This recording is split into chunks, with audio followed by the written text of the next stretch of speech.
The medical candidate stated that $1,000 a month was completely insufficient to cover basic expenses. The indignant young man shouted at the clinic owner that he was probably thinking of hiring a qualified doctor for only $1,000 just because it was a rural area. Despite its proximity to the capital, their settlement remains a small provincial village with limited opportunities. The clinic owner emphasized that the village is located in an intermediate position between urban and rural areas. The man patiently explained the economic realities, that the average income per capita is only $1,000. The clinic owner suggested the young man talk about something else and asked where he was heading after quitting his job. Suddenly, a young woman intervened in the conversation, noting that this candidate was already the 29th in a row, and obviously no one would agree to such working conditions. An elderly man made a remark to a woman, asking his daughter Laura to wear socks for decency during work hours. The girl justified herself by citing the intense heat in the room and suggested simply removing the doctor-wanted ad from the clinic's entrance. The father initially did not understand his daughter's proposal, but she explained the proximity to the city government and the problems with attracting staff. Laura logically argued that no one would want to work for such little money while simultaneously imposing strict professional requirements on candidates. The clinic owner reproached his daughter, saying that if she had studied classical medicine to obtain a medical degree. At this time, a young man was passing by the clinic and noticed an informational advertisement about hiring a doctor. When the guy walked past the entrance, he saw this very girl Laura, who was standing there. Lin Hao was amazed to see her gorgeous long and slender legs, which immediately caught his attention and left a strong impression. The unexpected sight immediately caused the bubble to burst, drawing the attention of those around to the young man at the entrance. Therefore, the first decision Lin Hao made, impressed by what he saw, was to enter the clinic premises to make acquaintances. The elderly owner of the clinic sat in despair and no longer expected that even one suitable candidate would come to them for the vacant doctor position. When the clinic owner saw the guy entering, his expression changed dramatically from hopelessness to some interest. The young man asked in bewilderment whether he really looked like a woman to have attracted such attention from the older man. The clinic owner replied that the guy looked quite young, but that was a bad sign for a doctor. So he suggested that he leave if he felt uncomfortable. Lin Hao honestly admitted that he really didn't feel comfortable at all in this tense environment. The puzzled clinic owner asked the young man point-blank why he had come there at all if he felt uncomfortable. The guy frankly answered that he came specifically to look at the beautiful female legs that he noticed at the entrance. The man immediately became angry at such impudence, indignantly asking if he hadn't mentioned discomfort a few seconds ago. Lin Hao only smiled sarcastically and meaningfully at this remark, not hiding his true intentions. On his desk, the young man noticed a book describing personnel requirements and employment conditions. After a quick glance at the documents, the guy said that he had come there solely to apply for a job as a doctor. The clinic owner warned of low wages, amounting to only $1,000 a month for a full-time job. The man spoke in detail about the 9-hour workday, plus mandatory overtime in case of medical emergencies. Lin Hao agreed that these working conditions were indeed extremely terrible, but nevertheless, they suited him completely. The surprised owner asked when the new employee would be able to begin performing his duties. The guy replied with a confident smile that, of course, he was ready to start working immediately without any preparation. The elderly man thought to himself that idiots didn't seem to exist, but there was one such specimen standing right in front of him. Then the clinic owner came to his senses, realizing that something was going terribly wrong in this conversation about employment. He directly asked the candidate whether he had at least a basic bachelor's degree in clinical medicine. Having received a negative answer, the man asked if he at least had a medical college diploma, but was again refused. In desperation, the owner asked for a certificate from medical school or at least some document confirming medical education. The man was incredibly angry at the deception and angrily demanded that the imposter immediately leave and find another job. Lin Hao justified himself by saying that he had walked around the entire village several times looking for work, and this clinic was indeed the best place. A soft female voice intervened in the conversation, reproaching the father for his rude treatment of a visitor in front of a large crowd of people. Laura saw the attractive young man, and her eyes widened in surprise, and her heart began to beat faster. Their eyes met directly, and a special romantic spark of mutual attraction instantly arose between them. The young people continued to look at each other, completely oblivious to everything around them and without blinking for a second. Suddenly, the guy abruptly squatted down and openly commented on the beauty of the woman's legs with their ideal proportions. The girl's father began to shout angrily about his intention to physically deal with the insolent man, demanding that he immediately leave the clinic. At this tense moment, Lin Hao suddenly sensed the distinct smell of blood in the air, which grew stronger and more alarming. Suddenly, desperate cries for help could be heard as someone begged the doctor to provide immediate medical assistance to the victim. A bleeding girl with serious wounds to her torso and leg was carried into the clinic. An unknown man, also covered in blood, screamed hysterically, begging the doctor to immediately help the victim. Seeing what was happening, Lin Hao became interested in the situation and began to wonder what could have happened to the girl and how she got injured. The owner of the clinic approached the patient to examine her and introduced himself as the only doctor in the medical facility. Upon examination, the man discovered that a wooden stick was deeply lodged in the girl's leg and blood was flowing profusely from the wound. The doctor assessed the case as serious and stated the need for immediate transportation of the victim to a hospital with the best equipment. The escort replied that he had already called an ambulance, which was on its way, but asked that a way be found to save the girl before they arrived. The clinic owner explained that the patient was in shock and he did not want to be held responsible if things worsened. The desperate boy begged the doctor to find a way to save the girl, because without help she would simply die from blood loss. The victim's condition was critical. She looked exhausted, and her entire body was covered in blood from multiple wounds. The doctor demanded that outsiders wait outside, stating that he could not allow corpses to appear in his clinic. The desperate boy's eyes turned bright red with anger and despair as he indignantly asked about the meaning of what had been said. The clinic owner began to assume a fighting stance, declaring his readiness to fight if the situation required physical confrontation. The shocked attendant asked the doctor in shock how he could say such things in a critical situation. Lin Hao approached the victim and began examining her, noting that with such injuries it would be worth preparing a funeral rather than waiting for an ambulance. The desperate boy continued to cry and begged the doctor to help, promising to pay any amount of money to save the girl.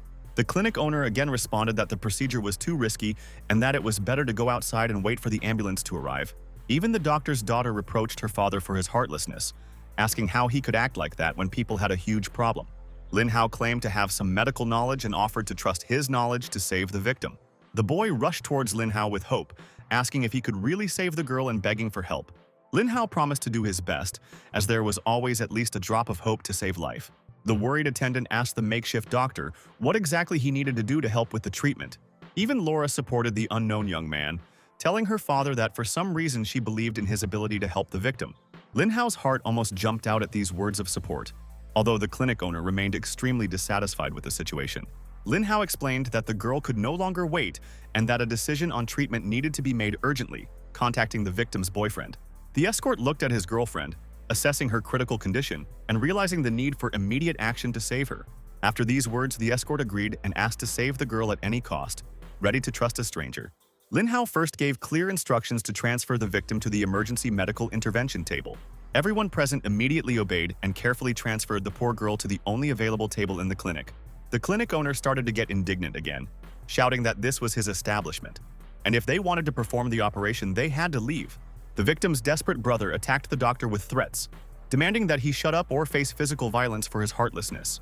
Lin Hao asked the nurse if there was an operating table, but of course, there was no such equipment in the small clinic. Laura honestly admitted that they don't even have any normal medical beds to carry out serious procedures. It turned out that the only thing that could be used for the operation was an ordinary table, and even that was in a rather shabby state. Lin Hao categorically stated that everyone who was not participating in the operation must leave immediately, and no one would enter without his permission. They began to escort the clinic owner out of the premises, but he stubbornly resisted, shouting that this was his clinic and he was not going to leave. The victim's brother explained that he was very worried about his sister, so he physically would not be able to leave the operating room. Lin Hao clarified the relationship by asking who this guy was to the girl and whether she was his lover. As it turned out, the victim was not the young man's girlfriend, but his own sister, which explained his despair. Lin Hao took out a medical knife and agreed to the conditions of the victim's brother, preparing for the operation. Shise began to panic and scream, asking what the makeshift doctor was going to do with his beloved sister. The brother was indignant at why they had to take off the girl's clothes when only her leg was injured, not understanding medical procedures. Lin Hao patiently explained that he didn't understand anything, and that removing clothes was critical for the patient's normal blood circulation. The self-made surgeon emphasized that gender was not an issue between doctor and patient, so he asked to be allowed to work in peace. Shisha threatened to kill him if Lin Hao lied and did not save his sister's life, then he would not let him go so easily. Nevertheless, the brother decided to leave the operating room, asking one last time to be sure to cure Xiaoyun and bring her back to life.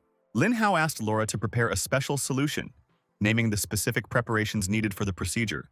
The guy became incredibly serious and focused, which surprised the girl. She wondered why he had suddenly changed so much.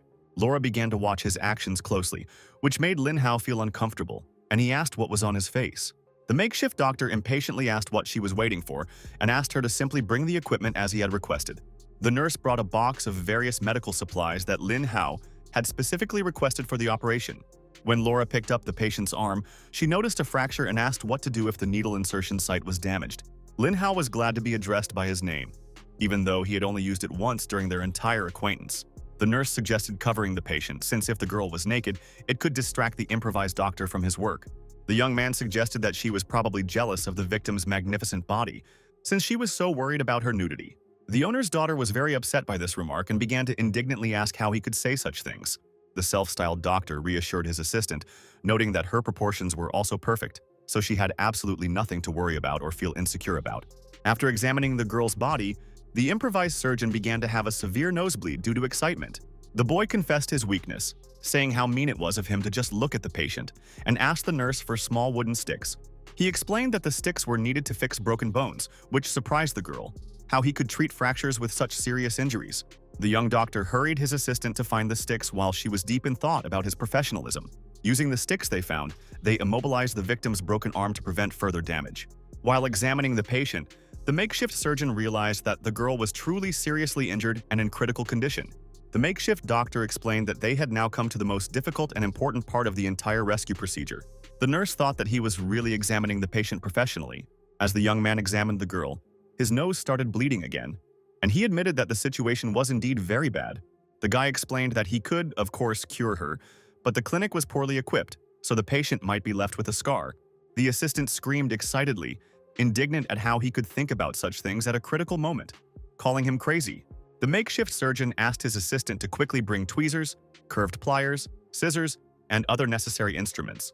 The young doctor prepared a disinfectant solution and set it on fire, explaining that viruses and bacteria die at high temperatures. The makeshift surgeon's expression became extremely serious, and he really began to act like a real professional doctor. The self-styled doctor explained that there was no alternative because the conditions did not allow for the operation to be performed properly with the necessary equipment.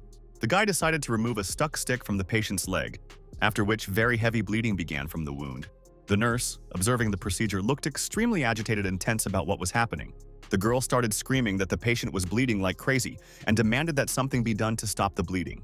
The young doctor calmly noted that the girl was not in labor, so she needed to relax, and showed that the bleeding had already stopped. The assistant was amazed by the result and remarked with admiration that it was real magic. He simply pressed a certain point and stopped the bleeding. The nurse was ordered to bring something else, but the problem was that the clinic didn't have any of that medicine. Then it turned out that a completely different medication was missing, which the improvised doctor asked to be immediately provided for the operation. The owner's daughter explained that they were just a small clinic, so how could they possibly have a full arsenal of expensive medications? The young doctor asked her to find at least something suitable, and the girl agreed to look, realizing that they had no time at all. The assistant admitted that she didn't know how to properly apply pressure to the hemostatic point, and the guy suggested dividing up the surgical duties. The makeshift surgeon came up behind her and began instructing her on how to continue pressing on the point to prevent bleeding. The nurse reported that she had found the right place to control his circulation, so he could continue with the surgery. The young doctor emphasized the extreme importance of the moment, as she must not lose this critical pressure point. The makeshift surgeon insisted on the need to continue the procedure in order to help the girl and save the life of the unconscious patient. The guy asked to turn on the flashlight on his mobile phone to better illuminate the surgical field. The assistant thought it was annoying. The operation required maximum precision, and he also had high lighting requirements. The young doctor noted with relief that the hip was not damaged.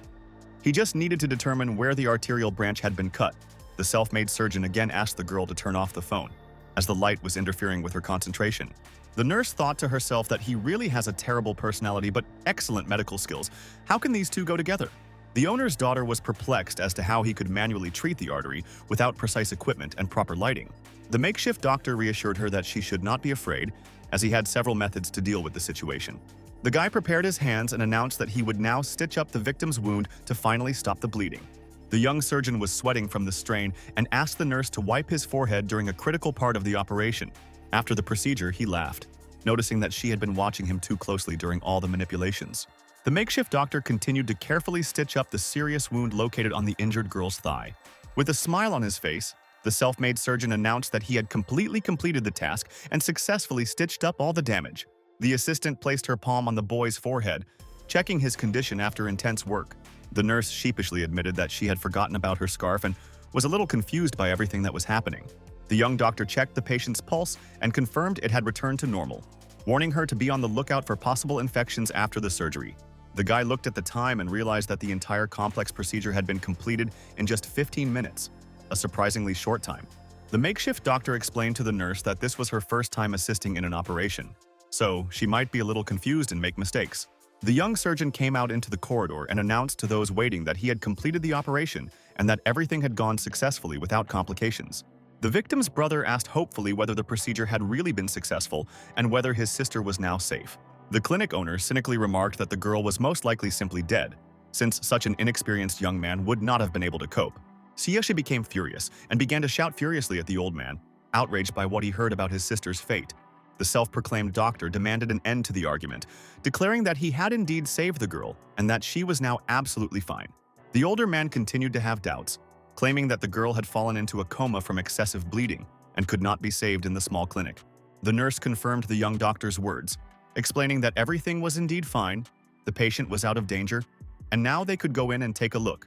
The impromptu surgeon suggested that everyone relax and go see the patient, while he himself was preparing to leave before the ambulance arrived.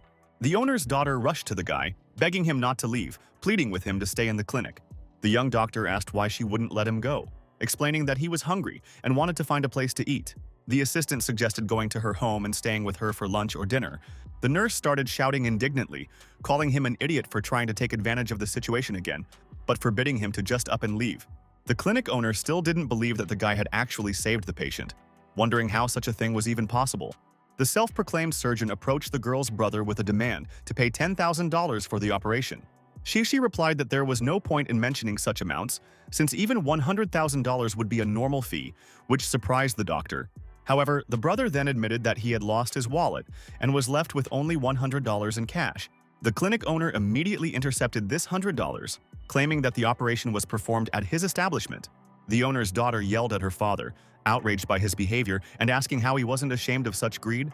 The elderly man justified himself by saying that all the equipment used during the operation belonged exclusively to him. The victim's brother called the old man a terrible person at the moment when the ambulance was taking his sister away. Shashi introduced himself and gave the name of Xiaoyun's sister, inviting the young doctor to come to them at any time. When the improvised surgeon heard this information, it was clear from his eyes that he showed particular interest in the proposal. After this, the young doctor replied that it was too late and he had to go, but the nurse still tried to stop him. The owner's daughter began begging her father to give the boy a job, insisting that such a talented man could not be allowed to leave. Even the elderly man himself agreed with his daughter, inviting the young man to come inside the clinic for a serious conversation. The owner acknowledged that if the makeshift doctor had not been there, things could have ended tragically, so he decided to hire him. The nurse assured me that this was the most pleasant place to work, so I should accept the offer. The girl's father asked his daughter to be more restrained in expressing emotions when discussing work issues. The older man asked the boy for his full name, and he introduced himself as Lin Hao, asking him to stop calling him a little boy. The clinic owner offered a monthly salary of $1,000 as per the original agreement, but the young doctor no longer agreed. The self-made surgeon demanded $3,000, to which the old man replied that it would be better for him to go rob a bank. The makeshift doctor lowered his demands to $2,500, calling this his final price. The owner offered $1,200 on a take-it-or-leave-it basis. Unwilling to increase the amount, the guy was outraged by the owner's greed and shamelessness, lowering his demands to $2,000 as the absolute minimum. The nurse intervened in the bargaining, offering a compromise sum of $1,700 to close the deal. The owner's daughter reminded her father that the young doctor did not have any official certificates confirming his medical education. The girl was ashamed of her parents' behavior and demanded that he stop humiliating the talented man in front of everyone present. The elderly man shouted angrily at his daughter to stop picking on his decisions and shaming him publicly. The young doctor said that he didn't care about the formalities, but without housing and food, he would die of hunger and would not be able to work. The clinic owner suggested that the guy marry his daughter and stay in her room as a solution to the housing issue. The makeshift surgeon objected that physical contact between a man and a woman was unacceptable, so it would be better to find another room. An elderly man agreed to provide overnight accommodation in the clinic's warehouse in exchange for receiving an electronic medical certificate for the young specialist. The young doctor admitted that he didn't even have an electronic certificate, which further complicated his employment situation. The clinic owner asked about at least an identity document as the minimum document required for registration. The guy honestly replied that, believe me, he doesn't even have that, which greatly shocked those present. The impromptu doctor, with a sly smile, explained that he actually came from the mountains, hinting at his hermit origins. The nurse told the father that he was unhappy with the current state of affairs, and then suggested that the boy go and tidy up his room. The owner said he was only thinking about his daughter's safety, as the stranger could be a terrorist or a criminal. The girl objected, asking where such suspicions came from, and suggested that her father go home and cook them something to eat. The owner's daughter approached her parent and began to whisper, asking if he was worried that the stranger was some kind of fugitive.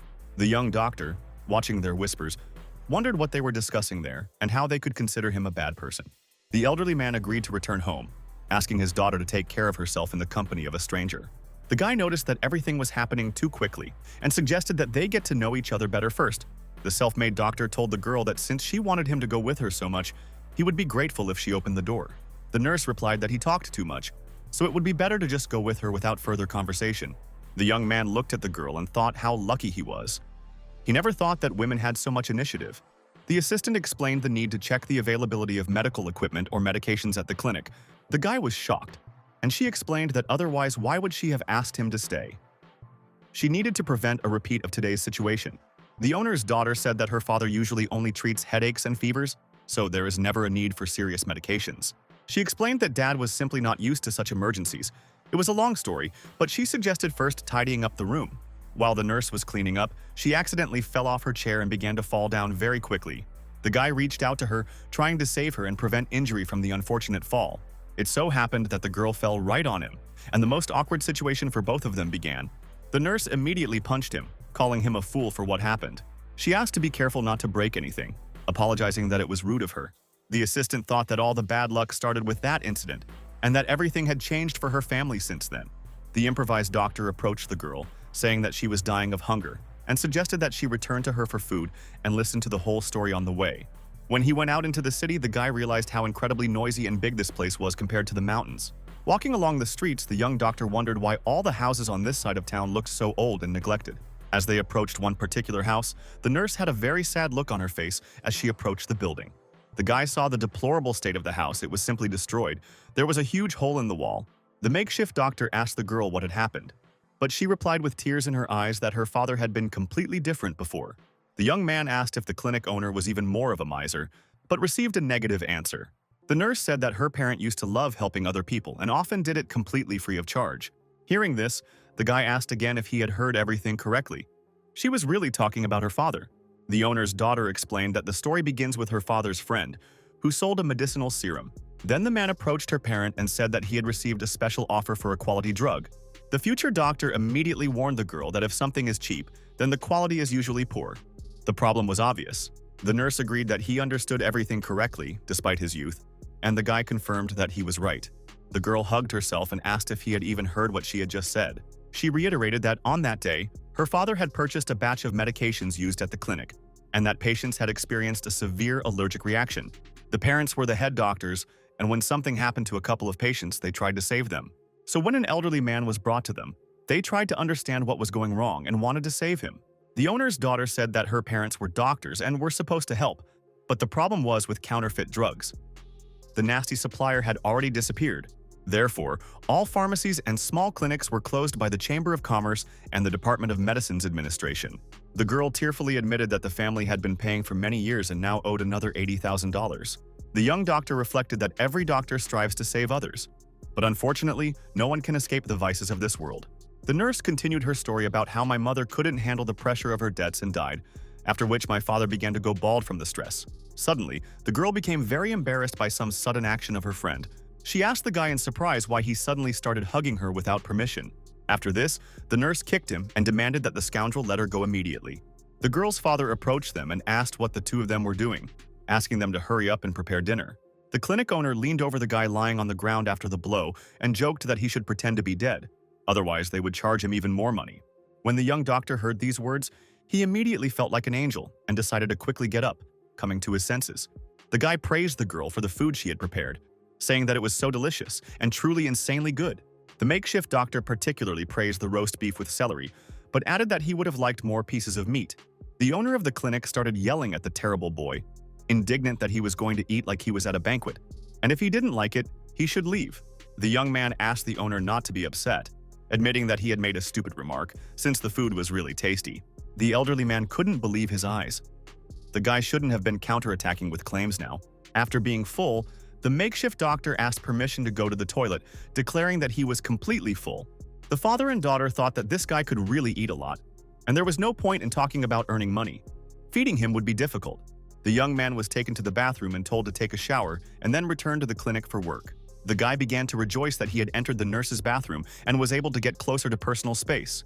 The improvised doctor thought that the bathroom was actually a very sacred and intimate place for a person. While taking a bath, he thought only about this beautiful girl and how attractive she was. The young man found some strange device and heard a girl asking him not to break her razor. When the guy realized that he was holding a woman's razor in his hands, he realized how awkward the situation was. The self-proclaimed doctor began to worry, thinking how ruthless she was towards him, and promising to definitely take revenge. He initially thought about running a business, but he never expected to become a doctor in such a small clinic. The nurse called the guy and wished him good morning, finally suggesting that they go have breakfast. The young doctor immediately noticed the girl's beautiful legs and thought that she looked simply amazing. The makeshift doctor began reaching out to her, talking about how much he wanted to hug her. The nurse felt genuinely irritated by such inappropriate behavior in the morning. The girl clenched her fist and hit him in the face for his inappropriate actions.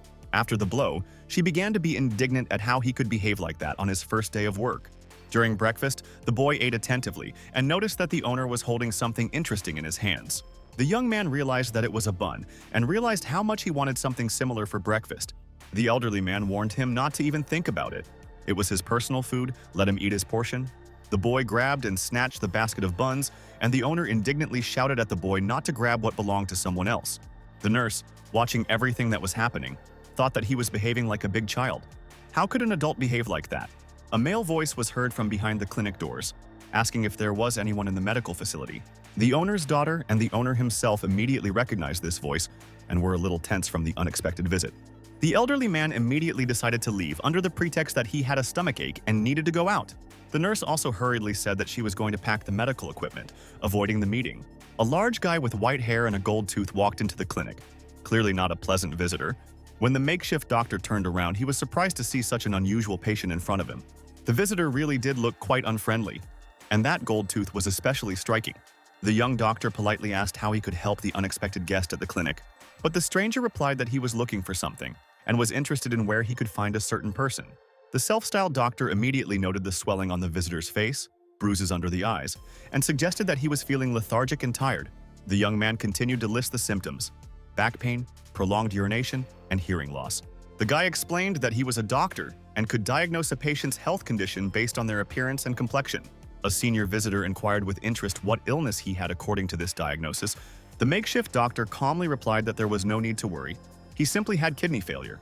The man objected that he was bluffing, since the doctor at the big hospital said the problem was due to the prostate. The young doctor asked whether the patient would be brave and strong enough to undergo treatment for such a serious illness. At that moment, the nurse was eavesdropping on the conversation and wondering what the two were talking about, wanting the blonde to leave as soon as possible.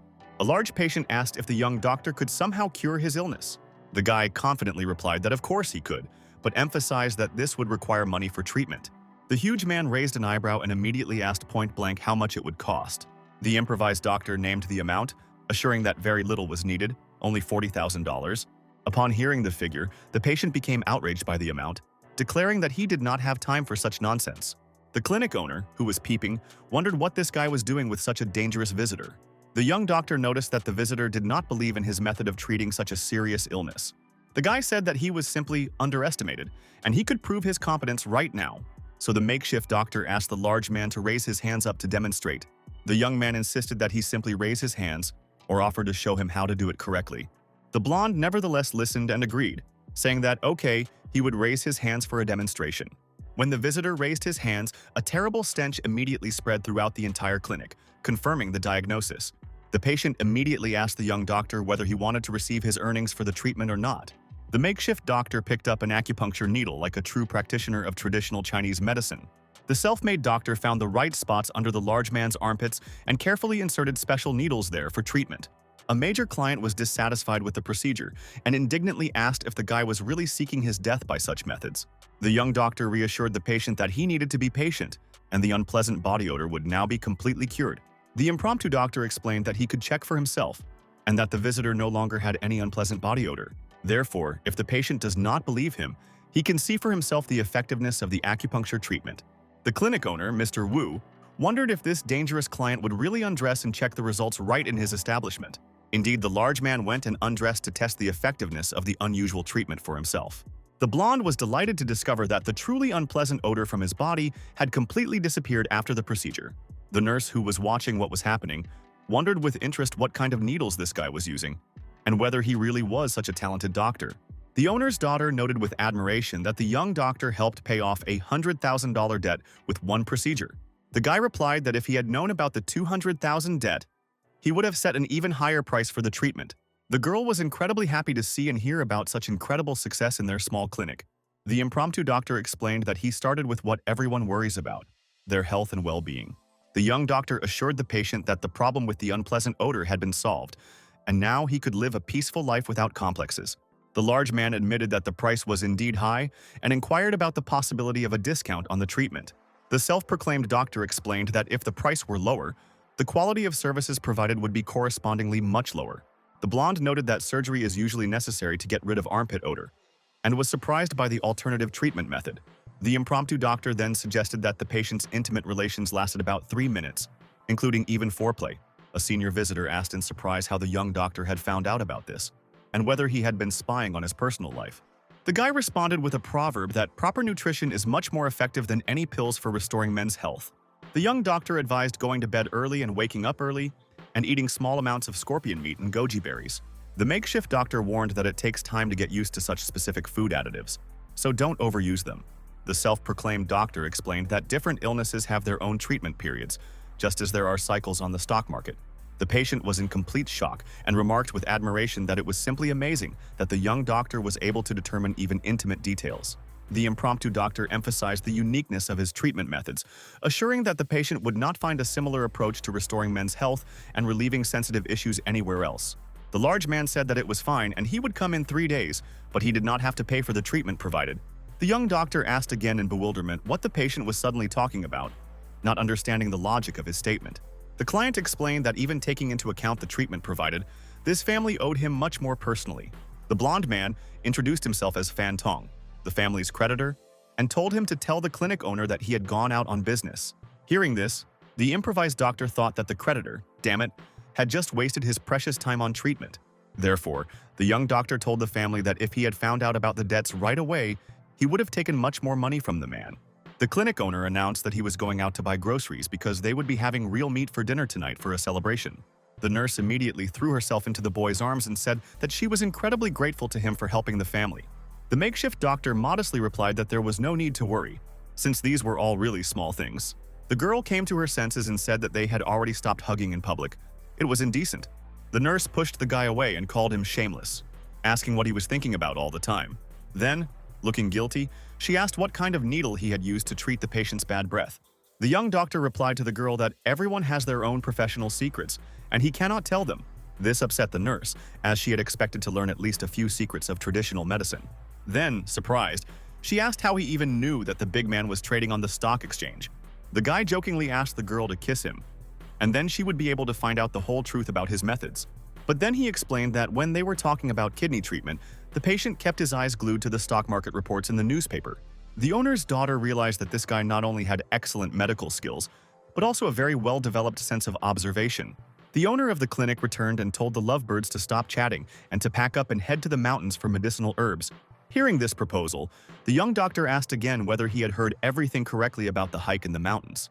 The owner replied that they were going to collect medicinal herbs unless the guy gave him money to buy them at the pharmacy. The makeshift doctor agreed with the boss, and now they head to the mountains for free natural medicine. The young man thought to himself, "Damn, the old man is willing to go all this way to save some money? He has no words." The owner's daughter admitted that there is one thing that still bothers her, where he actually came from. After this, the guy responded with the proverb that curiosity killed the cat, meaning that the less you know, the better you sleep. The nurse objected that she was not a cat and asked him to tell her where he had learned such an amazing skill of traditional medicine. The young doctor honestly admitted that he really did come from the mountains, and his life had changed little since the move. He still cared for his patients. The boy found some false ginseng and thought about how many different medicinal herbs grow on this mountain. The nurse came up behind the young man and couldn't believe her eyes that they had actually found rare false ginseng. The girl laid her body directly on the guy's back in order to examine the medicinal plant she had found in as much detail as possible. She asked the makeshift doctor in surprise why he suddenly froze in place and stopped moving. The young doctor only thought about the soft warmth emanating from the body of the girl pressed against him. It goes without saying that the young lady did not like this reaction at all, and she became very angry with the guy. After this, the nurse went and kicked the young man right in the tailbone for inappropriate behavior. The makeshift doctor simply fell face down into a pile of autumn leaves on the ground from the unexpected painful blow. The guy asked the girl to please not freak out and relax, without turning the situation into a drama. The young doctor warned that one should not rush and be careful, since there are many different dangerous insects in the forest. As the nurse walked along the path, she almost stepped on a snake, which at that moment was devouring a defenseless turtle.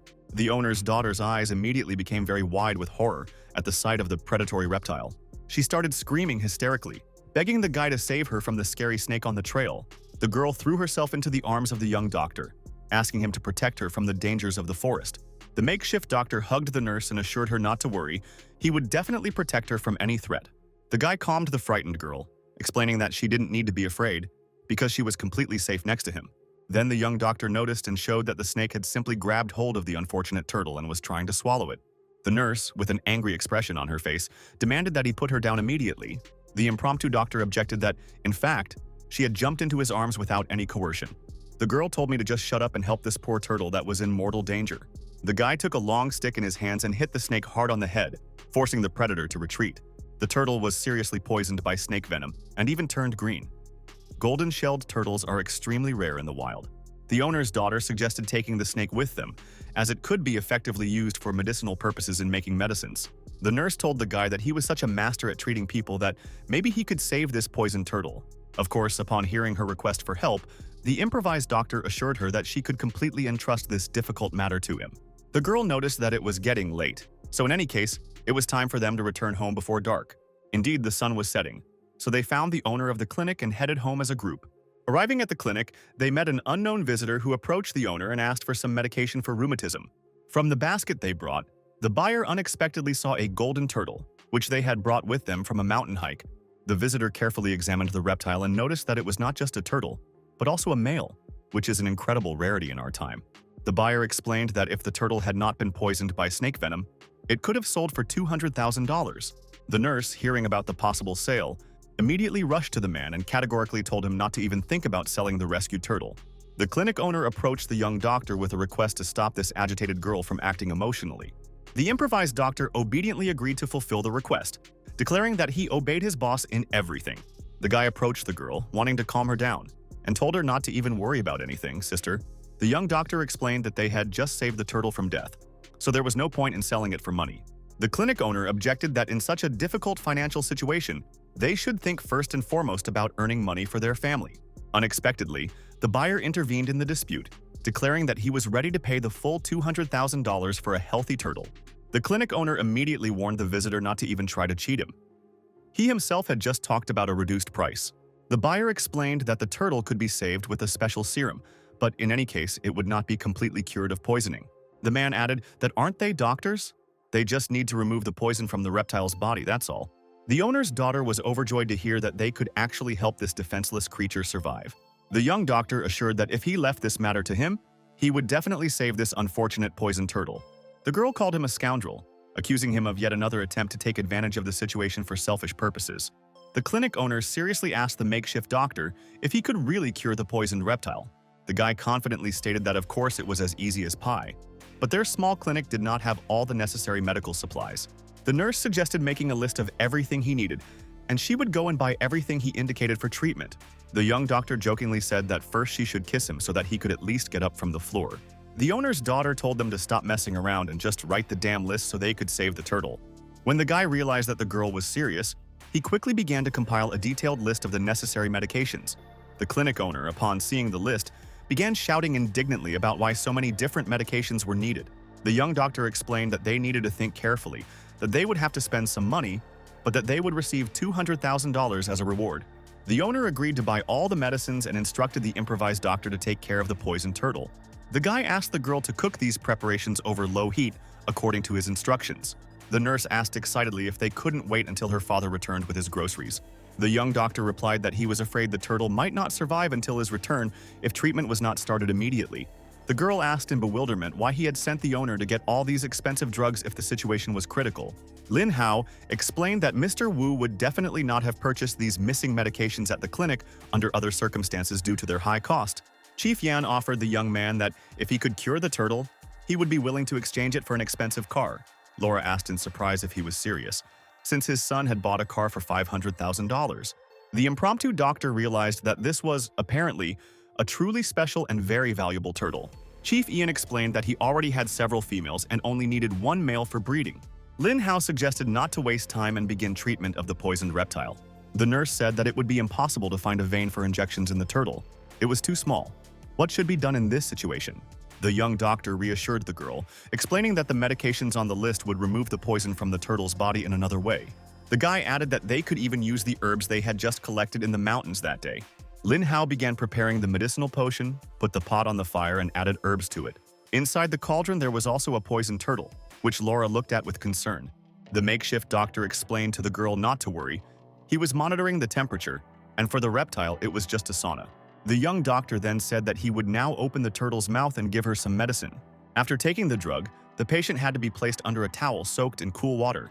Chief Yan, watching the procedure, thought what an amazing method, very strange. But this guy really is a real doctor. Mr. Wu came back and said that he knew it. The bastard had lied to him about the expensive medicines.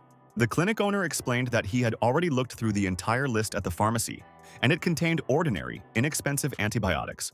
The buyer said that the turtle was fine now, since the head of the family had already arrived, and he wanted to ask something.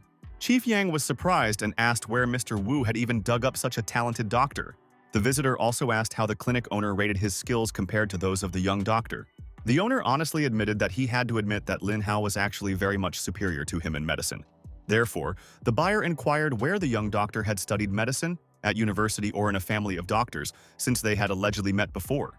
The guy replied that they shouldn't beat around the bush, but just say what was bothering them, and he would take a look.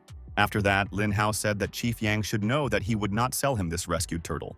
Even Mr. Wu himself agreed that this young doctor had saved the turtle, so it was up to him to decide what to do with it next.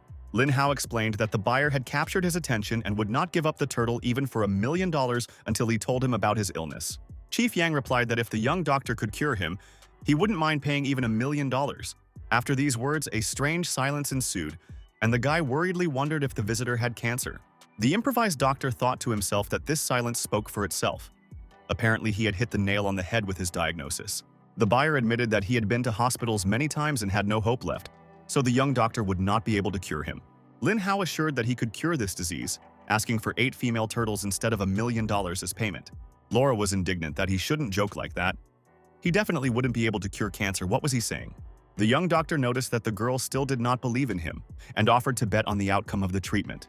The guy started to explain the terms of the bet, but didn't finish the sentence, moving on to another condition.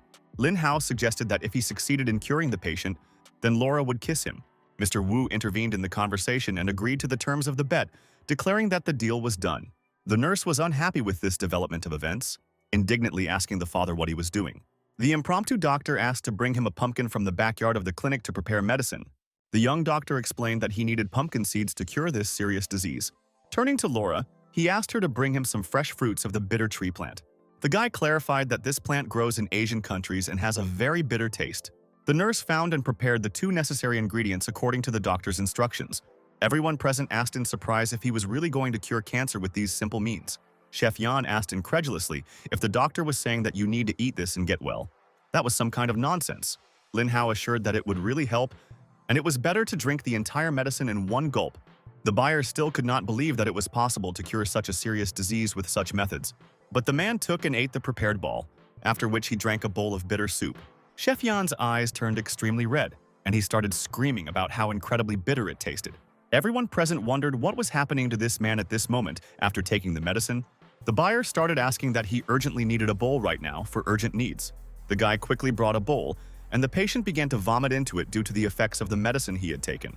Then the man looked into the bowl in surprise and realized that there were some worms there that weren't there before. Lin Hao explained that the dark spots in the patient's liver were not caused by tumors, but by intestinal parasites, which had now been eliminated from the body. After the successful treatment, the young doctor approached the nurse, reminding her that she owed him a kiss according to the terms of the bet. Laura was indignant that this was really all he thought about, and asked how he had managed to cure the man's illness. The girl replied that she needed to wait and finish her business first before thinking about kissing. Chief Yan asked the doctor again if he was sure that he had not had cancer all this time, as other doctors had diagnosed. Showing his x-ray, the buyer asked what about this obvious darkening in the liver. The impromptu doctor explained that the secret was in the x-ray. Most doctors, looking at it, would say it was cancer. Lin Hao suggested taking another x-ray to see if the dark spot had changed its position, which was impossible with a tumor. The young doctor explained that the liver cleanses the body of toxins, and the symptoms were similar to cancer. The guy added that he saw no other signs other than weight loss, and that the patient had parasites, which were indicated by the yellowing of the corners of the eyes. The buyer asked hopefully if it was possible to say that, if his illness was really gone. The makeshift doctor confirmed that it was true. He cured the man, and asked about the promised 8 turtles. Chief Yan stated that these turtles now belonged to the doctor, as he saved his life with his treatment. Now Lin Hao had both male and female turtles for breeding. Mr. Wu rejoiced, saying that these were not just turtles but a gold mine, and that they would give birth to even more valuable turtles. The young doctor said he wanted a large crab for dinner, and inquired about the possibility of organizing such a treat. The clinic owner replied that the guy had a rather large appetite, but okay, they would organize a celebratory dinner. The buyer thanked him for the treatment, but admitted that it was very difficult for him to part with his beloved turtles. Chief Yang asked Mr. Wu to come to him privately to discuss an important personal matter. The buyer said that his daughter was still unmarried and asked for her opinion on the young talented doctor. Laura, watching the 2 grown men, wondered with curiosity what they were talking about so mysteriously. Lin Hao laughed and suggested that perhaps they were discussing the prospects of his and Laura's marriage. The nurse replied that she was the only one who could cook the crab, so if he wanted to eat it, he should refuse the kiss. The guy realized that things wouldn't work out this way, so he decided to take advantage of the moment and unexpectedly kiss the girl.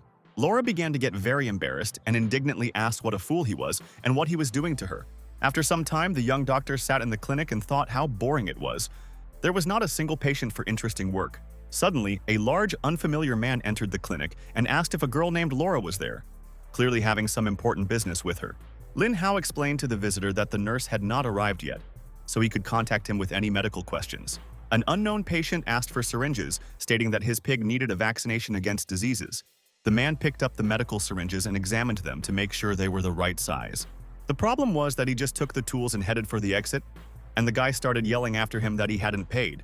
The visitor apologized, asking how much he owed, having completely forgotten about payment in his haste.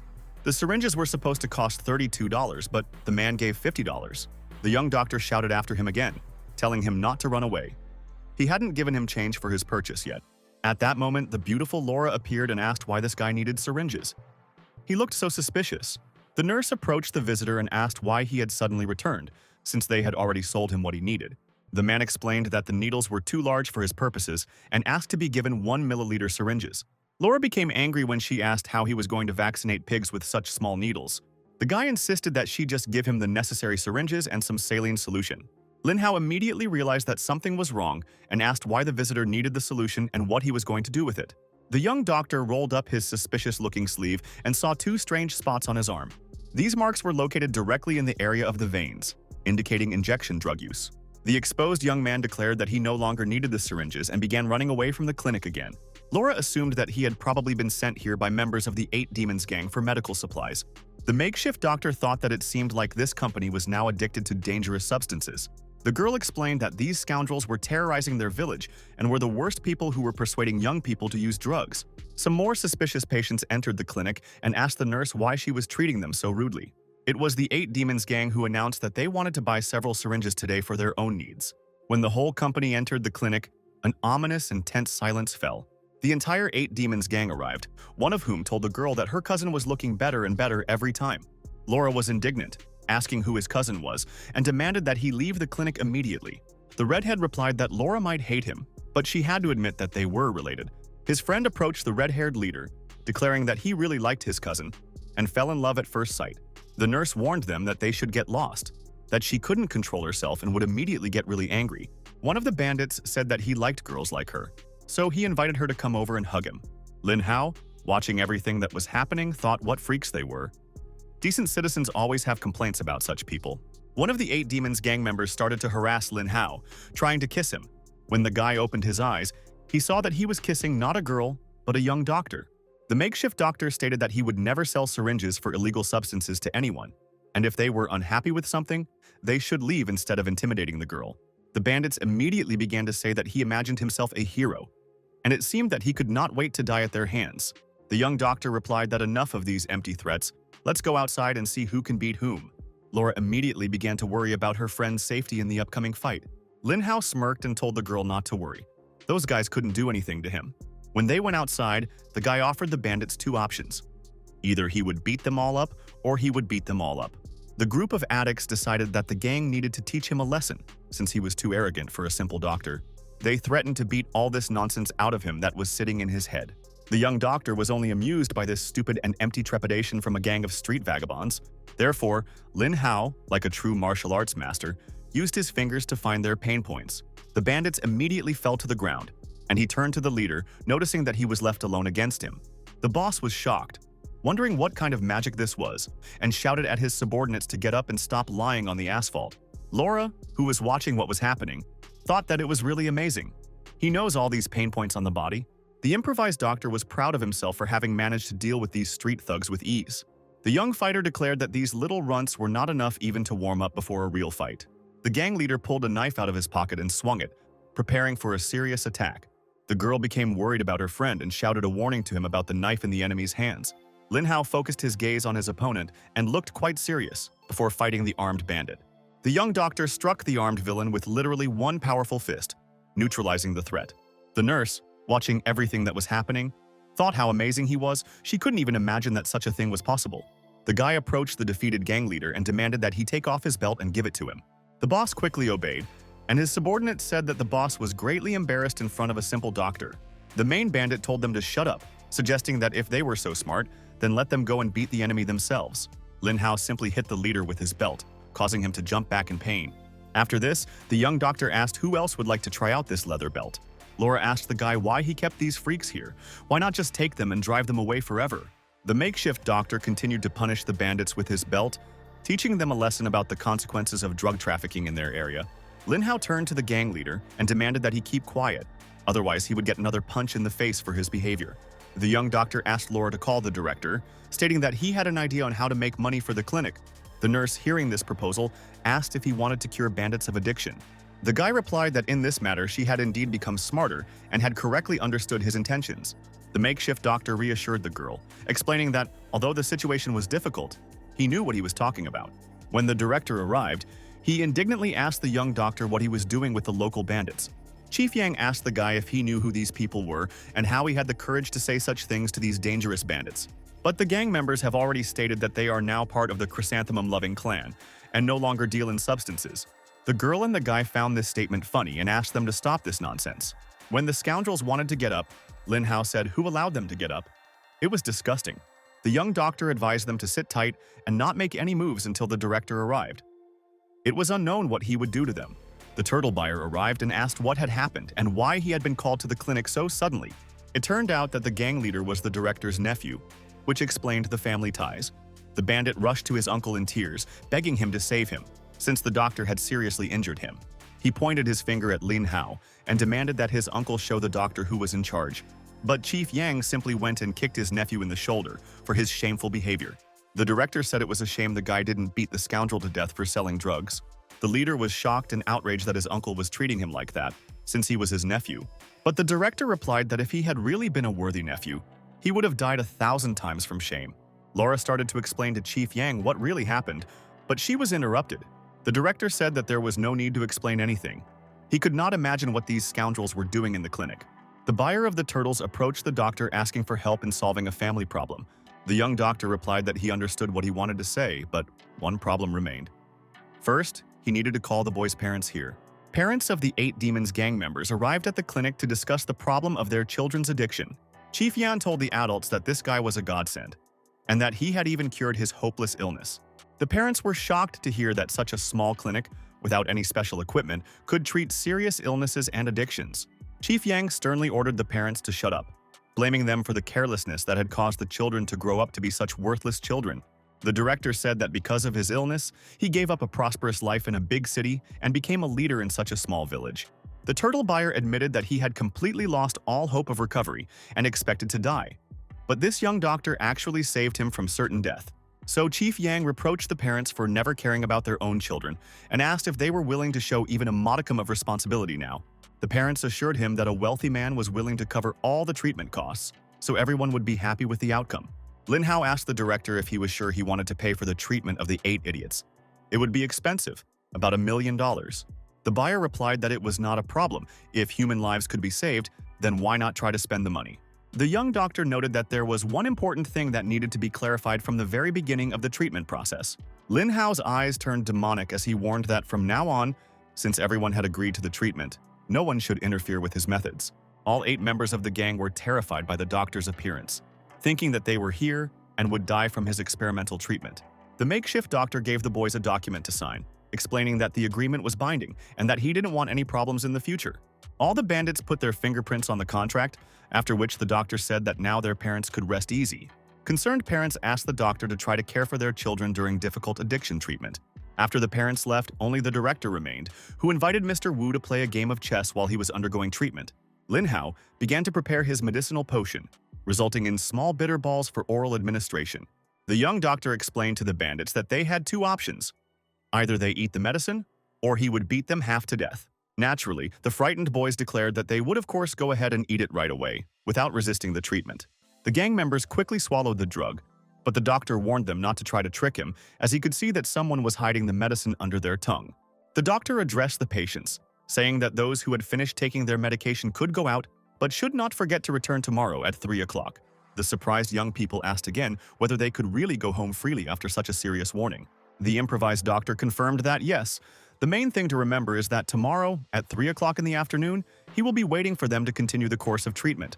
Laura appeared and asked in surprise where all those guys had gone. But the young doctor replied that he had simply sent them home.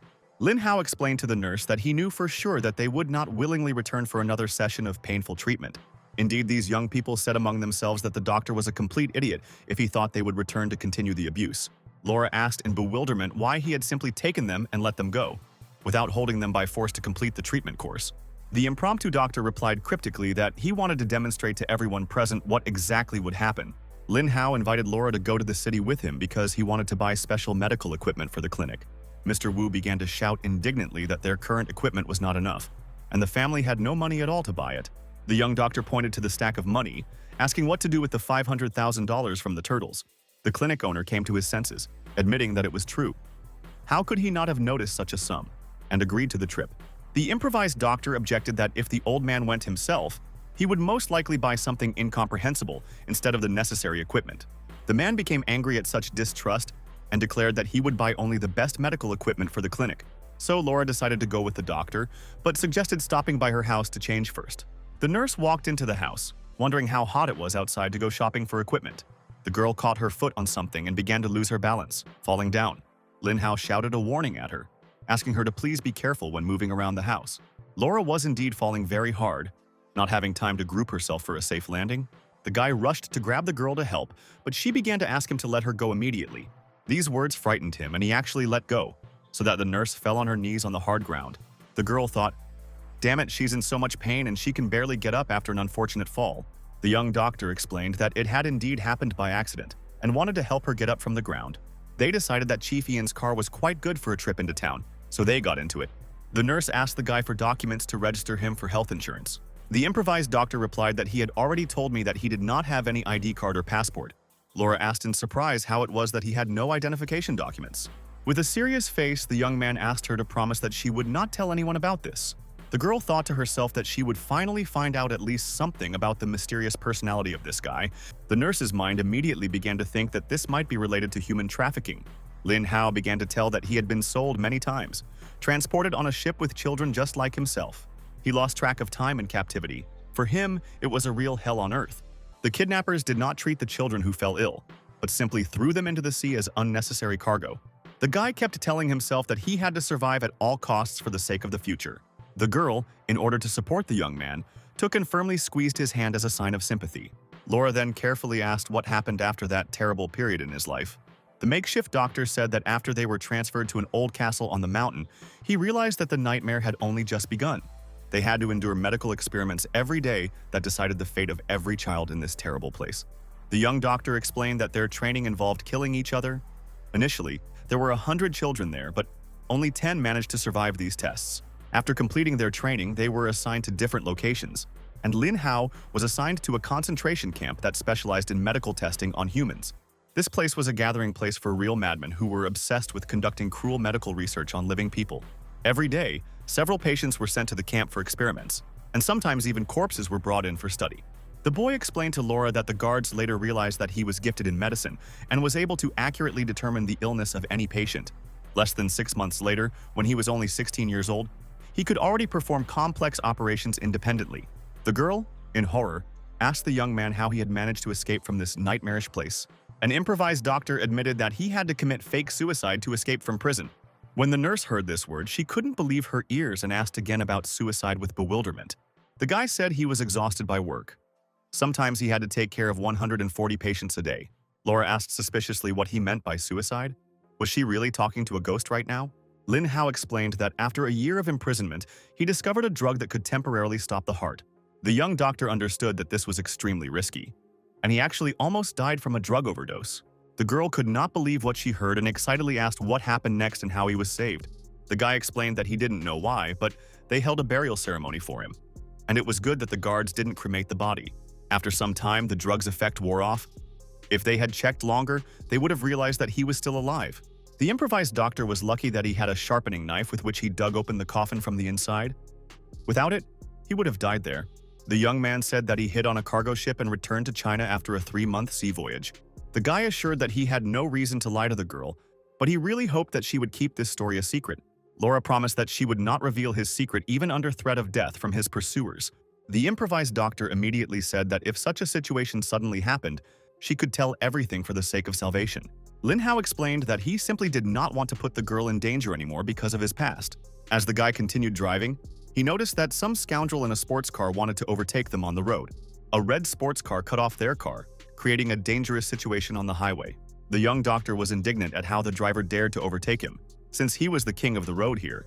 The guy was shouting at the red Porsche that he better stop because he was the boss here. Laura tried to calm her angry friend, reminding him that he didn't even have a driver's license or identification documents. A red sports car was involved in a serious accident, crashing into the rear of another car at high speed. When Lin Hao saw this, he thought that the driver of the red car had simply gone crazy from alcohol intoxication. The doors of the wrecked red car slowly opened, and it was clear that someone was literally crawling out of it with difficulty. It turned out to be a drunken blonde scoundrel who could barely stand on his feet from severe alcohol intoxication. The drunk driver aggressively shouted at who dared to stop him from driving and which idiot was to blame for the accident. Eyewitnesses to the incident were indignant and thought that not only was he driving drunk, but he was also behaving rudely. His companion got out of the red car and worriedly asked her dear one what had happened on the road. The drunk guy headed towards the black car to start a fight with the other participants in the accident. The aggressive driver shouted at the victims, asking how they dared to prevent him from driving freely along the road. People watching the incident thought what a disgusting and reckless freak this drunk driver was. The improvised doctor understood that no one knew his identity now, so he should not stand out. But Lin Hao thought that the most important thing now was to save people, and other considerations were not important. So the young man walked up to the drunken blonde scoundrel, grabbed him by the head and told him to get out of here. The drunk man's companion was outraged at how he dared touch her boyfriend, asking if he even knew who he was. The guy pushed this girl too, telling her to get out of here and get away from the scene of the accident. The makeshift doctor noticed that gasoline from the damaged tank had spilled onto the road, creating a very dangerous situation. The young man asked the people standing nearby for help, but they replied that they would simply wait for the police to arrive. Lin Hao noticed that there was an unconscious pregnant woman sitting inside the wrecked car. Laura shouted to the guy what had happened and that maybe someone was hurt there, but he only shouted at her not to come closer. The young doctor grabbed the door handle of the damaged car with his hands and tried to open it. When he opened the car door, it became clear that there was very little time left for rescue. The police who arrived suggested that the young man save the pregnant woman, and they would take care of the rest. The policewoman warned them what to expect, that the car could explode at any moment from spilled fuel. The makeshift doctor actually tried to get the pregnant victim out of the emergency vehicle. The guy noticed that the car was on fire, but he was still able to lift the woman into his arms. Lin Hao started running with the pregnant woman in his arms, and immediately behind him there was a powerful car explosion. The young hero carried this injured pregnant woman in his arms, saving her from certain death in the fire. Both the police officer and the nurse were already very worried about the condition of the injured pregnant woman after the explosion. Lin Hao suddenly dropped to his knees next to the victim, assessing the severity of her injuries. The young doctor's gaze changed dramatically, his teeth clenched in concentration on the critical situation. The makeshift doctor shouted at Laura to get the first aid kit from the car as quickly as possible. The nurse immediately jumped up, assuring that she would bring everything necessary to provide assistance. Suddenly, a drunken blonde hooligan approached them and threatened to show who was boss. The policewoman realized that this scoundrel was planning something against the doctor and decided to stop him. She wanted to hit this idiot who was about to attack the life-saving doctor. The policewoman raised her leg to strike, and her underwear became visible from under her skirt. The law enforcement officer kicked the villain right in the face, neutralizing the threat. The improvised doctor realized that this girl had just really helped him. She was a real professional. Lin Hao realized that he would have to take a risk to save the life of the unborn child in his mother's womb. The young doctor asked the nurse to put a respirator on the victim, and he himself began emergency measures. The policewoman asked how she could help the doctor, but the guy replied that she was a police officer, not a medic. The employee promised to ensure that the ambulance could reach the scene of the incident without hindrance. The young doctor thought about the need to press on certain points, but these were deadly pain points. The police officers were concerned that the patient was bleeding and asked the doctor to take a look. The guy understood that it was internal bleeding and thought about what he could do without special equipment. The makeshift doctor said he could keep the victim alive for 20 minutes, but where was the ambulance? The policewoman assured that one could completely rely on her in this situation without any problems. She addressed the crowd of onlookers, demanding that they clear the road because an ambulance was on its way. People were outraged, saying that they were not going to leave just because some policewoman said so. The girl was tired of listening to this nonsense, so she took her service pistol out of the back pocket of her uniform.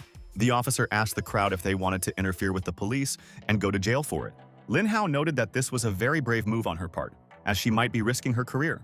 Laura approached the guy, informing him that the injured lady had just woken up and wanted to talk to him. The pregnant woman asked in a weak voice to contact her husband and daughter-in-law to report the incident. At this critical moment, the policewoman shouted to the crowd to quickly move aside and make way for the arriving ambulance. When the ambulance arrived, the most important thing was to be careful and not to harm the pregnant woman during transportation. Lin Hao turned to Laura, saying that now they needed to step back and let the medics work. The drunk blonde man who caused this whole accident had just woken up and didn't understand who hit him. Of course, it was a female police officer who approached the scoundrel with a demand to follow her to the station. The blonde man's companion brazenly told the policewoman not to get cocky, calling her just a stupid girl from law enforcement. But the employee introduced herself as a police officer from the Ministry of Public Security with the appropriate authority. She was charged with drunk driving and disorderly conduct. The brazen brunette asked the policewoman if she knew who her boyfriend's father was. The female officer replied that these arrogant losers were simply ridiculous in their attempts to intimidate. Turning her head, the policewoman discovered that the doctor's savior had simply disappeared from the scene. After providing emergency assistance, Lin Hao quickly got into the car with Laura and they drove away. The nurse noted that the method of saving the pregnant woman was very complex, something she had only read about in books. The makeshift doctor replied that if the ambulance had not arrived in time, he would not have been able to do anything. Laura noticed that the guy had injured his knees while rescuing a victim from a car explosion. The young doctor replied that it was nothing to worry about. But then he noticed two girls standing near the clinic. These two girls, one with green hair, the other with purple, were talking to each other about something. Lin Hao realized why he felt so strange. He was in real trouble with the guys. Laura asked why he was staring like that and what they would do with this company on Earth. At first, the guy didn't understand what the girl was talking about until he saw what was happening. Then he noticed those same 8 demons, a gang of bandits who were simply lying on the ground in agony. The makeshift doctor addressed them, saying that they were a whole day late, and if they did not want to die, they should follow him.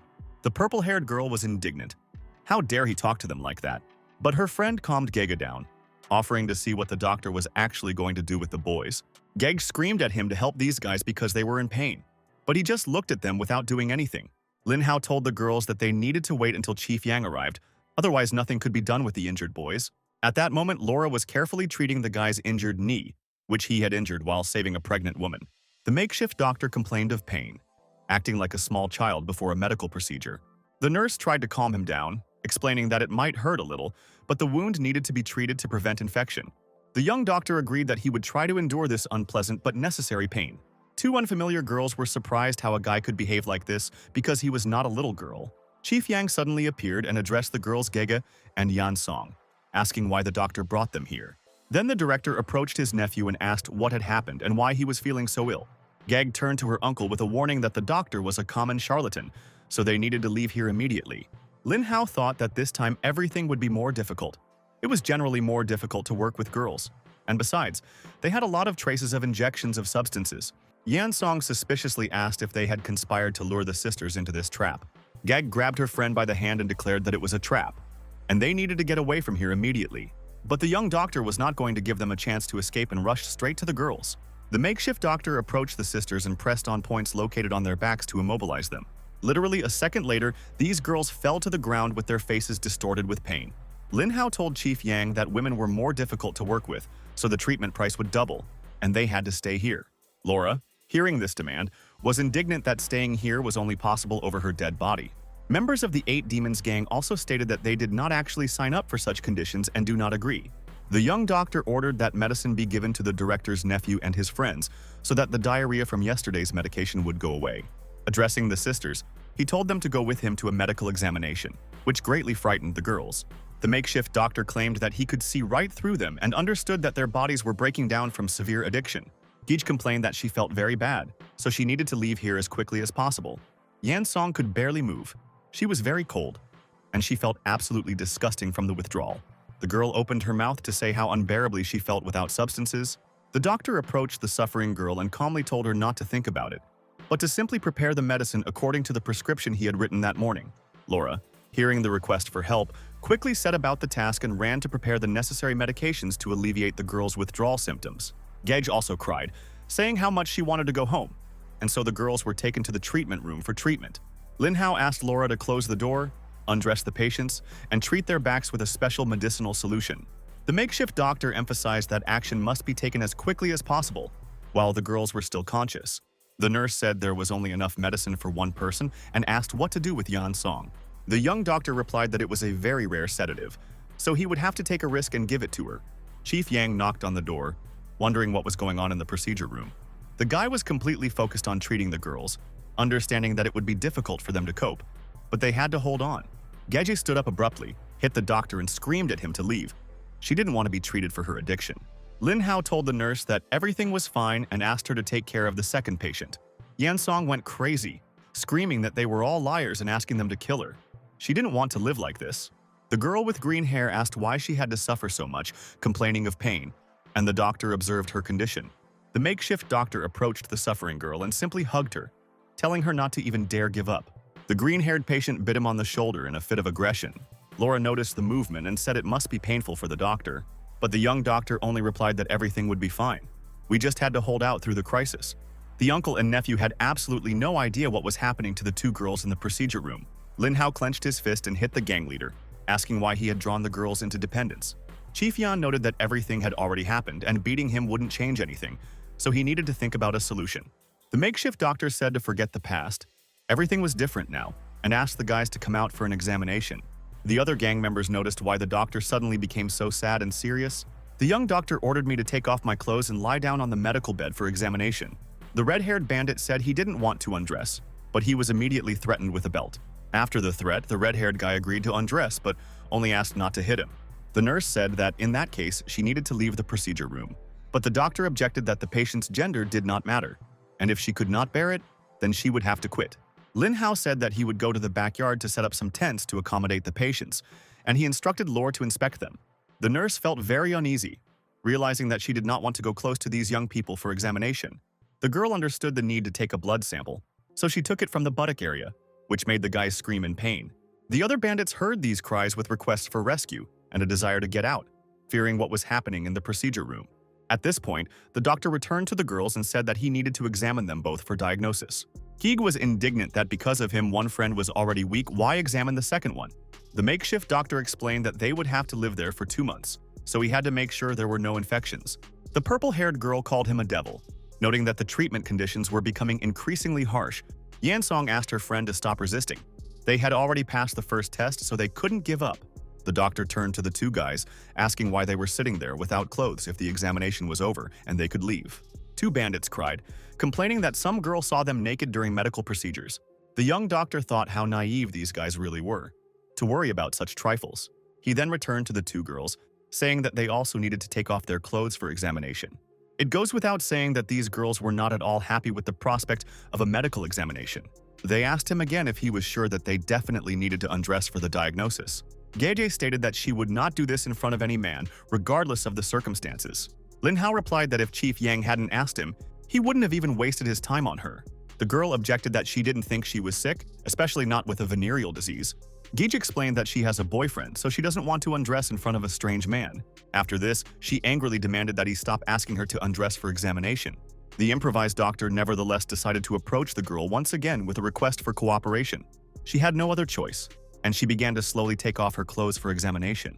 The girl felt an insane embarrassment that she had never experienced before in her life. The boy approached the nurse and asked her to take blood from the patient for laboratory analysis.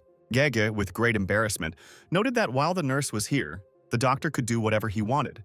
The doctor asked Laura to do the test, and he would then review the medical report on the results. Addressing the girl, he asked her to put her hair aside and notice the absence of signs of allergy on her skin. After completing the medical examination, the doctor said that it was good and asked to bring the next patient here for examination. Lin Hao let go of the girl and asked her to call her sister, as he also needed to examine the second patient. The guy told Yan Song that she could also undress without being embarrassed, since it would only take a couple of minutes. But the girl still felt incredibly embarrassed, to which the doctor told the nurse that she also needed to take blood for analysis. Laura, observing the patient's body, thought about how snow-white her skin and youthful her body were. The doctor himself seriously considered that people with weak bodies are essentially the most vulnerable to various diseases. After the examination, the guy jokingly remarked on how beautiful the girl's body was, which embarrassed the nurse. He then asked Laura what she was thinking about and asked her to send the girls to the backyard after completing the tests. The impromptu doctor gave everyone a bucket, explaining that there were a lot of worms in the area to collect. He announced a new mission, to dig up worms and collect them.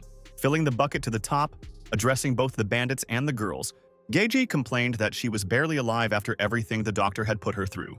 Lin Hao replied that there would be a special task for her then, and expressed hope that she would be happy. The doctor gave the girl the task of washing clothes and other dirty things instead of collecting worms. He gave the girl a whole bucket of dirty clothes to wash as an alternative task. Geji thought it was disgusting, and that collecting worms would be much better than doing the laundry. Yansong noticed that she didn't even say anything, but she was still dragged into this forced labor. The makeshift doctor told the girls that he thought they would quickly complete the task and then be able to eat. The purple-haired girl didn't like the terrible smell of dirty laundry at all. Yansong noticed the golden turtles and thought that if there were so many of them, it would be worth $1 million.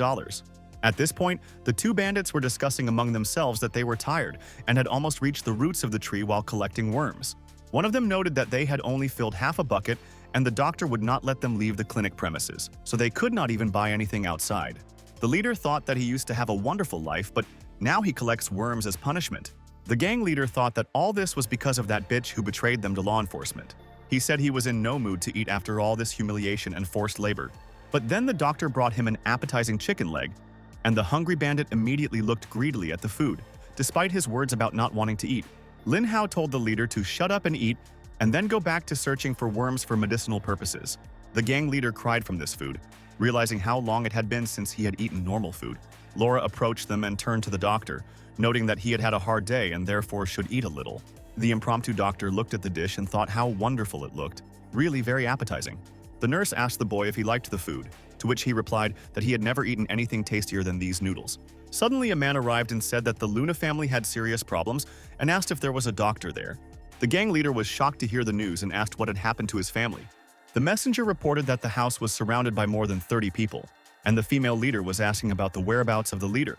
His comrades assured him that they would go with him, and Lin Hao said that he would also join the group. The girl who surrounded the house threatened to burn the dwelling down, claiming that Yan Dong might have escaped and was hiding there. When they arrived at the scene, they were surprised to learn who was really behind the attack. The gang leader and the doctor looked at each other, asking if each of them knew this woman. It turned out that this was the same dark-haired girl from the gang who sarcastically asked him if he was finally tired of hiding like a coward. Lin Hao asked if the leader wanted to say that everything that happened was because of that bandit. The gang leader explained that she gave him a pack of cigarettes, which he shared with other members of the group. The problem was that the tobacco was laced with some illegal substances. The main question for her was why she brought so many armed guards here. The red-haired guy assumed that all this was just to beat him up. Was it really that important to her? The dark-haired bandit was indignant. Who did he even think he was if he thought she came to beat him up? The girl pointed at the doctor and said that he should pay for everything that happened to her people. The young doctor replied that he was not interested in girls like her and was not going to be responsible for anything. Naturally, this angered the dark-haired bandit, and she declared that even before death one cannot speak like that. Lin Hao laughed, saying how funny it was that she went against him. She wouldn't succeed. Her bodyguards began to fight, threatening to deal with the impudent doctor for the insult. As they began to swing at him, the makeshift doctor took a fighting stance to parry the blows. Lin Hao then raised his leg high to deliver a powerful kick towards the attacking opponents. People watching the fight understood that the doctor was really good at martial arts and could stand up for himself. The bandits came up with the idea of changing tactics and attacking simultaneously. But even under such conditions, Lin Hao dealt with them. The improvised doctor knew secret combat techniques, so this did not pose much of a problem for him. The young doctor dealt with his opponents one after another, acting very quickly and effectively. He had a clear plan in his head. First capture the leader of the group, and then deal with all the other attackers. Therefore, Lin Hao rushed towards the dark-haired female bandit, who was essentially the leader of this gang. He approached her very quickly and stated that he had never hit a girl before, but he would make an exception. The dark-haired bandit was in shock, wondering how it could have happened that all her armed guards lay defeated. She quickly pulled out a gun and ordered them not to move, threatening to shoot if they disobeyed. The girl began to threaten that one move and she would really shoot, asking if he thought she was joking. Lin Hao, looking at this, wondered if she was trying to intimidate him with a gun like some kind of policeman. The makeshift doctor then exclaimed that great, the police were already here and approaching. The bandit turned around in fear, thinking that law enforcement officers had actually arrived at the scene. But the young doctor deliberately distracted her and took advantage of the moment to grab her weapon. Lin Hao told the defeated criminal that it looked like she would have to spend some time in prison. At this point, the police actually arrived, and Chief Yang also arrived and began to apologize for what had happened. The doctor approached the officer, offering to arrest this dangerous criminal and her accomplices. The police quickly began making arrests, handcuffing all these scoundrels. The guy was outraged when he was also tied up, not understanding what was happening and why he was being arrested. Chief Yan was also perplexed as to why the doctor had been arrested and assured the boy that he would definitely get him out of trouble. The director's nephew noted that his uncle was just a man with money, but not that influential. Laura was very scared, thinking that the doctor would cope with this difficult situation. When the guy was brought to the police station, they told him that they knew everything, but the problem was that they couldn't establish his identity. Investigators began to find out who he really was, since they had no fingerprints or other information. The police suspected that the lack of documents might indicate that he was a spy or a terrorist. Lin Hao began to desperately explain that this was a misunderstanding. He was not a spy, but an ordinary village doctor. One of the police officers was shocked to notice that the detainee resembled the man their superiors were looking for. The officer took out his phone and began to explain that their boss had spoken about this doctor from some village, which could clarify the situation and explain the reasons for the special interest. Lin Hao asked again, and the police confirmed that this doctor was indeed the man their boss was looking for. He had saved the boss's family in that accident. The officer clarified that it was this doctor who saved people 10 days ago at the scene of a traffic accident. The makeshift doctor realized that he was finally saved and noted with relief that he was now their boss's benefactor. He was put back into the police car, which sped off to its destination with sirens blaring. The young doctor assured the chief that everything was fine and that he could walk on his own 2 feet without an escort. But the police chief replied that no, the doctor was his sister's savior, so he had been looking for a hero for a long time. Shen reported that his sister and child were fine and safe, and she asked him to find a doctor to thank him. The improvised doctor modestly replied that there was no need to worry. It was his direct responsibility as a doctor. The policeman introduced himself, saying that his name was Shen, so you could contact him if you needed anything. Lin Hao remarked that it was a rather strange name, as it could be translated as crazy. The young doctor asked whether it would be difficult to obtain an identity card in their country. The police chief assured the guy that it was as easy as pie and asked him to leave all the worries to him. When they arrived at the place, Shen said that they could now go home, and he would go to his sister for a couple of days and then bring the documents. Lin Hao asked not to bring it in person, but to simply send the ID card by mail for convenience. The guy thought he was expecting something more valuable as a reward, but an ID card would be nice too. Turning around, he noticed that Laura was still in the clinic, washing a large amount of clothes. The girl threw herself into the guy's arms, calling him a fool for scaring her so much. With tears in her eyes, the nurse admitted that he had no idea how worried she was about his safety. The young doctor assured him that he was absolutely fine and inquired about the condition of the bandits. Laura replied that while he was gone, the boys behaved very quietly, and her dad took care of them. When the girl noticed that the guy was somehow strangely drawn to her, she slapped him. The nurse suggested going home, promising to cook something especially tasty for him. The improvised doctor thought it was strange. Apparently something had happened in his absence. He saw the bandit sitting next to Laura's father and complaining that they were tired of treating patients. Lin Hao turned to the boys, noticing that they had really surprised him, not even trying to escape while he was not in the clinic. All the gang members assured the doctor that they were truly determined and trying their best to cope with the treatment. The gang leader complained to the doctor that he felt very ill and asked for help to ease his suffering. The makeshift doctor asked the nurse to find a rope and tie the patient to a tree for his own safety. It was no joke. They really took Laura and tied the leader right to the trunk of a tree in the clinic courtyard. Lin Hao explained that they were short of drugs and there were too many patients, so they would have to endure without drugs. The director's nephew asked if acupuncture would help, as it had helped him with other symptoms before, but the doctor explained that acupuncture wouldn't work for these symptoms, so I just have to endure the withdrawal symptoms. The young doctor approached the nurse with instructions to tie anyone who became particularly ill to a tree. All the patients became ill at the same time, and 2 girls and 2 boys ended up tied to trees for safety.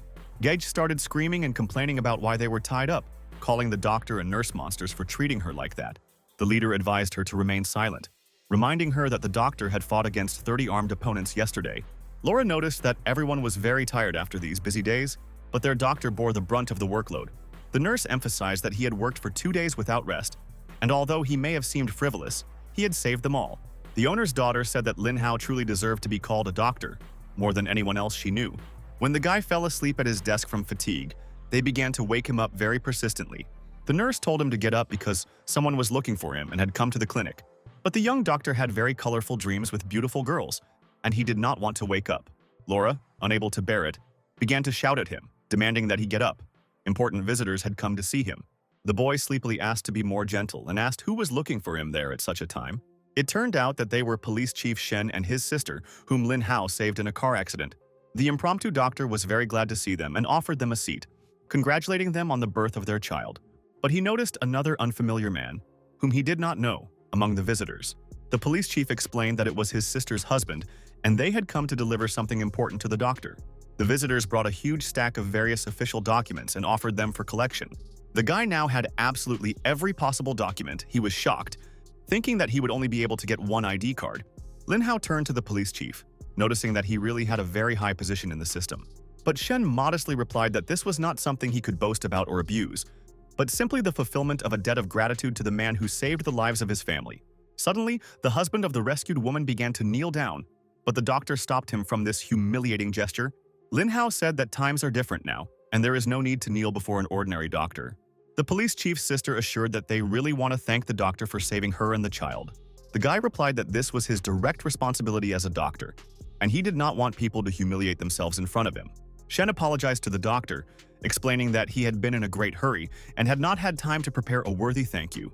The boss admitted that he didn't have several million, only $200,000 to save his family. The makeshift doctor replied that he greatly appreciated their visit, especially after learning that the baby had been born safely. The young doctor explained that newborns often have jaundice and other symptoms, so he gave them medication. The woman was amazed that the doctor determined the diagnosis with just a glance and prescribed the necessary medications. The guy noticed that it was already getting dark, so they had better return home. They shouldn't make such trips at night. The elderly man assured the doctor that if he had any problems, he should just call them. Lin Hao thought that the man looked so old that he was obviously the police chief's father. Then the doctor became interested in what else was in the envelope with documents that was handed to him. Having found the keys, he saw that they were the keys to an expensive BMW car. Laura approached him and informed him that the guests had left, but the BMW X6 was still parked at the clinic. The improvised doctor realized that they paid for the BMW X6 with the car and the license plates as a form of gratitude. They realized that this car was even better than Chief Yan's, so they were really lucky.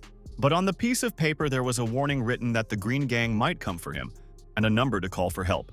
The guy realized that the Green Gang was the gang of the dark-haired girl's father, and these people would not give up so easily. Unexpectedly, Laura mentioned Renxian's name, which attracted the doctor's attention. The young doctor asked if she knew this man or anything about him. The nurse replied that he was the deputy mayor, so now it was clear why he was so influential. 2 patients noticed the cool car and commented admiringly on the gift. The guy thought that things were bad if anyone found out about this car. It had to be kept a secret. The makeshift doctor stepped aside, saying he needed to make an important phone call. Lin Hao took out his mobile phone and very carefully dialed the number listed in the danger warning. Lin Hao called the police chief and asked what kind of expensive car they had left at the clinic. Shen replied that it was his sister's idea. The doctor's old car was no good, so they decided to replace it. The boss assured them there was no need to worry. The BMW was bought with their family's savings, so everything was completely legal. The police officer explained that the car was registered to his sister's company and he was afraid the doctor would refuse. so they left it that way. The man emphasized that compared to saving their lives, this gift means nothing to the family. Shen also warned that the Green Gang leader's father was an influential person, and that the drunk driver had been released on bail. The impromptu doctor thanked him for the warning and asked how many problems to expect after the criminal's return. Geg started calling the guy, calling him the overseer for strictness in addiction treatment. The girl complained that she was tired of digging for worms, she was bored, and she wanted to at least take a walk. The young doctor replied that a walk was good, but for now he would have to wait until next Wednesday. Lin Hao thought that the Green Gang would not wait and would make their move this week. Yansong asked if they could then visit the Hills of Lost Souls for a walk. The doctor replied that in their current condition, hiking to remote parts of the village would be too difficult. But the girl explained that she just wanted to see if there were any more golden turtles there for breeding. Yan Song then admitted that she would not lie, and that after rehabilitation she planned to breed turtles. Her friends were delighted that she had already decided what she wanted to do in her new life without substances. All the other members of the gang also thought about what they would do after treatment. While Lin Hao had time, he decided to lie down on his desk for a while out of fatigue. Laura saw this and thought that he had been exhausted lately, asking the guys to carry the doctor to the bed. When he was transferred to the bed, the young doctor again had vivid dreams of beautiful girls. When he woke up, he immediately saw a nurse who was shouting about some obscenities in his dream. The guy, having just woken up, had already forgotten what he had dreamed about during his vacation. Laura reported that there were no more worms left to dig, so they needed to find something else to do for the patients. The young doctor yawned and thought that he would still have to invent something for the rehabilitation program. Addressing the girl, he suggested taking all the patients to the hairdresser and dyeing their hair bright colors to lift their spirits. Chief Yan's nephew proudly stated that he spent a lot of time and effort to create such a stylish and neat hairstyle, showing off his appearance. The impromptu doctor sternly warned that those who did not wish to go to the barbershop could remain in the clinic and enjoy the educational influence of his leather belt. Fearing the threat of punishment, all the patients quickly ran to the exit, shouting to each other that they needed to hurry and not linger in the clinic. The young doctor also advised them to buy new clothes to replace their old ones, as their old wardrobe was not suitable for their new life. Lin Hao realized that there had been no patients lately, so he decided to see what books and magazines the clinic had for reading. Among the literature, he found a variety of interesting magazines with good content, left by previous visitors to the clinic.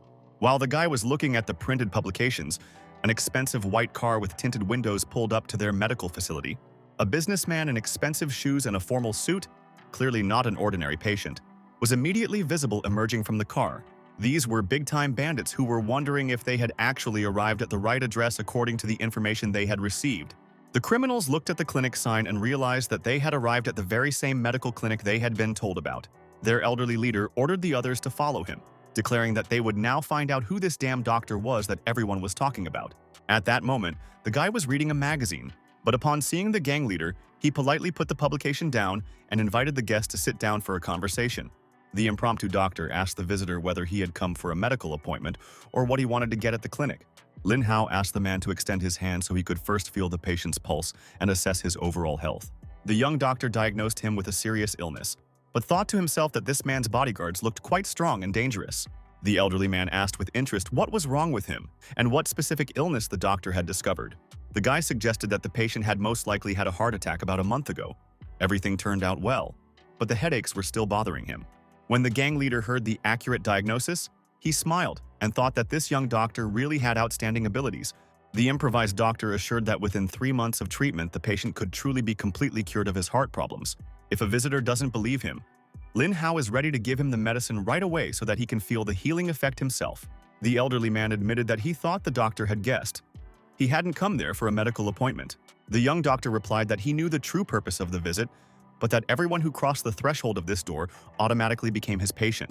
The guy asked for his real name and heard in response the nickname Landowner, which did not satisfy his curiosity. The impromptu doctor clarified that he asked for the visitor's real name, not his street name from the criminal underworld. The elderly man introduced himself as Zi Chengde, which confirmed the doctor's suspicions. He was the father of the dark-haired bandit. Lin Hao gave him medicine with instructions to take it twice a day, 2.5 hours after meals, to treat his heart. The young doctor also inquired about the patient's age and learned that he was 50 years old, which explained his cardiovascular problems. Lin Hao noticed that the man looked over 60 years old, so he had better not overexert himself and take care of his health. The leader of the Green Gang demanded that all this medical nonsense be stopped and that they get straight to the point of their meeting. The improvised doctor calmly replied that he knew perfectly well that the visitor had come here because of his arrested daughter. The young doctor suggested that they first just talk like civilized people. And if that doesn't help, then fight. A huge crowd of armed bodyguards had gathered outside the clinic, patiently awaiting their boss's command to act. Zechengde asked to understand him correctly. Today, he is going to the doctor not as a crime boss, but as a father. Lin Hao noticed that his daughter was overly impudent, and that imprisonment would be a really good lesson for her. An elderly man offered $100,000 for help in freeing his daughter from a police station. The gang leader admitted that people had given him money all his life. But today it was the other way around. He was asking the doctor to appeal to the mayor for his release. The guy agreed that he would indeed ask for the girl to be released on his personal guarantee. Shi Chengde initially couldn't believe his ears and asked in surprise if the doctor really agreed to help. The impromptu doctor asked whether the visitor himself would agree to such a proposal in a similar situation. The elderly man suggested that the doctor did not agree because it was too little money for such a service. The guy asked directly how much money the gang leader had at his disposal to solve the problem. Zechengde replied that he had worked for many years and accumulated about $2 to $3 billion. The doctor thought out loud that if he gave him all the money, then he would be able to seriously ask for release. The angry man reminded that he was in charge of this territory, and it would be very easy for him to kill the doctor. Hearing the threat, the guy immediately prepared for battle and swung his fist to attack the enemy. The elderly gang leader was very frightened when he saw the quick and professional movements of the young doctor. In one lightning-fast move, Lin Hao grabbed the man by the throat, demonstrating his superiority. The makeshift doctor seriously asked his gasping opponent if he really thought he could kill him. Two bodyguards, watching what was happening, indignantly shouted at the doctor about what he was doing to their boss. But the young man warned them not to come closer, otherwise he would wring the neck of their leader right then and there. The guards realized they were trapped and could do nothing without endangering the boss's life. The guy said that he didn't care who it was, a landowner or the head of a green gang. Status was not important. The doctor demanded to speak politely to continue the conversation, and threatening him meant seeking your own death. After such serious statements, Lin Hao released the choking man, showing his superiority. Shi Chengde fell to his knees and could barely breathe, almost dying from suffocation. The bodyguards, seeing that their leader had been released, immediately began preparing to attack the impudent doctor in revenge for the humiliation of their boss. The bodyguards raised their fists, thinking that now the impudent doctor would simply die at their hands for humiliating the boss. Lin Hao, looking at his opponents, thought that their threats looked very funny for a person of his level. A truly frantic battle began, with the guy demonstrating a professional one-armed fighting stance. The impromptu doctor noticed that the clinic was too small for fighting, so he suggested fighting outside in the open space. The young doctor began to run out of the medical facility very quickly, and the bodyguard with the scar shouted after him to stop. The guards caught up with the guy and asked in surprise if he really was just going to run away from just retribution. But Lin Hao thought that it was good that the opponents decided to attack one by one. Otherwise, it would have been more difficult for him to deal with. The huge man said he didn't think the doctor had any chance of winning this fight. The bodyguard added that it was nothing personal, it was just work, so the doctor could attack first. The improvised doctor analyzed that, judging by the enemy's physique, he had definitely served in the special forces in the past. Therefore, Lin Hao realized that he had to end the fight as soon as possible, and clenched his fist for the decisive blow. The enemy didn't even have time to think about anything before the doctor dealt him a powerful and accurate blow. The former Special Forces soldier admitted that it was a good blow, quite unusual for a simple doctor. The guard announced the start of the second round, declaring that he would no longer hold back or give in. The guy realized that given his opponent's fighting abilities, he couldn't allow him to hit him in the face. The former soldier took a fighting stance and threatened that the doctor would no longer escape retribution. The bodyguard raised his fist and declared that the doctor would now go straight to hell for his insolence. This blow was indeed so powerful that it slammed Lin Hao into the wall of the clinic building. Another bodyguard with green hair thought that apparently he wouldn't even have to do anything. His colleague would handle it himself. The former Special Forces soldier mockingly asked if the doctor could move, as he appeared to have suffered serious injuries. While this self-confident adversary was gloating, the improvised doctor picked up a heavy piece of stone from the ground. Lin Hao swung the stone and wondered which would be stronger, the opponent's face or this boulder. The second bodyguard was outraged that the doctor hit his comrade with a stone like a real rat. But the young doctor replied that all is fair in war. This was not a gentleman's duel, but a battle for survival.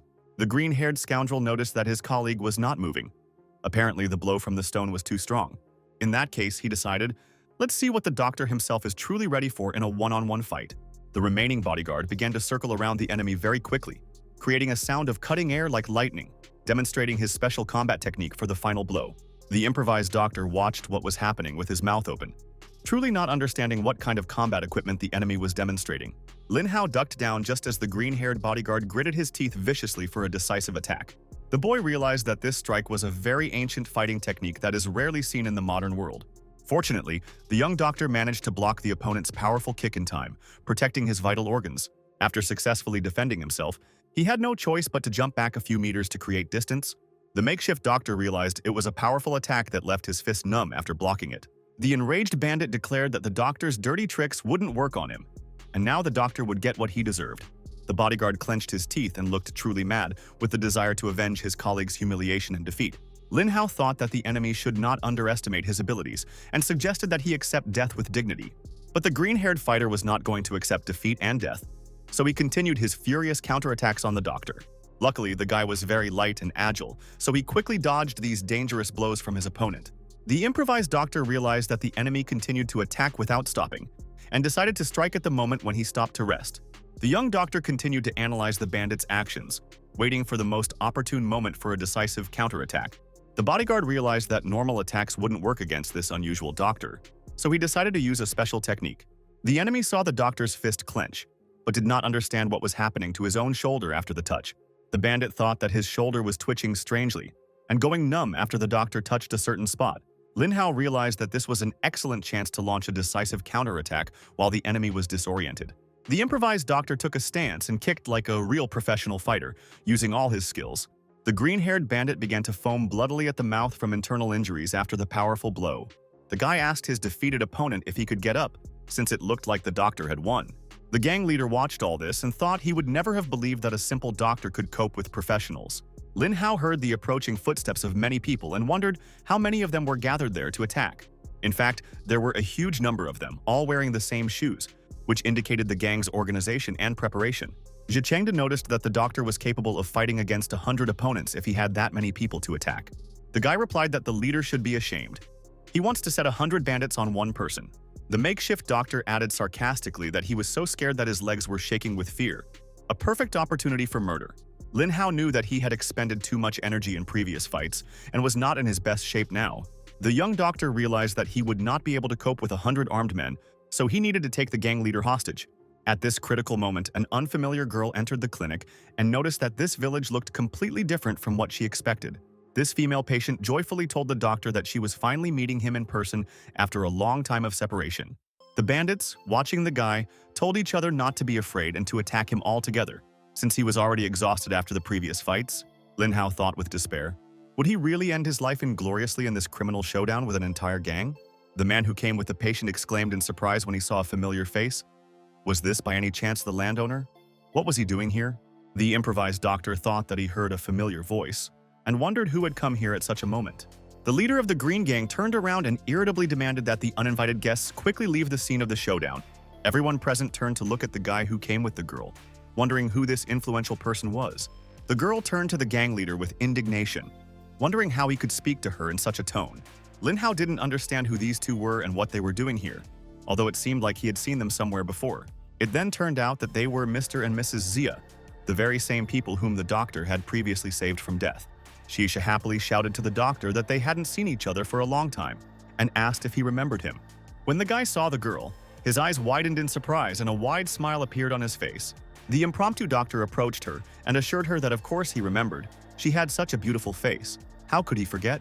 Xie Yun hit the guy and told him to shut up, indignant at how he could say such things. One of the bodyguards was indignant. Who are these people and how dare they behave like that in front of the Green Gang?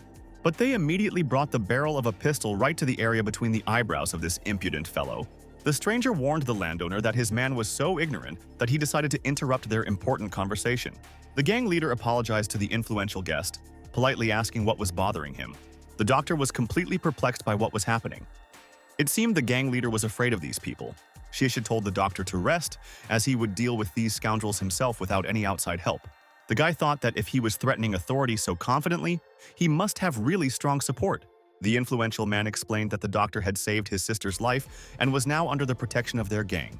So there's no need to explain the complicated relationship between the Green Gang and the Tang Gang.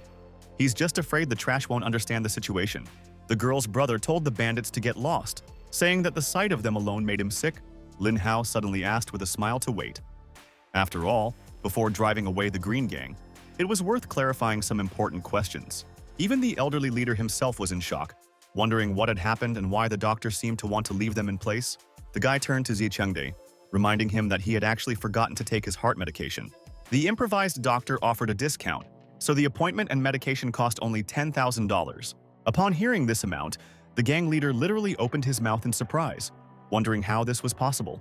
$10,000 were thrown on the table for expensive medications and a medical consultation. But the doctor stopped the departing landowner, asking him to wait a little longer. The irritated man asked what else this impudent doctor wanted from him. The improvised doctor replied that he needed to give change. He didn't need other people's money. Xie Chengde became very angry, sarcastically expressing gratitude for the doctor's generosity. Finally, the Green Gang began to leave the clinic grounds after the conflict was resolved. Xie assured them that there was no need to worry. This small gang would never bother them again. The doctor asked if they were really from the influential Tang Gang. Xiaoyun confirmed that of course. Otherwise, why would the old man be so frightened by their appearance?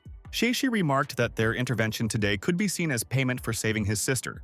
Lin Hao objected that these were different things. He could have managed without their help, which surprised the girl. The young doctor emphasized that he alone would be more than enough to deal with these idiots. So the guy asked the girl to follow him.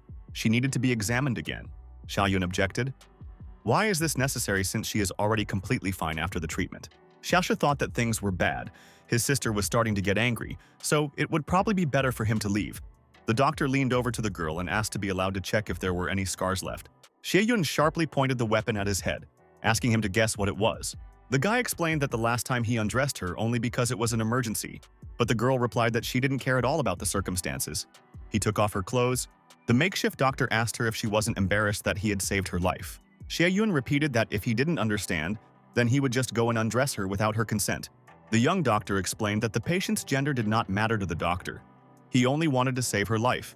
But the girl began to press the trigger of the pistol even harder, repeating that he was undressing her.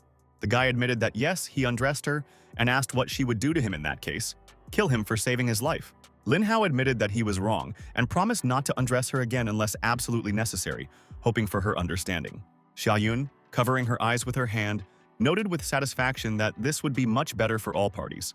The makeshift doctor then added sarcastically that he probably should have just let her die from her wounds. The girl started to get very angry, calling him a complete idiot and a brainless cretin for such words. The guy objected that if he had known what an ungrateful person she was, he would not have saved her from death. The young doctor asked her if she thought he really enjoyed it. It was as if he had never seen a woman's body.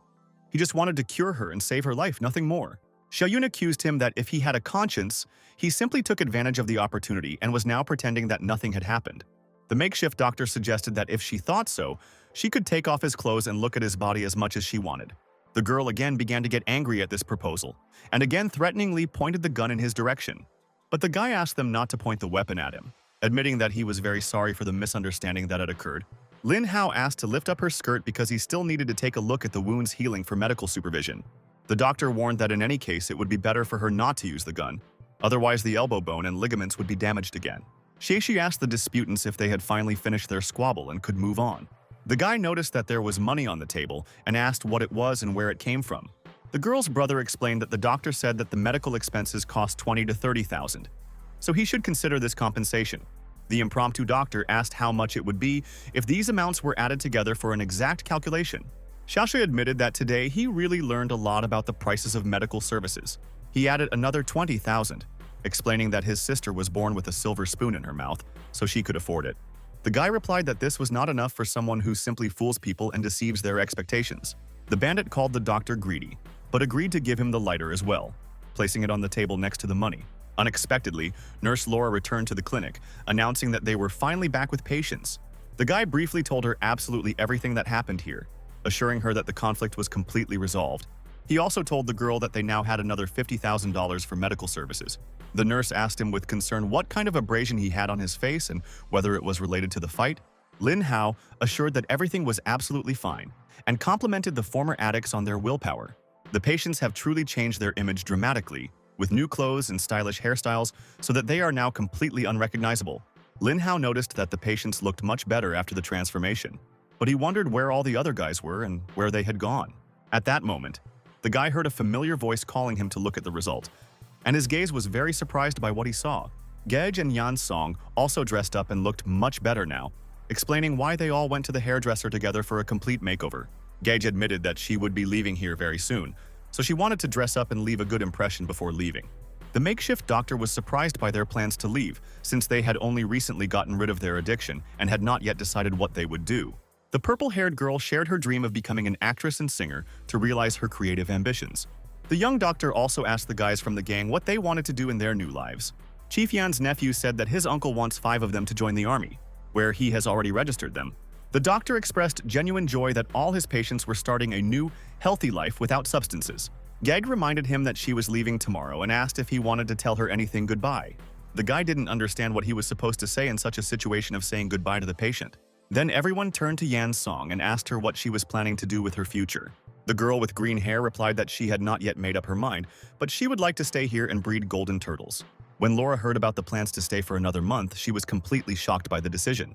The makeshift doctor explained to the nurse that the patient was still very weak and might actually need additional treatment. Gage was indignant. Hadn't she been completely cured? Why did she need any more injections and procedures? The young doctor clarified that these injections were intended only for her, which greatly surprised the girl. The former gang members were talking among themselves, suggesting that Yan Song had taken a liking to their doctor. The doctor himself wondered if the last injection had really been so effective that her face had turned so red with embarrassment. The recovered boys approached the doctor and thanked him for showing them the right path to a new life. They began to kneel in deep gratitude, and the guy did not understand what strange things were happening again. Lin Hao asked in confusion what they had suddenly decided to do and what was happening to them. The makeshift doctor ordered them to stand up, explaining that they should not kneel before anyone except their parents. The director's nephew assured the doctor that without his help, they would not have been able to get so far in recovery. He deserves gratitude. Yan Song suggested that everyone should have a celebratory barbecue to celebrate the successful completion of the treatment. Everyone supported this wonderful idea as it was really good for the celebration. The group sat around grilling meat over the fire, and everyone agreed that it was incredibly delicious and atmospheric. Gage suddenly approached the guy and asked him to feed her by hand, which caused surprise among those around him. Everyone present wondered what was going on and whether she had become ill with something again. The former gang members talked among themselves, unanimously agreeing that she had truly fallen in love with the doctor and that other suitors had no chance of winning her attention. Lin Hao turned to the girl with concern, asking what was going on with her, whether she had drunk too much alcohol during the celebration. The makeshift doctor pressed the right acupuncture point on her body and gently asked her to simply sleep peacefully and rest.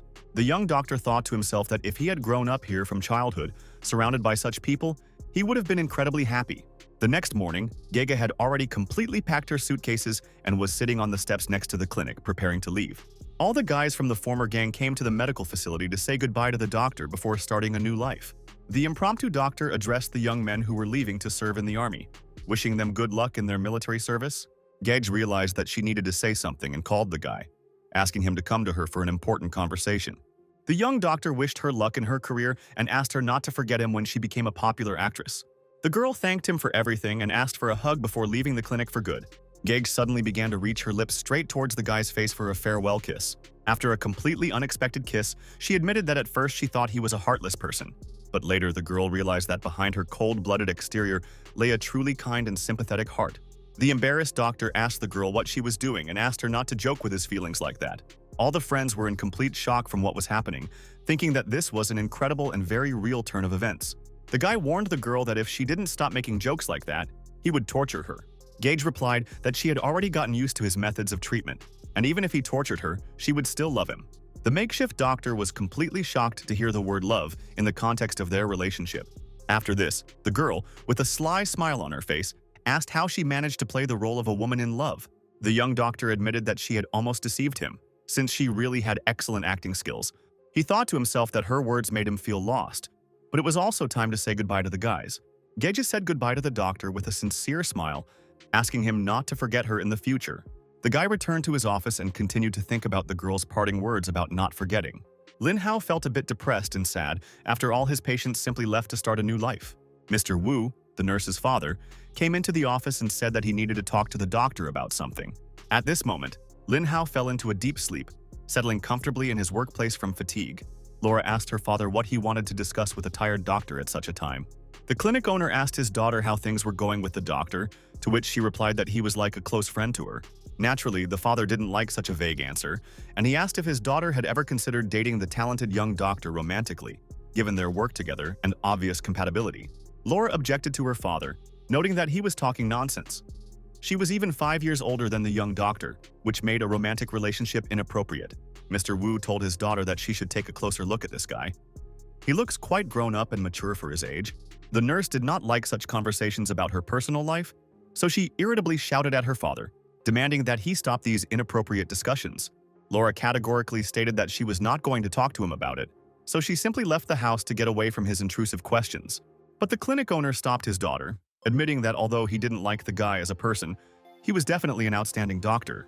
The girl agreed that Lin Hao was indeed talented in medicine, so she understood that many women in the area liked him. After an unpleasant conversation with her father, Laura went outside to rest a little and clear her head from her family problems. The nurse noticed some kind of construction going on ahead and wondered what it was all about. There had never been anything like it here before.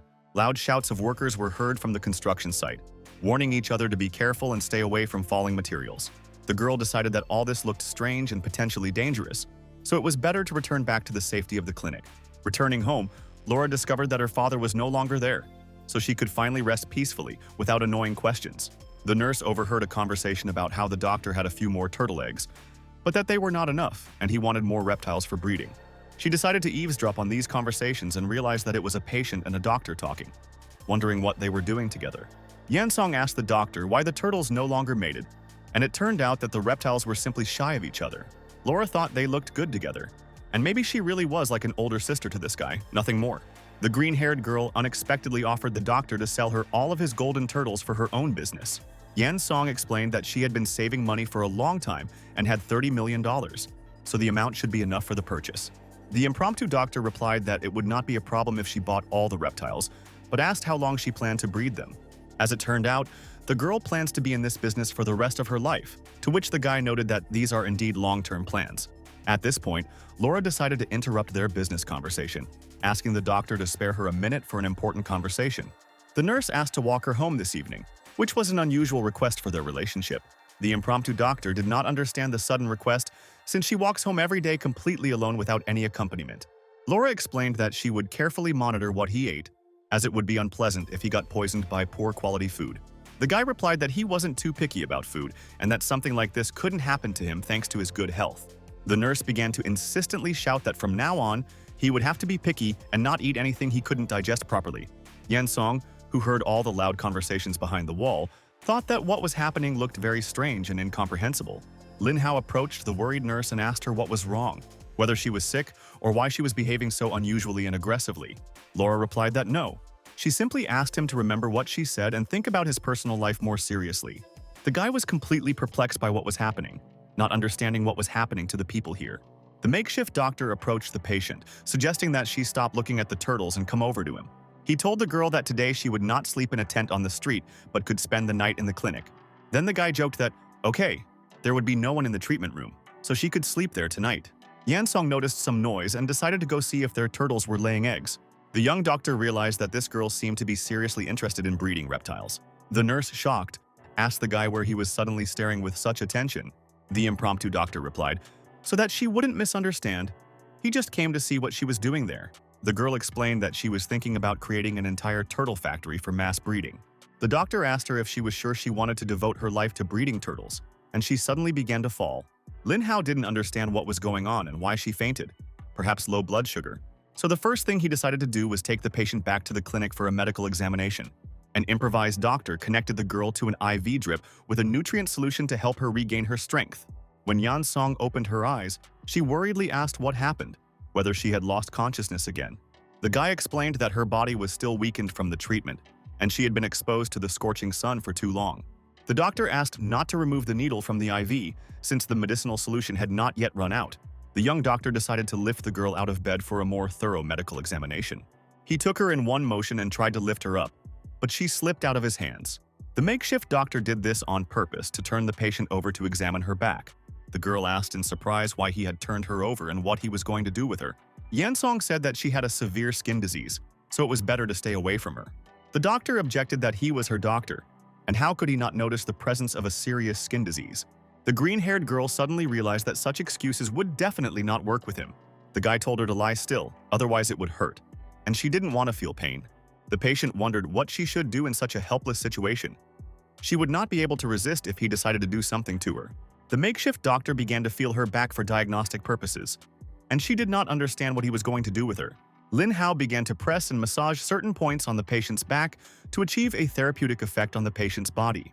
Yan Song felt an incredibly pleasant sensation spread throughout her body from the doctor's professional massage, which she had never experienced before. The girl thought it was a great feeling, as if all the muscles in her body had completely relaxed after the long tension and stress of addiction treatment.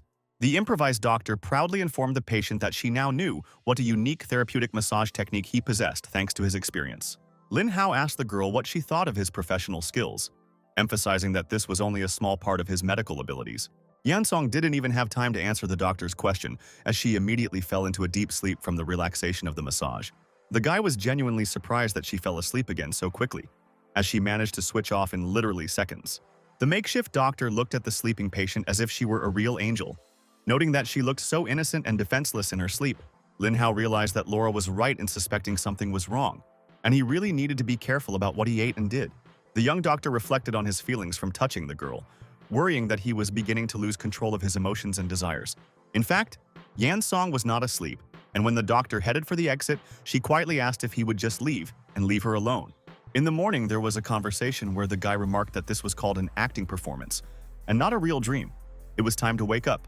The green-haired girl admitted that yesterday's massage had relaxed her so much that she actually fell asleep early from pleasure and peace. At that moment, the doctor passed by with a basin of dirty laundry, heading to the place for washing clothes. Yan Song noticed this and offered to help him wash all these things to make his housework easier. But the improvised doctor politely refused help, assuring him that it was completely unnecessary and that he could handle the task perfectly well himself. Lin Hao thought to himself that these clothes needed to be washed as quickly as possible, since they were very dirty after yesterday's events. While the guy was inside, the doors of the clinic opened slightly and someone asked if there was anyone in the medical facility. The improvised doctor was overjoyed to finally have new patients after a long break in work. He saw the people who entered the clinic in front of him and wondered why they had so many complaints even before the appointment began. An elderly man approached a young doctor, asking what time it was and why the clinic was still closed to patients. Lin Hao replied that it was only 7 in the morning, and the customers were clearly looking for trouble by coming so early. At this time, Nurse Laura came in and asked why the doctor had not yet had breakfast and why so many people had gathered there. It turned out that some Uncle Fan had arrived and asked in surprise whether they had really come to see a doctor. The nurse warned the makeshift doctor to be careful, as the old man had a very nasty and bad character. The elderly visitor heard a whisper behind him and noticed that he had heard perfectly well everything the girl had said about his personality. Uncle Fan approached the young doctor, telling him that he had heard of his success in curing the 8 demons of addiction, but that his own illness was much more serious. Uncle Fan said that the doctor couldn't do anything about his illness anyway, so he should just give him 2 injections of painkiller for temporary relief. This arrogant behavior made Lin Hao very angry, but Laura held his hand in time, preventing a conflict. The nurse explained to the impromptu doctor the visitor's nickname. He had fought in Vietnam, and there were rumors that he had been a general there. Uncle Fan is the only person in the village who receives government benefits for military service and injuries. After hearing this information, the doctor concluded that this was simply a hot-tempered old man who was abusing his age and status as a veteran. So the young doctor explained to the man that painkillers would not help with the bullet wound in his shoulder, which was causing him pain. The elderly veteran admitted that the young doctor had done a good job of identifying the source of the problem without even examining him. The improvised doctor added that during rainy weather the pain intensifies, as it feels as if something is blocking the blood vessels. Uncle Fan remarked that anyone could speak beautifully, but would the young doctor be able to cure him in that case?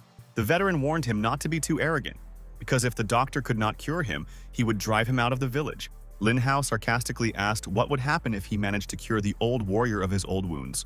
The man promised that he would then put up a memorial plaque for the doctor and would pray for him every year as a benefactor.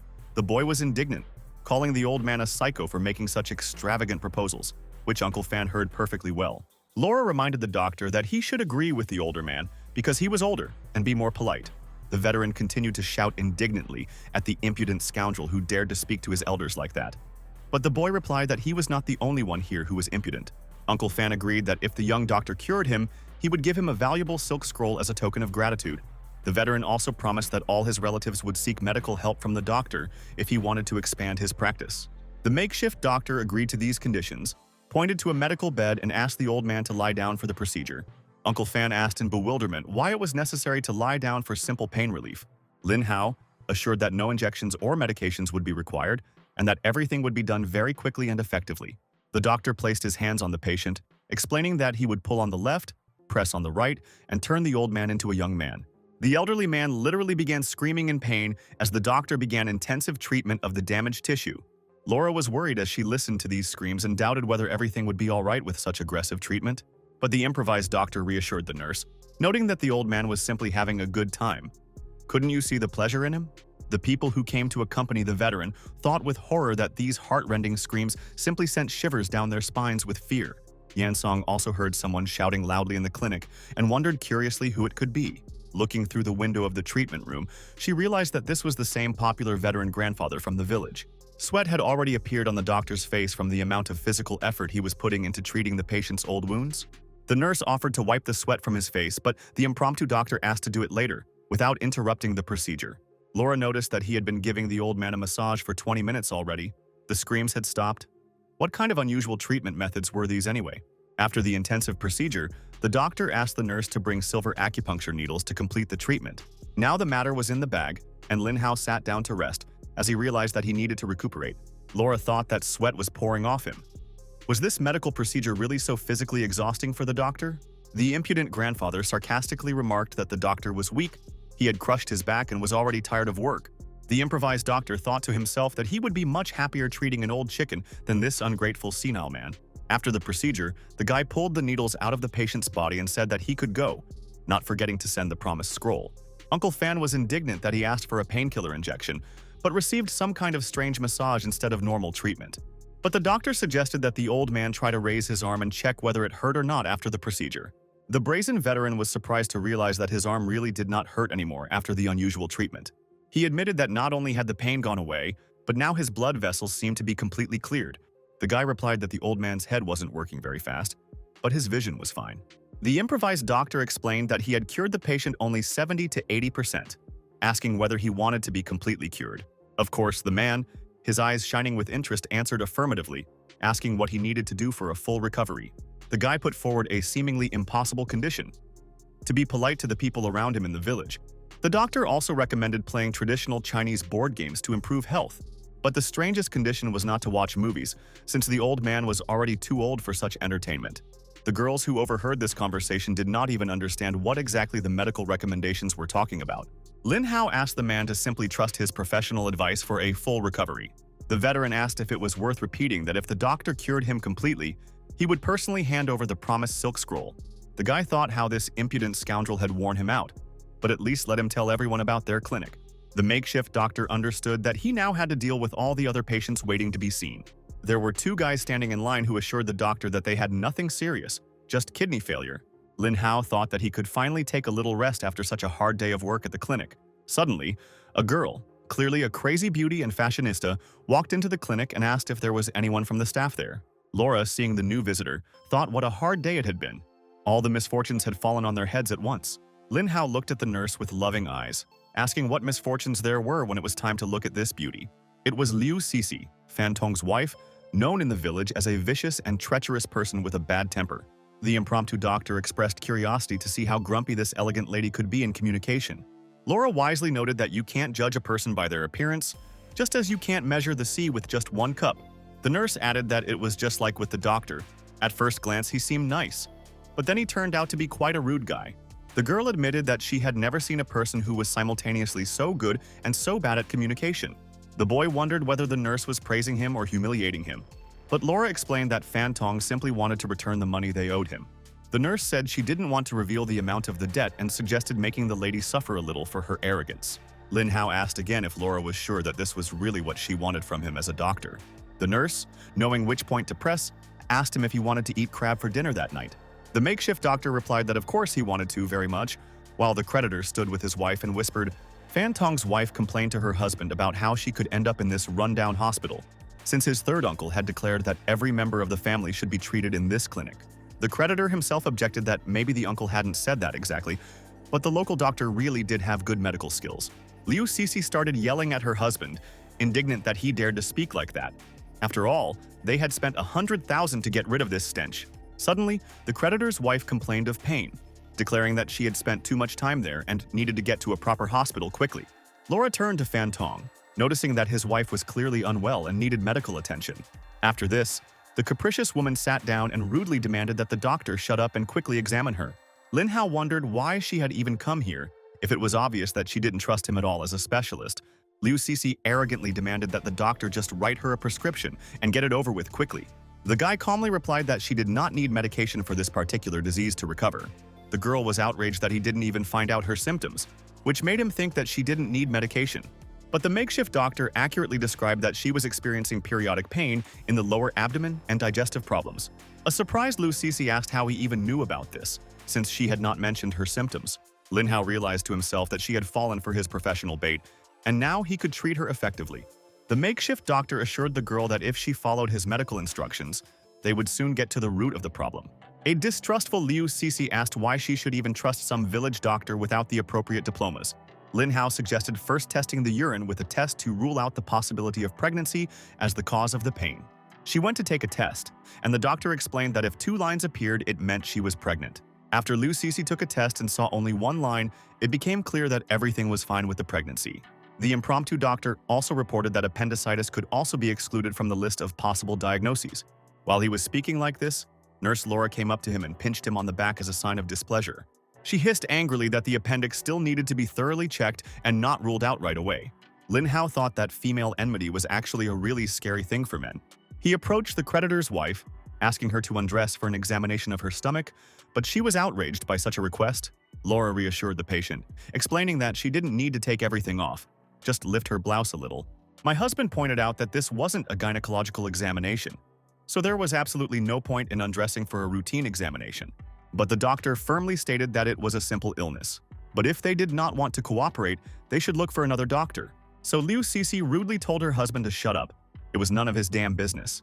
She directly ordered her husband to get out and not interfere with her medical examination. Lin Hao, hearing all this, thought that she was cooperating only to spite her husband. But it was still pleasant. The capricious patient began to undress a little, lifting her blouse to examine her stomach. She turned to the guy impatiently, demanding that they resolve the medical issues quickly. When the doctor saw this, he thought that she was not as young as the nurse, but she had a beautiful body. Liu Cixi irritably hurried the doctor, demanding that he hurry up with the examination. The nurse vindictively thought that today the patient would pay for forcing their family to sell their house. The guy, feeling the patient's stomach, said that nothing was clear and asked her to turn around to look from the side. The makeshift doctor told her not to ask unnecessary questions if she didn't understand medical procedures. The nurse still thirsted for revenge and mentally encouraged the guy to teach the arrogant patient a proper lesson. Therefore, Lin Hao seriously reported that she had a lump in her lower abdomen. After hearing the diagnosis, Liu Cixi asked again about the lump and what was wrong with it. The doctor explained the seriousness of the situation to the patient, and she fearfully asked the doctor to save her from the disease. Laura was glad that everything was happening exactly as she wanted for this arrogant patient. The makeshift doctor explained that it was just a volvulus, 1 injection, and in 3 days she would be completely recovered. Liu Cixi yelled at the boy that 3 days was too long, so the doctor suggested giving him an enema for a quick cure. When the creditor's wife heard about the enema, it came as a bolt from the blue. The nurse sarcastically remarked that to give an enema the patient had to be undressed. How could one be so impudent? The capricious girl replied that it didn't matter. In that case, the faster the procedure, the better for everyone. The guy wasn't surprised that Laura knew how to properly perform medicinal enemas. The nurse declared that the retribution was over and asked to stop thinking about all sorts of nasty things and revenge. The patient felt very nauseous after the procedure, and her husband worriedly asked what they did to her. She angrily replied to her husband that she would live, and she could ask the doctor about the rest. The makeshift doctor announced that everyone had now recovered and announced the cost of treatment. 2.5 yuan. Hearing this amount, Laura started yelling at the doctor that it was 2.5 yuan. Was he crazy? Even the patient's husband was shocked why the treatment was so cheap for quality medical care. The guy gave medical advice not to make love after eating, as it could lead to infertility. Liu Cixi blamed her husband for being impatient every time he ate. Fan Tong admitted to the doctor that they had been unable to conceive for many years. Despite trying, Laura understood why the doctor prescribed such a small amount. It was just bait to attract future patients. The makeshift doctor explained that all problems with conception are indeed due to intimacy after eating. The lender promised that if they had a child, 80 square meters of land would belong to the doctor. The young doctor asked the couple to go home, have a good rest, and recuperate after the treatment. He asked to come back to him in a couple of days for a follow-up examination and verification of the results. Lin Hao added that he wanted to eat, so he asked the patients to leave as soon as possible. The creditor husband approached his wife, offering to forget the grievances, but the doctor simply asked them to go away to rest. Yan Song was spying on everything that was happening. She was curious about what was going on at the doctor's appointment. She saw the doctor and nurse eating crabs and thought they were eating them themselves, but they didn't offer her anything. The guy explained that her body was still weakened after addiction treatment, so crabs were not suitable food. The makeshift doctor pointed to the nurse, noting that she was completely healthy, so she could definitely eat such food. Unlike recovering patients who needed a special diet, Lin Hao thought to himself that a real feud was apparently unfolding between the women, and it was better to stay away from this showdown so as not to get caught in the crossfire. The crab literally began to slip out of his hands due to the awkwardness of the situation, and he began to make excuses that the seafood was not yet completely ready for consumption.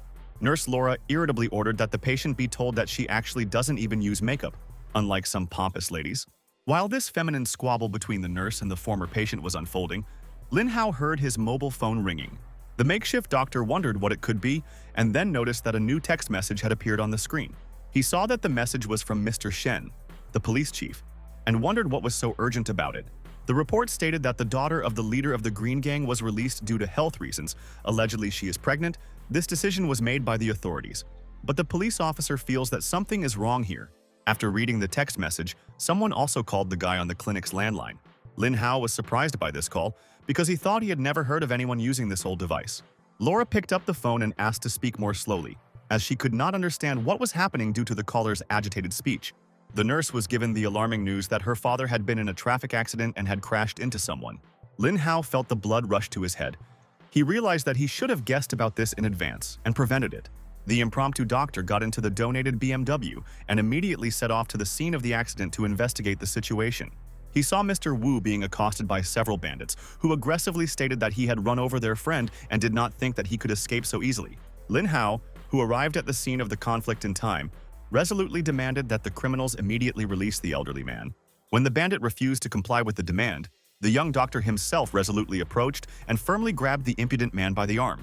He squeezed the limb so hard that the green-haired guy started screaming in pain throughout the area. After the doctor let go of the bandit's hand, he became indignant, calling the doctor a freak and declaring that the old man had actually attacked his friend. The makeshift doctor firmly told the aggressors that this man was a member of his family, and therefore they did not even dare touch him. Mr. Wu thought to himself that he was a loser who always got into trouble, and this was the first time anyone had decided to help him. Laura ran up to her father and worriedly asked Uncle John what had happened here and how events had developed. Uncle Yan explained in detail that he and the girl's father were returning from fishing when suddenly a suspicious man deliberately threw himself under the car. This scammer immediately started shouting loudly that he had a broken leg and urgently needed medical attention and compensation. After the staged accident, a whole group of accomplices jumped out of the nearby trees and began demanding monetary compensation for their injuries. Laura's father immediately told the suspicious people that the whole situation smacked of outright deception and fraud, after which the criminals decided to attack them using force to force them to pay money. The bandit began to threaten that no matter who this defender was, since he had wounded one of their people, he must pay monetary compensation for the damage caused. The makeshift doctor calmly asked the criminals what would happen if he suddenly didn't want to pay them.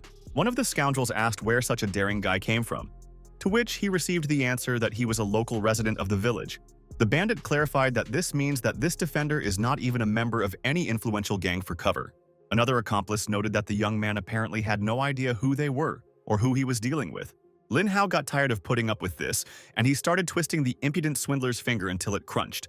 The makeshift doctor stated that there was no one influential in the area other than the landowner's Green Gang, so it was interesting to know who they could be. The doctor warned the criminal to behave well, otherwise he would dislocate even more fingers on his hand. The young man added that he, of course, knew about the existence of the Green Gang and was personally acquainted with its leader, the landowner. The scammers didn't believe that he knew the leader of the Tan Gang and told him to stop talking such utter nonsense. But the comrade of the bandit who was in a vice warned him not to provoke this dangerous guy, otherwise he would twist all his fingers. The stubborn swindler declared that no one cared even if the doctor broke his entire arm. The main thing was to get the money. The criminal threatened that no one walks there, and there are no surveillance cameras. It is a blind pedestrian crossing, so he will blackmail them. Lin Hao, hearing such impudence, asked if they really thought they could deceive him. The doctor sarcastically remarked that if there were no cameras, then it turned out he could do absolutely whatever he wanted with them. He directly hinted at a fight, which made all the bandits ask if he thought he could handle them alone. The improvised doctor, confident in his fighting skills, delivered a powerful punch to his opponent. This gang of swindlers immediately fell to the ground. The guy dealt with them very quickly. The rest of the group admitted that he was indeed strong, so they needed to call for reinforcements to fight. The young doctor mockingly replied that yes, let them call more people, or better yet, the landowner himself. Laura, who heard this entire conversation, worriedly suggested leaving before the criminals gathered their strength. One of the bandits threatened not to even try to escape, since he noticed and remembered the license plates of their cars. Lin Hao stepped on the insolent man's head and told him to shut up and not threaten him. A black man on the phone indignantly asked his subordinates how they couldn't handle such an easy task. But they explained to him that it was not their fault. The enemy was too physically strong, and they could not deal with him using conventional methods. When the gang leader heard about the failure of the operation, he ordered his subordinates to grab firearms and immediately follow him to resolve the problem by force. Lin Hao, seeing the newly arrived bandit reinforcements, ironically noted that they had finally arrived at the scene of the showdown. Indeed, a black guy arrived at the scene of the incident, who was the leader of this criminal group of swindlers. The boss threateningly told the young doctor that it didn't matter who he worked for, but he was unlucky enough to get involved with such influential people. The makeshift doctor mockingly replied to the leader that he was joking, that he could only use one leg and one arm, and that he would still easily defeat him. The enraged bandit immediately went on the attack, swinging his fist at the impudent opponent, who calmly blocked it. A real brawl began between the opponents. It was necessary to determine which of them would be able to gain the upper hand in the fight. The doctor, being incredibly fast in his movements, accurately hit the leader on the cheek with his fist, stunning him. After the powerful blow, Lin Hao looked at the defeated opponent with an evil gaze, asking who else wanted to be next. All of the boss's henchmen began to shake with fear, not understanding how their leader was defeated in a couple of seconds with such simple movements. The scammers began making excuses and running away, saying that their wives were giving birth and that they needed to go home immediately. The dark-skinned leader, coming to his senses, declared that this arrogant boy thought too much of himself.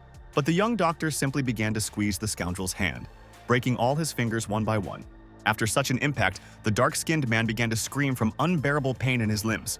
The guy repeated his demand to call the landowner and tell him to bring $500,000 in ransom. But the leader mockingly asked if the doctor would really threaten their influential gang. Lin Hao agreed that he was right, but asked if he could make a call while continuing to crack his fingers. The stubborn bandit said that he didn't think he would be afraid of such pressure, so he would do everything easily. But the improvised doctor continued to simply press on the arm, without any mercy to the opponent. The young doctor threatened that he knew how to show people what real fear was, and could do so for as long as he wanted. Suddenly, the guy heard the sound of a siren and saw an approaching police car with flashing lights. He thought in shock about who could have called law enforcement here at such a moment. Uncle Yang and Mr. Wu wondered if it was possible to do something normal for once without fights and incidents. The bandits were delighted at the arrival of the police, hoping that the lawman would help them against the aggressive doctor. The same policewoman whom Lin Hao had met earlier under different circumstances got out of the car. The policewoman realized that the guy really didn't seem to recognize her right away among the other people. But upon closer inspection, the doctor realized that this was the same traffic police officer who had resolved the situation during the previous accident. The bandits realized with horror that this mysterious guy was even acquainted with law enforcement officials. Mr. Wu was surprised how his son-in-law could be acquainted with so many influential people, since he always sat at home in the clinic and treated patients. Laura realized that this policewoman was the same law enforcement officer they had met in the city under previous circumstances. The father advised his daughter to keep a closer eye on her boyfriend and not let other girls get too close to him. But Laura objected to her father, asking what he was even talking about.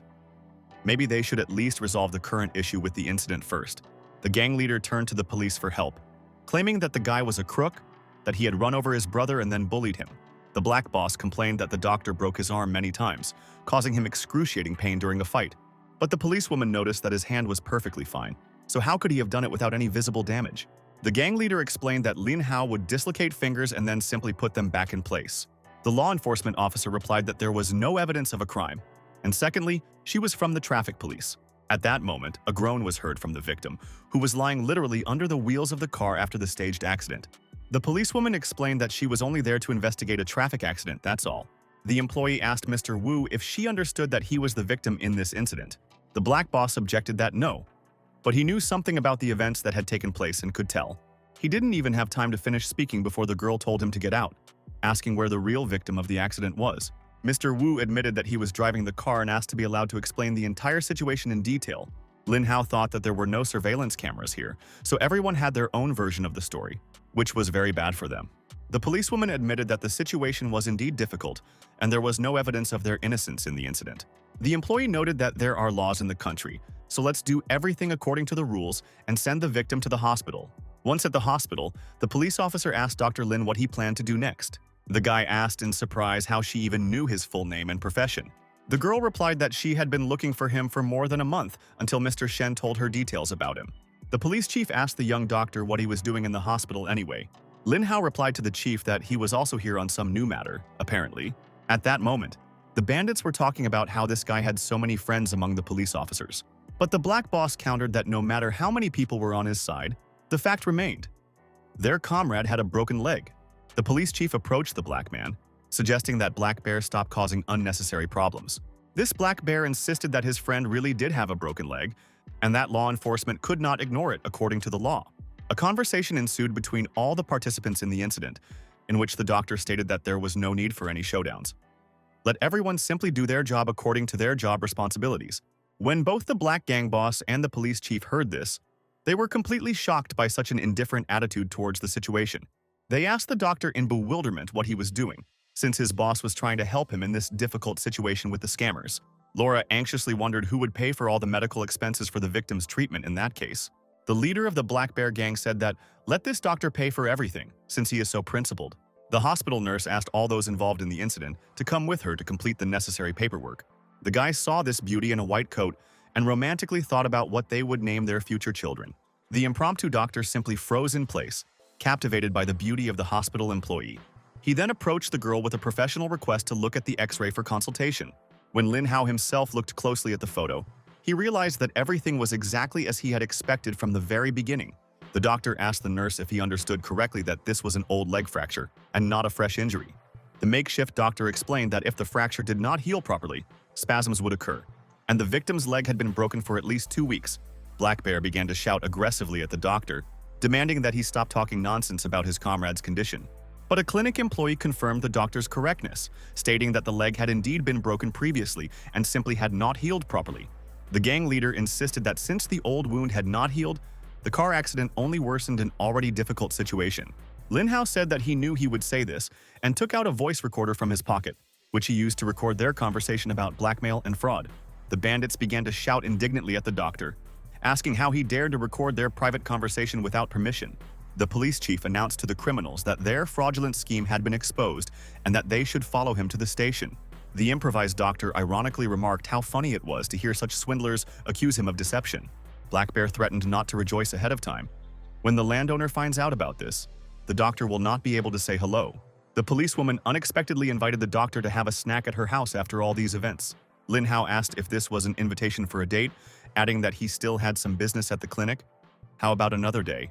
But the girl covered her eyes with her hand, explaining that she was simply going to pick up her car from repair.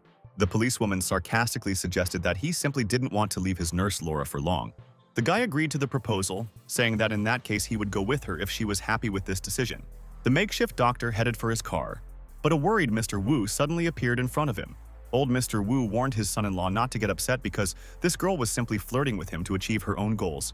The old man wisely noted that it was quite obvious how the policewoman was trying to bewitch him with her feminine charms and attention. Therefore, Lin Hao approached the law enforcement officer, assuring her that he was not thinking of anything unnecessary and would simply take the car. Mr. Wu asked the boy not to stay out late, as he and his daughter would be waiting for him to return home. When the elevator opened in the multi-story building, the doctor asked the policewoman whether she was incredibly rich to have such a large apartment. But once inside the apartment, the improvised doctor was discouraged by what he saw and didn't even know what to say about it. Entering the spacious rooms, Lin Hao admitted that it was not bad. This is exactly how a modern house should look. The girl asked where he was heading, because she said that she was going to take a bath. The policewoman reminded him that they had just met, so he shouldn't act like he was her boyfriend. She blushed with embarrassment, stammering that yes, or rather no, he was fooling her again with his hints. The young doctor suggested leaving these conversations for later and advised the girl to simply go and wash herself. The law enforcement officer admitted that she likes how he tries to seem really cool and independent. Lin Hao thought to himself how hard it was to breathe while waiting for the girl to come out of the shower. It was a real test. He thought that he was not a god, but only a helpless man. So how could he withstand such a temptation? The policewoman came out of the shower, assuming that he was probably hungry, and offered to cook something for dinner. But all the guy saw on the girl was a dazzling house dress that was insanely short. The makeshift doctor thought it was so tempting that he almost fell into this feminine trap. The hostess asked the guest what he wanted for lunch from the available products. Lin Hao immediately replied that the only thing he was interested in was crabs, like the ones in the clinic. But the policewoman regretfully informed him that he had high demands, and she only had instant noodles. The doctor asked in surprise if she had really invited him to her place just for such meager food. The only thing the hostess had was noodles, eggs, and a few sausages in the refrigerator. The young doctor offered to show her how to cook noodles properly and took the frying pan into his skillful hands. He fried eggs with special spices and demonstrated the result, declaring that everything was ready to eat. When the girl decided to try the dish, she realized that it really did taste like the food of the gods. The policewoman asked in surprise how he managed to make ordinary noodles with such an exquisite taste. But Lin Hao advised her not to rush, to eat calmly, and offered to take another portion of his. The girl admitted that she feels so sleepy on a full stomach, and it's all because of his culinary skills. After a hearty dinner, the impromptu doctor suggested she rest, adding that he himself was also going home to his loved ones. When the guy was already turning to leave, the policewoman stopped him, asking him not to leave the party so early. She admitted that he couldn't leave, since this was the first time she had ever invited a man to her home. Lin Hao was surprised to see that she seemed to be a police officer, but in reality she was so timid and shy. The makeshift doctor sheepishly suggested that perhaps she didn't even have a boyfriend or relationship experience. The girl, with a sly smile on her face, confirmed that yes, he had guessed everything correctly about her personal life. The young doctor replied that he could not believe that such beauty was wasted without the attention of men. The policewoman remarked that these noodles were simply finger-licking good, and then thought about what she had just said. The guy smugly remarked that since he was, as always, excellent in everything, this was a natural result. The hostess asked the guest if perhaps he would return her car from repair. But the girl objected that he had just prepared dinner and wanted to leave immediately. She would not let him go. Lin Hao joked that she should know that he was only selling his body, not his culinary skills. The policewoman began to be indignant about the terrible things he was saying in her presence. The improvised doctor quickly corrected himself that he had made a mistake. He was only selling his skills, not his body. Unexpectedly, the girl asked him to help her give a relaxing massage after a hard day at work. The young doctor replied that she had found the right person for this. He would do everything for maximum pleasure. The hostess was overjoyed and immediately lay down on the bed next to the guy who was sitting there. She asked for a head massage, and Lin Hao agreed to help with the procedure. With his skillful hands, he began to touch the girl, asking her to just lie still. He would take care of her. When the policewoman was lying under his hands, she asked him to work more gently, as it was a little painful. But the girl understood that this was a wonderful feeling, at the same time painful and very pleasant. The guy thought that her reaction was too strong. Was the massage really that unpleasant? The impromptu doctor asked if this was the first time she had received a professional massage. The girl admitted that she didn't think that he was not only a talented doctor and cook, but also an excellent massage therapist. Lin Hao answered honestly that he would not lie. There was nothing he could not do. Suddenly, the guy noticed with his gaze that the girl had simply fallen asleep on his lap from relaxation. He thought that she had fallen asleep so carelessly that she could catch a cold in such a position. The concerned doctor tried to check her condition, but was alarmed to find that he could not feel a pulse on her wrist, which caused him serious concerns about the girl's health. Lin Hao thought that it was clear that this health problem had been bothering the policewoman for quite a long time, requiring medical intervention. The doctor looked at the sleeping girl and realized that she was sleeping like a baby. He did not expect such complete trust on her part towards a practically stranger. The makeshift doctor thought that perhaps the police officer would give him a chance to better demonstrate his medical skills in treating the disease. The young man noticed that the patient had opened her eyes slightly and happily stated that she had finally woken up from a deep sleep. After waking up, the girl apologized that she didn't know how she could have so carelessly fallen asleep on his lap during the massage. Lin Hao assured that everything was fine, and the most important thing was that the policewoman had actually slept well and rested. The patient admitted that in any case, it was the best sleep she had had in a long time. So deep and calm. But then the doctor interrupted the conversation, declaring that there would definitely never be another such time between them. The makeshift doctor explained that sleeping on his lap was quite tempting today, but he didn't know if he could control himself in the future. Then the young man said that while the policewoman was sleeping, he did something with the body for diagnostic purposes. The girl was very frightened by what she heard and worriedly asked what exactly had been done to her there. The doctor reassured the patient, explaining that he was simply checking her pulse to assess her health for medical purposes. Lin Hao guessed that it must be very annoying to have periods twice a month instead of once. The policewoman asked in surprise how the doctor had even found out about this intimate matter without an examination. The patient honestly admitted that this problem with her cycle had been bothering her for quite a long time. The doctor explained that this is due to the lack of a permanent partner. Without regular intimacy, the body begins to malfunction within a month. When the girl heard this, she was outraged at what was going on in this strange doctor's head. The improvised doctor approached the patient, suggesting that, in addition, She probably suffered frequent headaches due to hormonal imbalances. The young man stretched out his hands to check, asking to be allowed to see if this was really so. Lin Hao said that okay, it was time for him to just go home to his loved ones in that case. The doctor added that the policewoman could come to the clinic at any time for treatment, but it was too late now. The girl asked if the doctor was planning to stay overnight to continue providing medical assistance. Lin Hao asked why he wanted to stay overnight with this delicate female problem. The patient, with a shy smile, admitted that she would actually just like the doctor to be nearby for safety. But then the policewoman said, okay, let him just leave. Here are the car keys. See you another day. The makeshift doctor said goodbye, advising not to miss him too much until the next time they met. The doctor noticed that the patient seemed to be getting too angry at his straightforwardness, so he wished her luck until the meeting. As Lin Hao drove home in his new car along the dark country roads, the improvised doctor understood that revealing his true location and family history was quite dangerous for his safety. The young doctor had already returned to the familiar clinic, where his faithful nurse Laura was patiently waiting for him with a carefully prepared dinner after a long day of work. The tired, improvised doctor apologized to the girl and told her that he hadn't had time to have a proper dinner yet after an unexpected visit to a new policewoman he knew. Chef Yan was already comfortably seated at the dining table and kindly invited the young doctor to join him for the evening meal, as he was just having dinner and would not mind company. Lin Hao was genuinely delighted to meet the wise old man unexpectedly and admitted that he wanted to ask him something important about local history. When the experienced director heard this, he remarked understandingly that he had long known about the doctor's unusualness. Otherwise, why would a person with such outstanding medical talent remain in this god-forsaken wilderness? The young doctor earnestly asked Chief Yan, since he completely trusted him as a wise mentor, to keep all the information he received in the strictest confidence from outsiders. An understanding elderly man reassured her not to worry, and that he would not tell anyone the sad truth about the family's ancestral estate being mercilessly destroyed. The director added sadly that there really weren't many people left in the village with this once noble and influential family name. Yan Song suddenly entered the dining room and called out loudly to the boys sitting at the table, clearly wanting to attract their attention. Lin Hao instantly turned towards the entrance to understand what emergency had happened there with his former patient. The green-haired girl admitted, somewhat embarrassed, that she had accidentally overheard what exactly the doctor was talking about with the respected director of the clinic. The concerned makeshift doctor immediately wondered how bad this was for maintaining the confidentiality of important family information. The alarmed young man quite seriously threatened the curious patient that if he ever told anyone about the secrets he had heard, he would deeply regret it. The self-confident green-haired girl calmly replied that there was absolutely no need to threaten her. She was very good at keeping her mouth shut and keeping secrets. Yan Song added meaningfully that now that she had finally learned the whole truth about the past, she was beginning to understand why the doctor sometimes behaved so strangely and distantly. The intrigued young man curiously asked the insightful patient why exactly he considered his behavior strange. The girl explained with expertise that many people who were seriously traumatized in early childhood.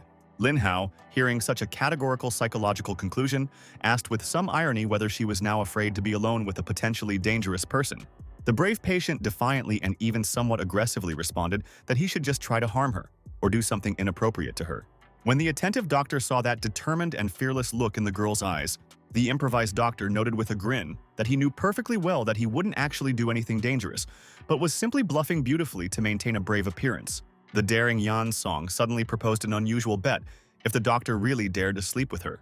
When the stunned young man heard this frank proposal, he did not expect such impudence and straightforwardness from his former patient. The self-confident girl added meaningfully that after such intimacy, the doctor would never be able to leave her or forget her until he died. Then, pleased with herself, Yan Song mockingly remarked that she clearly saw how the vaunted doctor was already completely frightened by her bold and frank proposal. The cautious young man sensibly objected that this risky bet would bring absolutely no real benefit to him personally as a man. The disappointed patient contemptuously accused the evasive doctor of being nothing more than a common coward. Lin Hao wisely noted that courage alone would not be enough to support oneself in this life, so one must be more practical in making decisions and not succumb to provocations. The impromptu doctor calmly told the girl that he was going to his room to rest after a long day, and that she could do absolutely whatever she wanted in her free time. But the stubborn Yan Song took it upon herself to demonstratively close the door to her room in front of him, and then theatrically fell onto her bed, feigning fatigue. The surprised guy asked in bewilderment what was going on and why she was acting so strangely after a normal conversation. The patient complained that she had spent the entire day at the clinic helping with various tasks, and that her entire body ached from the unusual strain. Lin Hao reminded her that he told her to exercise regularly to stay in shape. So what goes around comes around in the end. The green-haired girl nostalgically noted that the massage had been done so well last time. Maybe the doctor would repeat it for her. The young doctor even showed interest, asking if she really wanted him to give her a professional therapeutic massage to relieve tension. Yan Song coquettishly asked if the doctor himself would really like to give her a relaxing massage after a hard day's work at the clinic. The improvised doctor realized that this was a clear provocation, and that he could not fall into such a female trap, which could lead to trouble. Therefore, the cautious guy replied that he had to work while the patient was resting, so he wouldn't fall for such tricks.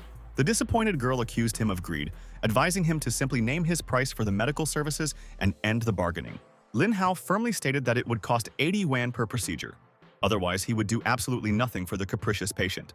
Yan Song agreed to the terms, noting that it was not much money, and asked that she hurry up to satisfy her need for a massage.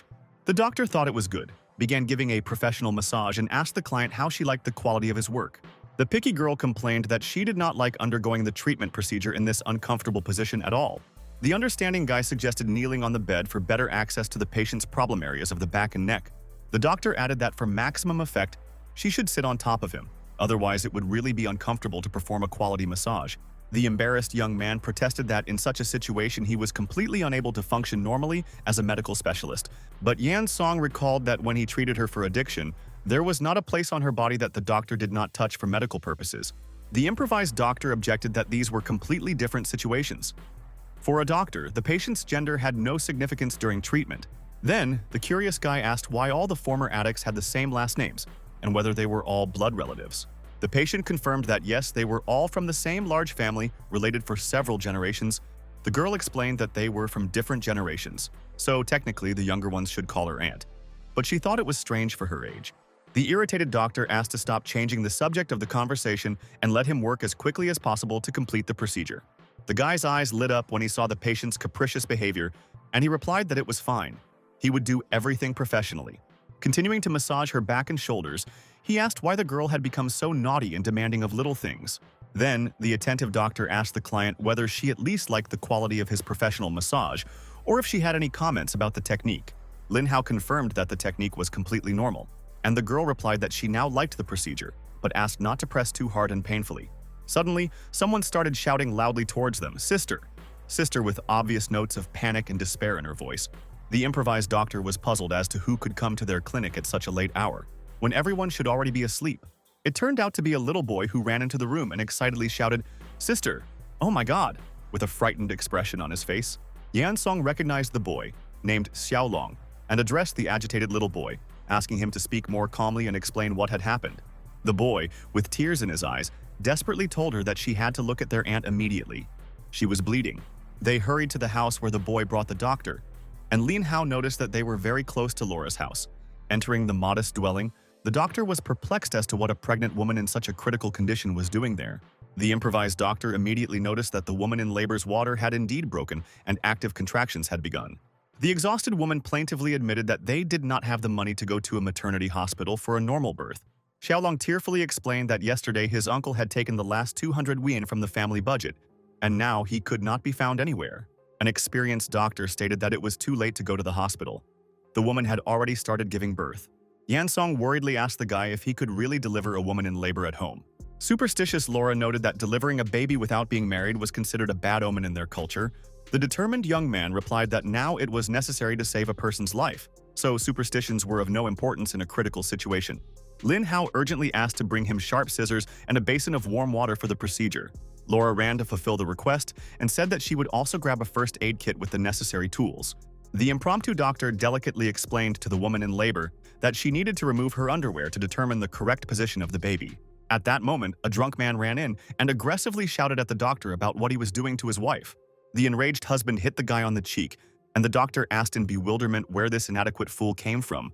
The woman in labor angrily asked her husband what he was doing there and why he hit the doctor who was trying to help. The distrustful husband asked suspiciously whether this young man was really a qualified doctor. The aggressive man said that they did not need the imposter's help, so he should just get out of their house. Lin Hao warned that if they wasted any more time arguing, both mother and child would simply die. The worried man threatened that if something happened to his beloved wife, the doctor would regret it. The irritated guy told the drunk man to get lost, asking what he was even pretending to be at a critical moment. The doctor added that it was because of these stupid squabbles that they lost precious time, and there was no point in disgracing their family. An experienced doctor realized that the baby was in an abnormal position, so a cesarean section was not possible. The only option was an external version of the fetus. Lin Hao began to tell the woman in labor that normal pushing was not enough for such a difficult case. The makeshift doctor asked the woman to push as hard as she could, gathering all her remaining strength for the birth. Due to unbearable pain, the woman in labor began to bite her husband's hand in order to somehow ease her excruciating suffering. A drunk man with tears in his eyes imploringly told his wife to bite his hand as much as necessary.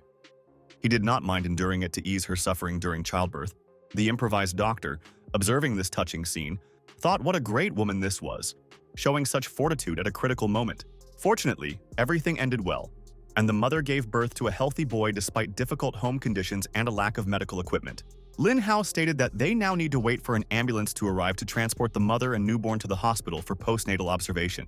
The next day, when the tired guy was fast asleep, he was awakened by someone's insistent voice calling him to wake up and get to work. It was a concerned nurse, Laura, who came up and asked why he was sleeping so late after so much time had passed since the morning. The young doctor's clinic is experiencing a real stir. A huge number of patients are coming to him for medical help after yesterday's events. The impromptu doctor thought that he had never gone to bed so late before and realized how tired he was from the stressful day of labor. Lin Hao realized that he had almost forgotten. He had another important matter to attend to today that could not be postponed. The young doctor remembered that yesterday he had promised his uncle to come to the village committee to discuss issues concerning the clinic. Understanding, Laura replied that it was fine. Let him take care of himself and be sure to call if he needed anything or if any problems arose. When the guy went away on business, the girl thought with hope that he would be able to find his lost family in this village. The improvised doctor approached the village committee building, surprised that such a luxurious administrative building could be found in such a poor village. Entering the spacious office, he saw Uncle Yan, who suggested that the remaining meeting participants discuss the remaining issues among themselves. When the influential man looked up from his documents, he saw a young man who entered the office for a meeting. Lin Hao politely asked his uncle if he was disturbing the meeting and suggested that he wait outside until the end. The meeting participants assured that there was no need to worry. They had almost finished discussing all the important issues. Uncle Yan took the opportunity to introduce their new doctor to the village. Noting the young specialist's impressive medical skills, Deputy Head Fan Chiang turned to the leader, saying that if there were no more questions, he would then go about his business. Lin Hao wondered in surprise if this influential deputy was completely ignoring him as an insignificant figure. When the elderly man walked past the young doctor, he thought that this self-confident boy looked very impudent and daring. As Fan Chiang passed by, he suddenly heard a guy advise him to give up alcohol if he was going to eat. The makeshift doctor warned that otherwise the deputy's liver might simply not be able to withstand such a constant strain from alcohol. The irritated adult man was indignant that it was none of the young doctor's business whether he drank or not. And who was this guy to tell him what to do? Lin Hao advised him not to get so angry, adding that he knew about the deputy's frequent pain in the right side of his abdomen. The doctor listed the symptoms: loss of appetite and weight, yellowish skin color, constant fatigue, and asked if his diagnosis was correct. Having heard a precise description of his hidden health problems, the shocked man asked how the young doctor had managed to find out about this without an examination. The makeshift doctor calmly explained to his deputy that there was really no need to worry so much. All these problems were caused by his excessive love of alcoholic beverages. Another influential woman, Deputy Head Wu Meilian, approached them and asked if the doctor could determine whether she had any hidden problems with her body. The confident doctor assured me that he could carry out the diagnosis without any problems. In fact, it was very easy for an experienced specialist. The enterprising guy thought to himself that the woman looked quite rich, so it was high time to earn a little extra money on medical services. Lin Hao listed the symptoms: bloating, heartburn, constipation, frequent feeling of hunger even after eating. The surprised woman confirmed that everything was absolutely correct and thought that this young man really knew his medical business. The deputy head asked if these unpleasant symptoms could be treated, and the doctor assured her that, of course, all she had to do was come to the clinic. Uncle Yan supported the young specialist, stating that if anyone has health problems, always contact this talented guy. The village head dismissed the rest of the meeting participants, saying that he still needed to discuss something with this young medical talent in private. The impromptu doctor smiled slyly, promising to give the head a good discount on his professional services. The influential man pointedly announced that he could tell they had already found the key to solving the doctor's family secret. The head asked for patience, promising to tell everyone about everything later, when the time was right. The village leader asked the young doctor if he understood correctly that he had not yet had lunch today. The caring man said that he had bought food for both of them, so he suggested that they eat first and then tell them about his family. The hungry guy, seeing all this wonderful food, thanked the owner. Today there really wasn't even time to eat properly. The leader approached the elderly woman and asked her to take care of the eldest representative of the Lin family again. Uncle Jan explained that it was nothing serious. He just wanted to know if a child from their family had gone missing about 14 or 15 years ago. The elderly woman replied that she was not sure of the details, but would ask her husband when he returned home. The curious doctor approached Aunt Chun, asking if Uncle Lin knew anything about these events. The woman sadly replied that she thought he knew more than her husband, but he had suffered a stroke and was now not thinking clearly. The generous guy assured him not to worry about it. He would cure the old man absolutely free of charge as gratitude for the information. The headman realized that he had forgotten to introduce this young man, a new doctor in their village with outstanding abilities. The manager added that the doctor's medical skills were truly amazing, and since he said he would help, it would happen. The attentive guy approached his aunt and asked if she had been experiencing severe headaches lately. The surprised woman asked how the doctor had even found out about this without a preliminary examination or complaints. The makeshift doctor explained that the symptoms were noticeable enough for an experienced specialist and asked permission to check the pulse for an accurate diagnosis. Lin Hao carefully took the woman's hand and began to feel her pulse to determine the patient's exact health condition. The makeshift doctor diagnosed that she appeared to be suffering from a stomach ulcer, which had led to iron deficiency anemia. The young doctor assured her that it was not such a serious problem. So when she was free, she should come to his clinic for treatment. When they left the building, the guy turned to Mr. Yang, noting that he was exaggerating his greed. Although he loves money, he has principles. The influential man confidently stated that this definitely could not be a mistake. This was the last family with the doctor's surname in the village. Lin Hao remembered that yesterday he helped a woman who lived here give birth, and now he realized that they still hadn't paid for the services. Uncle Yan replied that it was very bold and reckless of such a young man to deliver a baby at home. He said that the owner of the house was named Lin Shitian, and his wife was Suqing. This family was the most famous and respected in the village. The man sadly added that if we talk about Shitian, he used to be a completely different person. It's very sad that he became like this, but his wife is still faithful to him. Since childhood, this boy was an incredibly talented artist, and at an early age he became famous throughout the region for his outstanding paintings. But his well-being ended after a terrible accident. Initially, there were 11 people in the Lin and Su families, but after the tragedy, only 3 remained. An impromptu doctor came to visit that pregnant woman Su Qing to find out how she was feeling after giving birth. The grateful woman said she was very glad that he came to visit her and apologized for never paying for his assistance during the birth. The generous guy assured them not to worry about money. They already had more than enough problems in their lives. Lin Hao explained that he had come today specifically to talk to her husband about important family matters. Suqing sadly admitted that since her husband stopped painting, he drinks and gambles all day long. The faithful wife added that she believes that one day he will pull himself together and change, so she continues to stay by his side. The understanding young man said that the village chief told him the sad story of her husband and the family tragedy. The doctor sat down next to him and noticed that although the artist's hands were damaged, there was still hope. He thought he loved his wife, and that was why he was obsessed with drinking. The woman objected that this was not true. When they first got married, they vowed never to separate no matter what. The impromptu doctor expressed the opinion that, in all likelihood, the husband really only thinks about himself and his problems. But Su Qing firmly objected that this was nonsense. In fact, they really loved each other with all their hearts. The disappointed guy started raising his voice, asking if she thought this was true love. He just felt sorry for her because he couldn't draw anymore, that's all. Su Qing, with tears in her eyes, sadly admitted that yes, perhaps the doctor was telling the truth about the state of their family relationship. The improvised doctor advised the woman to have a good discussion with her husband about his problems, and if he pulled himself together, let him come to the clinic for help. Lin Hao realized that now was not the time to ask about his relatives, so it would be better to ask about it later, at a more appropriate time. The grateful girl assured the doctor that she believed in her husband and that this was how it would be, that he would definitely change for the better. At this time, her husband was lying on the ground, completely drunk, and could not even utter a few words coherently. Driven to despair, the girl began to shout at her husband that she could no longer tolerate his constant drunkenness and degradation. Confused, Lin Shidian asked in surprise what had happened and why his wife had suddenly started talking about it. His angry wife accused him of becoming a non-entity after losing the opportunity to paint. The woman added that he was simply an irresponsible man who did not deserve such a devoted wife as she. The frightened man promised that within 3 months he would swear to stop drinking alcohol and gambling. Subin replied that it was okay. She would believe him for the last time. The doctor said that he could find him in the village clinic. She added that she hopes her husband will truly get his life back on track during this allotted time for rehabilitation. In the village clinic, patients could be heard loudly asking the doctor to see them first. While Lin Hao was standing and talking to the patients, Mr. Fan approached him for consultation. The deputy head explained that the doctor had told him last time that he had liver problems, so he came for treatment. The impromptu doctor assured him that everything was fine and that the patient should not be angry with him for his straightforwardness.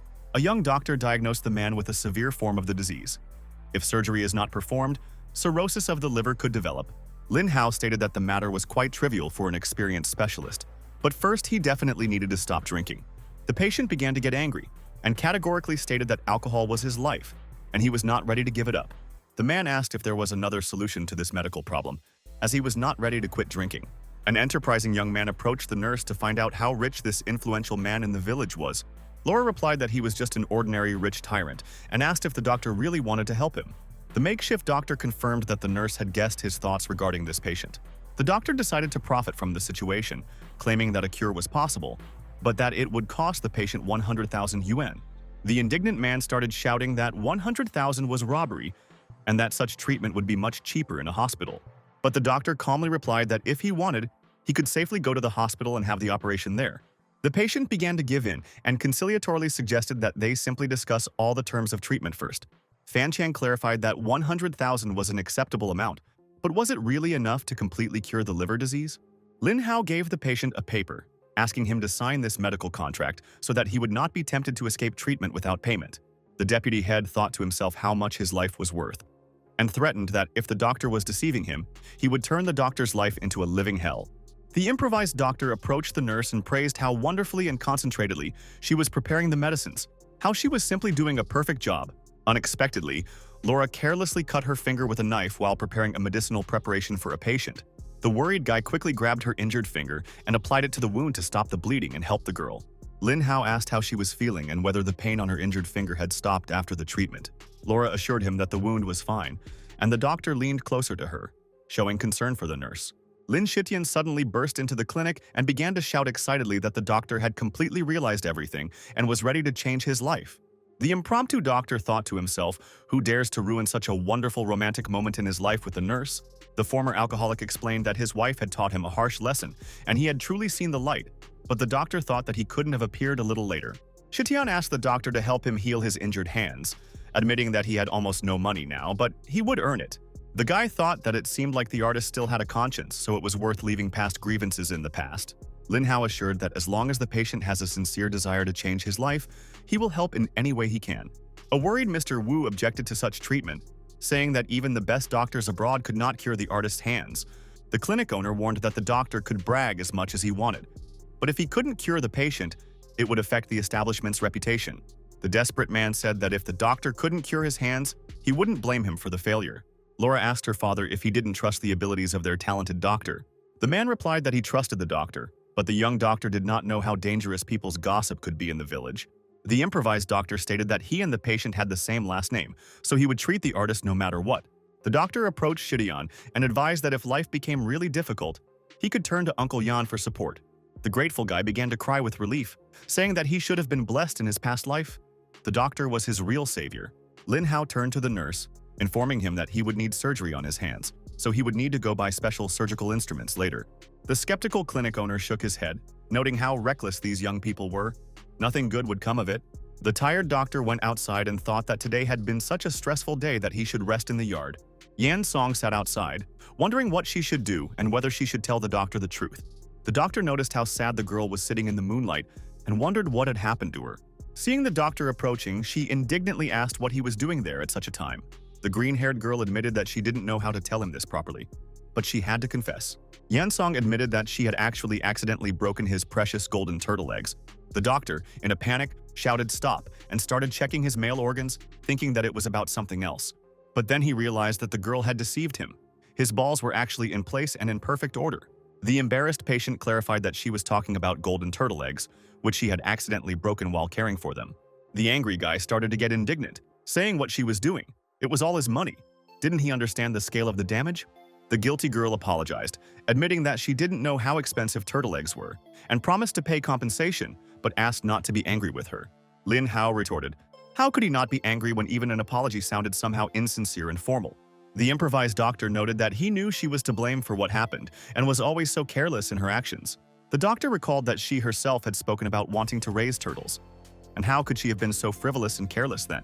The young man decided that it seemed that the punishment for her addiction was not enough, so he needed to teach her a new educational lesson. Yan Song admitted that he frightens her when he shows such a stern and unusual side of his character. The irritated guy told her to stop talking nonsense and just lie down on the bed and be obedient for punishment. The submissive girl lay down on the bed and asked only not to be too rough with her during the educational process. The doctor was shocked and thought that he only wanted to scare the patient a little. Maybe this really was a unique opportunity that shouldn't be missed. So the makeshift doctor decided to give her a light slap on the back as a symbolic punishment for her carelessness. Lin Hao announced that the education was over, so he could now give her a relaxing therapeutic massage to relieve stress. The green-haired girl objected that one blow from him was enough. She didn't need a massage at all after such a fright. Yan Song explained that she didn't want to feel too relaxed and sleepy all day afterward from the procedures, but the doctor asked, perplexed, what she was even talking about. He didn't understand anything, he just wanted to help her relax. At this point, the girl advised me to go to bed early and wished me good night, reminding me that I had a difficult operation the next day. After the patient left, the boy was left completely alone in the clinic courtyard under the soft moonlight, reflecting on what had happened. In the morning, after the young doctor had slept well, he stretched with pleasure and left his room ready for work. Before entering the clinic, Lin Hao saw something that surprised and even shocked him. A huge number of people gathered there, vying with each other to be examined, saying that they had been waiting for a doctor's appointment for too long. The impromptu doctor asked for patience, suggesting that all patients be examined strictly one at a time to avoid crowding. Among those waiting was Lin Guoping, the same elderly man who had suffered a severe stroke, and the doctor decided to start with the grandfather. All the other patients agreed with the doctor's decision, as they understood that the elderly man needed help first and foremost. During the examination, the guy became convinced that the stroke had indeed not spared this man. The injuries were serious. Lin Hao asked the nurse to bring a set of acupuncture needles to perform a special procedure. Laura obediently brought a special package of instruments, understanding that she needed to use needles to activate the patient's brain activity. The experienced doctor began to carefully insert thin needles into various points, into the arm, into the chin area, all over the head, according to the ancient technique. The improvised doctor thought that it had been so long since he had used this complex acupuncture technique that he was even sweating from the tension and concentration. Amazingly, the elderly patient simply opened his eyes after a long period of unconsciousness. When a female relative who was present saw this miraculous awakening, she was in complete shock at what happened before her eyes, not believing that such a thing was even possible. All the relatives and the elderly woman exclaimed with delight that he could speak again, and the happy old man smiled in response to their joy. Lin Hao addressed the other waiting patients, announcing that it was now their turn for a medical examination. The impromptu doctor assured everyone present not to worry. He would be able to thoroughly examine every single patient without exception. Yan Song turned to the nurse, reminding Laura that the doctor had scheduled a complex surgical operation for today. The nurse noticed that the former alcoholic had still not come. Perhaps he had started gambling again. The green-haired girl philosophically remarked that perhaps only the grave could correct some people from their vices. Lin Hao countered that he believed the artist was sincere in his desire to start a new sober life. But the doctor was really interested to know where this man disappeared to on such an important day. The doctor decided to go to Shiqian's home and asked the nurse to prepare the operating room for the upcoming procedure. Laura agreed to the plan, but asked not to disappear for too long and to return in time for the operation. A suspicious bandit approached the artist, offering to give him a painting in exchange for relief from his financial problems. Shiqian categorically replied, "How many more times do I have to repeat that the painting is not for sale? He has nothing left but his life." His faithful wife Su Qing turned to the extortionist, begging him to leave the family alone for the sake of their old friendship. They really had nothing else. The impudent Panda declared that although they say there is nothing, the artist still has a beautiful young wife. The scoundrel offered the woman to be his for the rest of her life, promising that then she would never have financial problems again. The indignant Shiqian began to shout at the scoundrel, demanding that he not even dare touch his beloved wife. But the impudent bandit mockingly remarked that without arms, it was time for the artist to get out of life as unnecessary. Panda declared that now the beautiful wife belonged entirely to him, and not to her crippled husband. So the leader turned to his armed subordinates, ordering the boys to seize the helpless artist. Lin Hao suddenly appeared on the doorstep of the house, asking where his patient had disappeared to. Surprised, Panda aggressively asked who this stranger was, and why he was breaking into someone else's house. The improvised doctor quickly grasped the situation, declaring that the main villain here was precisely this impudent fellow. The young doctor easily dealt with the bandits, noticing that these people were complete crap. He didn't even fight at full strength.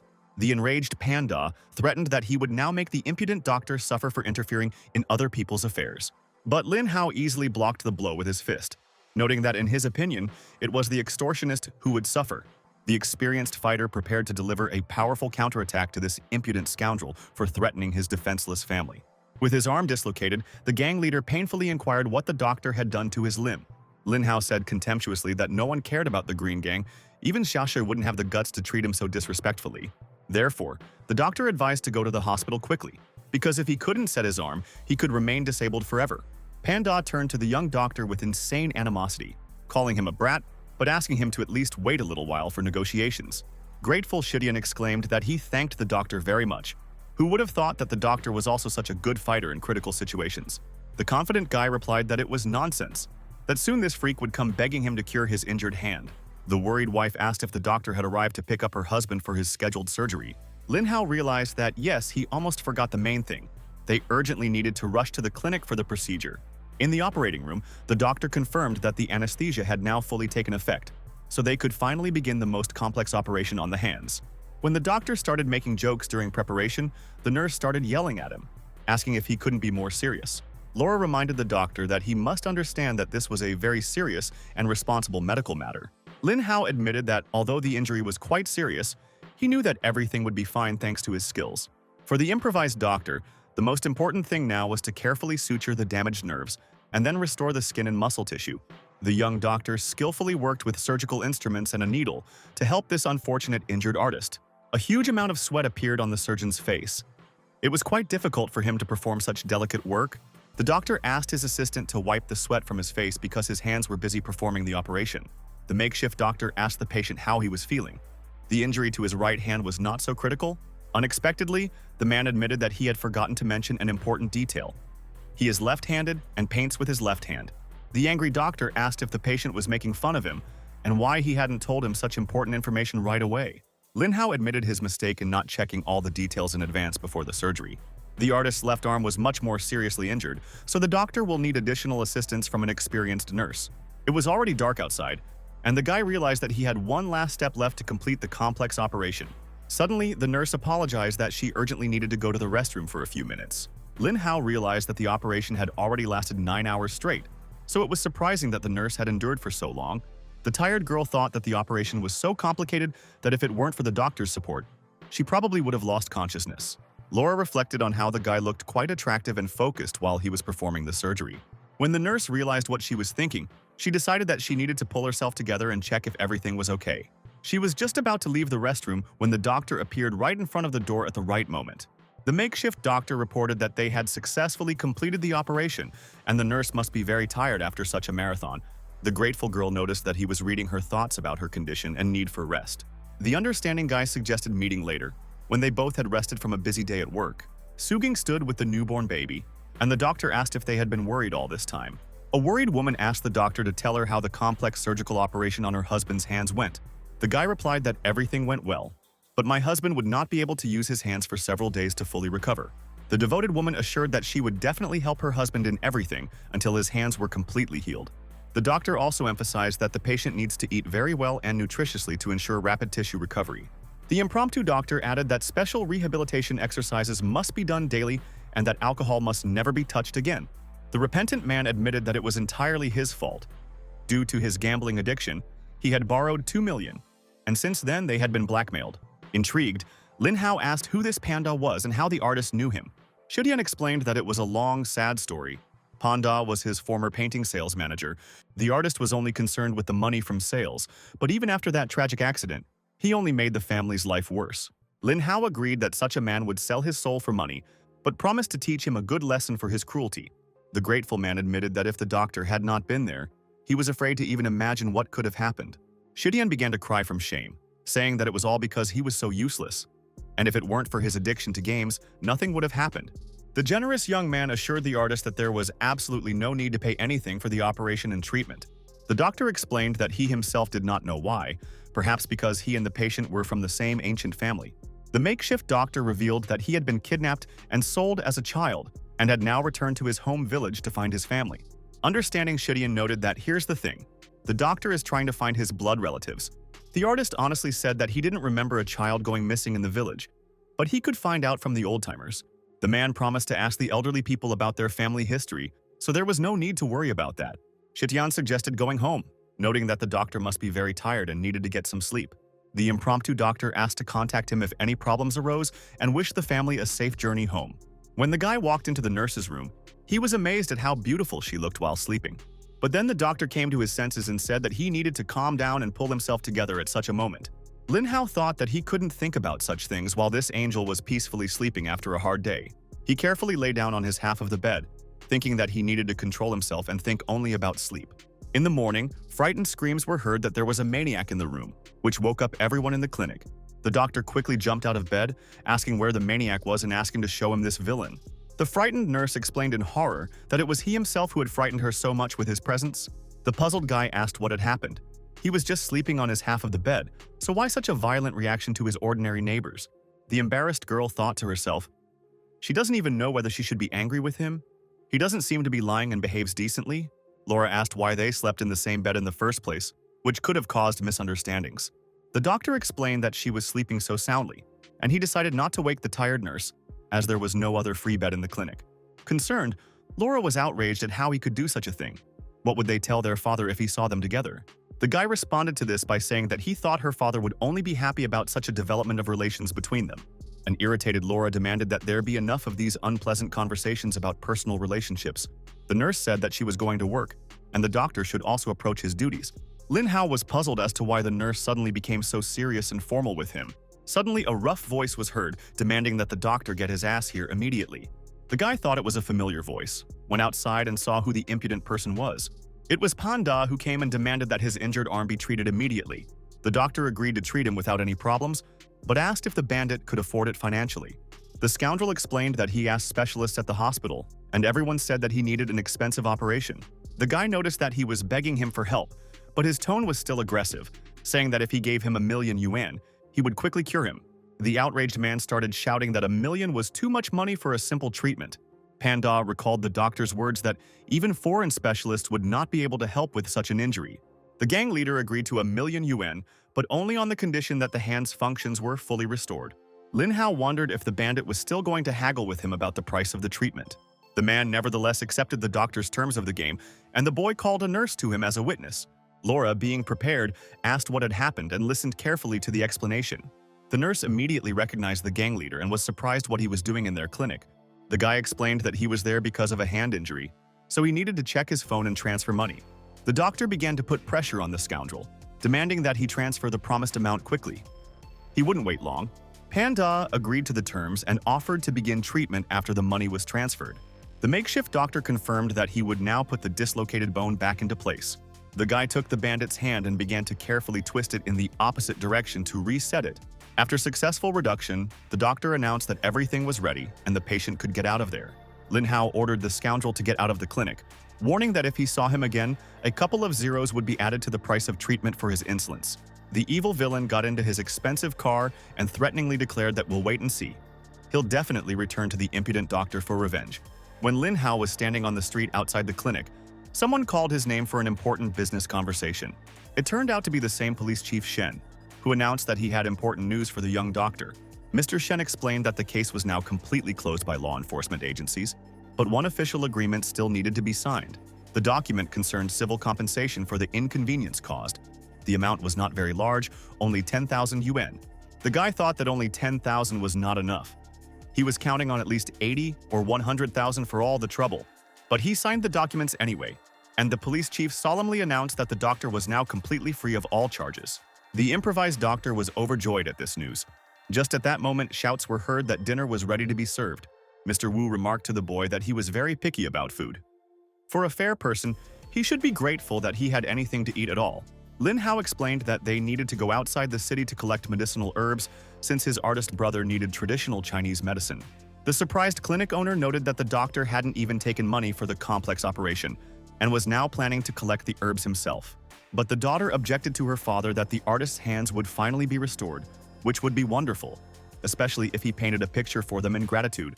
The clinic owner agreed that this was true, but first the patient's hands needed to fully recover from the surgery.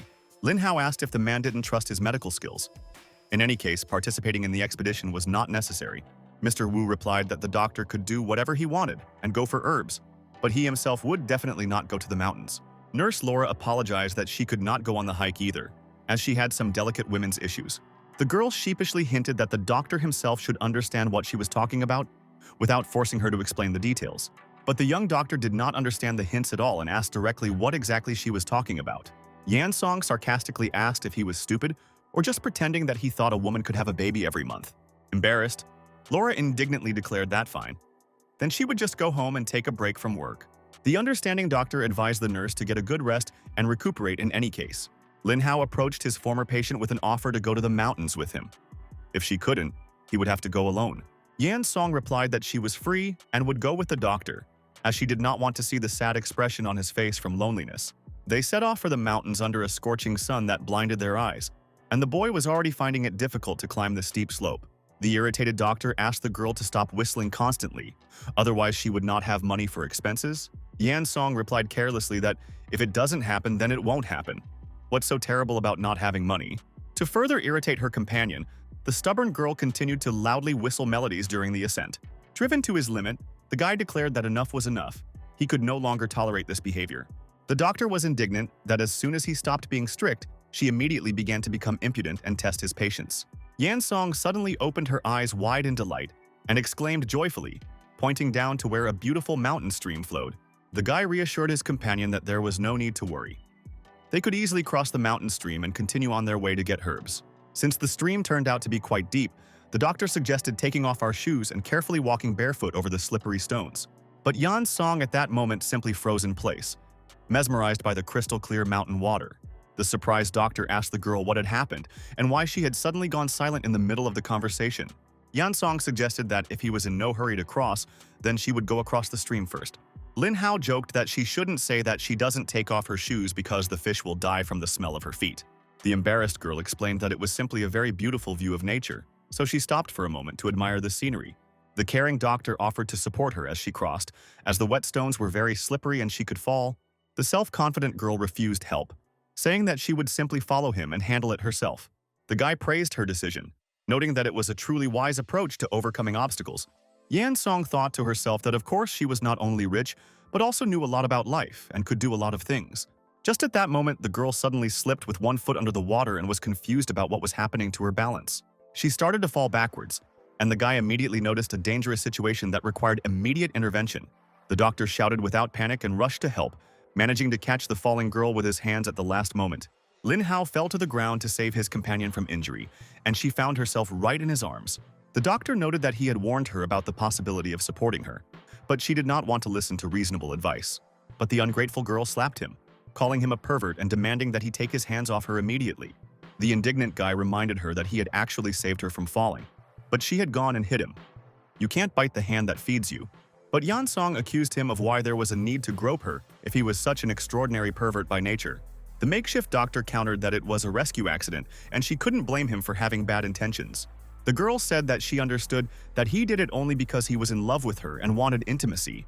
Yan Song added that now everything is clear. Because she is rich, he is trying to get closer to her for the sake of money. The offended guy asked if he really looked like someone who sells his body for money from wealthy people. The girl mercilessly replied that if you look at him objectively, he really does look like such a person. The disappointed doctor waved his hand, noting that she would never understand his high moral aspirations and principles. Suddenly, the girl began to scream with delight that she had to see a real golden turtle swimming here. The frightened turtle tried to swim in terror as far as possible from the noisy people who disturbed its peace. The reptile dived deep underwater so that no one could reach it and catch it for sale. The guy quickly undressed and decisively declared that the turtle was not even trying to escape from him. He would definitely catch it.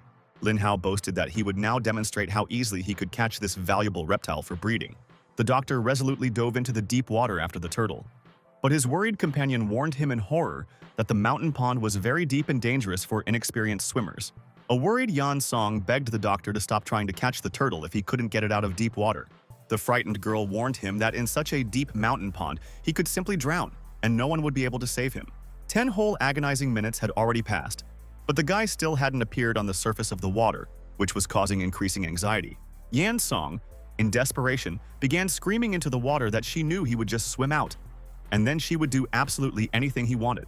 The girl, with tears in her voice, promised that she would fulfill any of his wishes, if only he would be alive and well.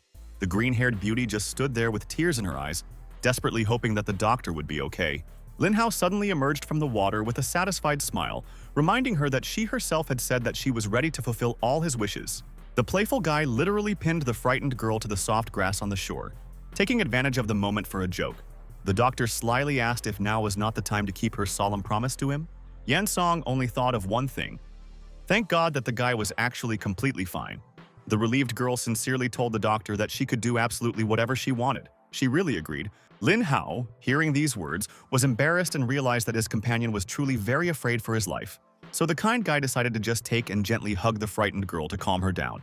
The doctor apologized for making her worry so much, explaining that he was actually a very good swimmer. The improvised doctor said that he would simply get dressed and that she should wait for him on the shore for a bit. The guy asked her with a grin why she was so shy since she had seen everything a long time ago during treatment. Lin Hao happily reported that he had found several golden turtles in a deep pond. What a lucky day it was today. The generous doctor offered to give the girl half of the caught turtles, since she was the first to notice them in the water. Yan Song, hearing such a proposal, asked in surprise, was he really going to give it to her, since they were incredibly expensive? Lin Hao replied with a kind smile that everyone had their share of luck, so he should accept it as an apology. The touched green-haired girl couldn't resist and gratefully kissed the guy on the cheek for his generosity. Yan Song admitted that this was the first time she had seen a doctor be such a generous person, so she sincerely thanked him. But the guy joked that he knew he didn't like her as a woman. He only loved golden turtles. The companions remembered that they hadn't yet found the main reason why they had come to these mountains for medicine. The doctor realized that he had completely forgotten the main purpose of the trip: to find the necessary medicinal herbs for the patient. At the clinic, Nurse Laura was overjoyed to see that the doctor had finally returned and asked if they had found the necessary plants. The travelers reported that everything went well, and they also caught several valuable golden turtles for breeding. Yan Song offered to take care of the captured turtles, assuming that the doctor must have other urgent matters at the clinic that required his professional attention and medical skills. Laura approached the doctor with a question she had long wanted to ask. She was interested in his relationships with his patients. The nurse asked directly if something romantic had happened between him and Yan Song in the mountains during the hike. The surprised guy asked what could have happened, not understanding what the nurse was hinting at. The doctor suddenly considered the possibility that the nurse was jealous of his former patient. Laura also said that a policewoman came to him today when he was not there, but left without waiting. The guy was surprised that Sophia came to his clinic. He wondered what she suddenly needed. The nurse explained that the police officer had come for a checkup, but who would have thought that such a beautiful girl had health problems? Suddenly, Laura felt ill. A sharp pain hit her lower abdomen, forcing her to bend over. The girl explained to the doctor that such severe pain occurs every time her period begins. The worried boy asked why the nurse always endured such excruciating pain in silence. The doctor offered to help, stating that he had one effective way to significantly relieve the pain. Laura sheepishly declined help, saying she would simply take her painkillers as usual. The guy objected that the medications have side effects, and it would be better to undress for a therapeutic massage. The nurse asked sheepishly why take off her clothes. Perhaps she could do without the massage altogether. The doctor insisted that he was doing everything for her good, and that she couldn't just continue to suffer in pain. Laura agreed to the massage, but asked to do it with her clothes on, not wanting to undress. The doctor explained that the procedure should be treated as a medical one. It is very difficult to perform a massage through clothing. The girl finally gave in to her principles, and the guy carefully began to remove her clothes for the procedure. When the doctor stopped at a certain point, the nurse asked me to please not take any more pictures. Lin Hao began the therapeutic massage, warning that it might be a little uncomfortable. But you need to be patient. After the procedure, the doctor suggested repeating the massage when the next period begins as a preventative measure. The nurse refused regular procedures, saying that she was too uncomfortable with everything that was happening. Laura admitted that although the method really helped, her stomach no longer bothers her with painful sensations. The girl explained that she accidentally stayed at his house last time, so today she would leave early. Lin Hao said goodbye to the nurse, wishing her a good evening and a good rest at home. The doctor thought that he should also get some sleep, since he was very exhausted from gathering medicinal herbs in the mountains. Before going to bed, he thought about the patient and how she kissed him in the mountains in gratitude. But then fatigue took over, and the guy literally fell fast asleep within a second of his thoughts. A sudden bright lightning bolt outside the window woke the sleeping doctor in the middle of the night from loud thunder. Lin Hao decided to check on his friend Yan Song and find out how she was doing after the loud thunderstorm. The frightened girl admitted that the thunder was so strong and unexpected that she was very scared of the night noise. The worried doctor said that he had already thought that some scoundrels or robbers had appeared in such bad weather. The guy suggested going to bed, but the worried girl asked him not to leave the room. The improvised doctor thought it was strange to be afraid of thunder at such an adult age. These were childish fears. Yan Song honestly admitted that she was indeed very afraid of thunder. It was her childhood phobia from an early age. The guy remembered that the last time she slept during a thunderstorm with her sister for support, so the understanding doctor assured her that, okay, there was no need to be afraid, he would be by her side all night. The grateful girl approached the guy from behind and hugged him tightly by the shoulders for moral support. The doctor felt uncomfortable when he realized that she was not wearing pajamas, which created an awkward situation between them. So the embarrassed guy started asking her to let him go, noticing that she was not in the right state for hugging right now. But the frightened girl begged him not to leave, let him do whatever he wanted, just don't leave her alone. Lin Hao wondered if he could really do whatever he wanted as she had allowed. In a panic, the doctor was wondering what he should do and how to act in this delicate situation with the patient. The guy thought that if he hesitated now, he might not have a second chance like this. At this critical moment, a bright flash of lightning struck again, accompanied by a deafening clap of thunder. The doctor heard someone persistently knocking on the door of the clinic and wondered if someone had cursed him. The makeshift doctor was puzzled as to why people in this village liked to go to the doctor in the middle of the night in bad weather. The guy opened the door and irritably asked who it was. Couldn't they have waited until tomorrow to deal with the problems? But in front of him he saw the barrel of a gun, and the stranger aggressively asked if he wanted to die right now. The armed man demanded that a doctor be brought here immediately, threatening to kill everyone if there was resistance. Lin Hao declared that he hated having a gun pointed at him and instantly knocked the gun out of the attacker's hands.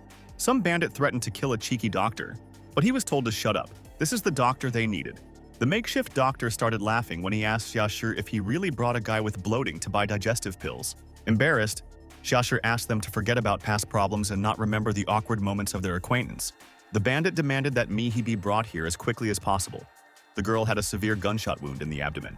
When the doctor saw this girl in a pink dress, he realized that she was literally an angel, but was in critical condition. Lin Hao immediately determined that it was definitely a bullet wound. The victim's face was so pale from blood loss, the girl's breathing was barely noticeable, and it was obvious that she had lost a huge amount of blood, being on the verge of death from severe injuries. A skeptical Du doubted the young doctor's abilities, saying that he knew how this boy could even save a girl in such a critical condition. Shasai explained to his comrade that it was a bullet wound, and if they took the victim to the hospital, they would definitely report it to the police for investigation. So the desperate bandit, with tears in his eyes, asked the guy to help. Since this girl was very important for their work and the survival of the gang, Lin Hao diagnosed that the patient had lost too much blood, so a transfusion was urgently needed to save her life. Shashi reported that the victim had blood type A because he had once accompanied her to the hospital and remembered this information. The impromptu doctor addressed the entire assembled crowd and asked who here had blood type 4 and was eligible to donate. All the bandits started talking among themselves, asking each other if they had blood type 4 by any chance. There was a huge noise and commotion. Was it really true that no one present had a person with such a rare blood type? Lin Hao wondered what to do in such a critical situation if there was no one suitable among these people. Yan Song volunteered to help, saying that she had blood type A, so she asked to be allowed to save the victim. The guy noted that since she was already up and ready to help, he should call a nurse to assist with the operation. The green-haired girl asked in confusion why a nurse was needed, but agreed to call Laura for help. An irritated Du was indignant that she was completely abnormal. The victim needed a fourth group. Why didn't the doctor take her? The impromptu doctor replied that he also had blood type 4, so his donor blood could be taken for a transfusion. The doctor warned the bandit that if he continued to get on his nerves, he would indeed ensure a meeting with his creator. Finally, the awakened nurse Laura came running, worriedly asking what had happened here in the middle of the night. The guy, with a serious look, ordered them to prepare for an emergency surgical operation to remove the bullet from the victim's body. Lin Hao asked the nurse to hand him a scalpel and tweezers to begin the complex operation. The doctor had already administered local anesthesia to the injured girl using acupuncture needles, a very effective traditional method of pain relief. During the operation, the doctor realized that the bullet had passed too close to the heart, which was indeed a very dangerous injury. The improvised surgeon realized that he could not cut any further with the scalpel, otherwise he could damage other vital organs. Since the necessary specialized instruments are not available, the doctor will have to remove the bullet with his own finger through the wound. Lin Hao estimated that the wound was only 2 centimeters deep, and it was lucky that the heart remained intact. With his finger, the experienced doctor carefully felt the metal bullet stuck in the tissue in the wound. The doctor asked the nurse to provide a surgical clamp and suture material to complete the operation. The improvised surgeon thought that everything had gone perfectly smoothly, so he needed to check the results of his work one last time. The concerned nurse asked what exactly the doctor was going to check and what additional procedures he planned to perform on the operated patient to monitor her condition. Lin Hao explained that he checked the lungs for damage and fluid, but since they don't have a respirator, they have to use traditional methods. The nurse noted that it was clear to her that such checks could only be carried out by a doctor with the appropriate skills. But the guy responded by asking if she was jealous or if she wanted him to perform CPR on her for practice. The irritated nurse replied that enough was enough. She didn't intend to listen to this any further, so it would be better to let him tell how serious the patient's condition was. The makeshift doctor assured her that the operation had been successful and that if the girl could survive this critical night, everything would be fine. The doctor added that the internal organs were not damaged by the bullet wound, so the operation was not actually that complicated. Lin Hao walked out to the waiting bandits and reported that their miss was completely safe after a successful operation. Xiaoshi, hearing the good news, happily asked if it was true and sincerely thanked the doctor for saving him. The doctor showed the extracted bullet as proof of a successful life-saving operation. The doctor noted that it was lucky that they delivered the victim in time. Otherwise, the girl would have died from critical blood loss. But then the guy asked how the bandits would now pay him for saving their comrade's life. Shiisha jokingly asked if the doctor wanted to use his body as payment for his services. Another bandit went to a doctor named Lin, asking to have his injured arm fixed. The impudent dude said that the doctor should take the crown off his head. So what if he saved the miss? There's nothing special about it. When the makeshift doctor heard such disrespect, his expression changed and he demanded an immediate apology. The impudent guy started shouting that the doctor really thought he would apologize to him and send the doctor away. Lin Hao coldly replied that it looked like he would have to teach the impudent fellow a good lesson. The doctor grabbed the scoundrel by the hand, promising that now he would understand everything about the consequences of disrespect. The doctor began to twist the bandit's arm in the completely opposite direction, demonstrating his strength. This guy started screaming in pain, asking if the doctor was really tired of living because of such insolence. The makeshift doctor warned him that if he apologized now, he would fix his hand. Otherwise, he would become disabled. The stubborn bandit threatened to give the doctor a painful death today for the pain he caused. Lin Hao turned to Xiaoshi, noting that there was no need to stop the conflict. This child would not learn anything until he experienced real pain. Fool Du turned to his comrades, calling on them to seize the impudent doctor and teach him a lesson. But then the distinct clatter of heels was heard, and a female voice ordered everyone to stop immediately. A girl named Xiao Yun appeared and was indignant that problems were created every time. Lin saved her. And now, miss, why such behavior? Xiaoshi asked the doctor how their miss he was doing after the complicated operation. The impromptu doctor assured that the patient was completely fine and was now resting peacefully after a successful surgical procedure, regaining her strength for a full recovery. The worried girl asked to be taken to the injured woman, as she wanted to personally see the condition of her wounded comrade after the operation. The impudent Du intervened in the conversation again, demanding that the doctor quickly take them to the patient to check the results of the treatment. An irritated Xiao Yuner sharply rebuked her subordinate, telling him to shut up. It was not his business to interfere in the conversations of his elders. The girl explained to the doctor that this idiot was the young master of their group, so there was no need to stoop to his rude level of communication. Xiao Yuner emphasized that Miss He was very important to their organization, so she asked the doctor to take her to the injured woman. The improvised doctor escorted the girl to the ward, noting that this was a wonderful job and that he needed to work somewhere where he would be appreciated. The guy understood what the hints were leading to and asked directly if she really wanted him to become part of their gang. The influential woman explained that although they are called bandits, in fact, their company operates legally all over the world. Xiao Yuner emphasized that they had many employees and promised the doctor an annual salary of $500,000 for his work. But the guy was clearly not interested in this offer, so the bandit asked in surprise if such a large amount of money per year wouldn't be enough for him. The improvised doctor replied that he would believe it. Money was not the most important thing in his life and career.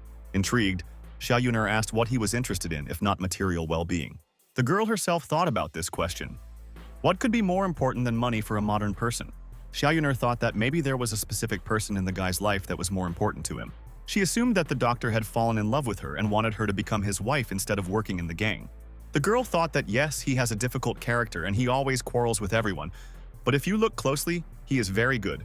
Suddenly, the guy asked why she had suddenly stared at him so intently for a long time. The embarrassed bandit replied that the charm wore off in literally 3 seconds after careful examination. The makeshift doctor said he would notify them when their injured girlfriend had fully recovered from the operation. The suffering dude demanded that the doctor immediately reset his injured arms back to their normal position. The bandit pleaded that he could no longer bear this excruciating pain and knew that the doctor could fix everything. But the stubborn doctor replied that until he apologized for his disrespect, he was not going to do anything. Proud Du said that he doesn't understand what he should apologize for, doesn't want to help, then there's no need. The impromptu doctor emphasized that he was the only one in the world who could help with such an injury. The self-confident boy declared that he didn't believe in this nonsense and would find someone right now who could heal his hands. Lin Hao proposed a bet to test the insolent man's confidence in his words. The doctor set a condition. If Du found someone other than him who could heal his hands, the BMW would be his. The bandit admitted that he didn't know it was the doctor's car, but he happily agreed to the terms of the bet. Du also suggested that if he couldn't find anyone to treat him, he would give the doctor his expensive Audi A8. Lin Hao thought it was wonderful. If only all patients were so generous with gifts for treatment. The self-confident gentleman turned to his subordinates with the order to search for another doctor throughout the city. Du turned to the young doctor, saying that he had gone to look for a specialist, and that the doctor should wait for him here to sum up the results of the bet. Lin Hao smugly replied that fine. He would wait for Du here with his future brand-new Audi car as his winnings. When this ill-mannered bandit came to the hospital, the doctor advised the gentleman to first calm down and not get nervous. The doctor explained that they had already seen people with very similar hand injuries to this patient. The doctor explained that the best specialists from across the country gathered and concluded that this could only be cured by chance, with a minimal chance of success. Intrigued, Du asked for information about the person who had a similar problem with his hands. The doctor categorically stated that they could not disclose confidential medical information about their patients. The enraged scoundrel loudly demanded that the information be repeated, and armed bodyguards immediately appeared behind him to put pressure. It is clear that under such serious pressure and threats, the doctor had no choice but to provide the necessary information about the patient. Du ordered his subordinates to quickly go to the man to get details about the treatment. At the same time, the impudent blonde panda came to his beloved's home and asked if she missed him. The girl reproachfully noted that it was already late. He had finally deigned to come home to her. Panda reassured his beloved, promising that he would definitely please her now and compensate for her absence. The blonde simply jumped into bed with the girl, and a passionate intimacy and true love began between them. But suddenly there was a loud slam at the front door, and the man immediately became very frightened by the unexpected intrusion. Caught in an intimate moment with the girl, Panda anxiously asked who was breaking into the house. Du apologized for disturbing them, noting that they were busy with personal matters at an inopportune time. A large number of armed bodyguards entered the bedroom and formed a tight ring around the bed. The frightened blonde man introduced himself as the cousin of the head of an influential green gang in the region. Du replied contemptuously that no one cared about the Green Gang. He was the young master of the more powerful Juhe Gang. When the blonde heard the name of this organization, he was very scared. But the master guy assured him that he was not panicking. He just wanted to know something.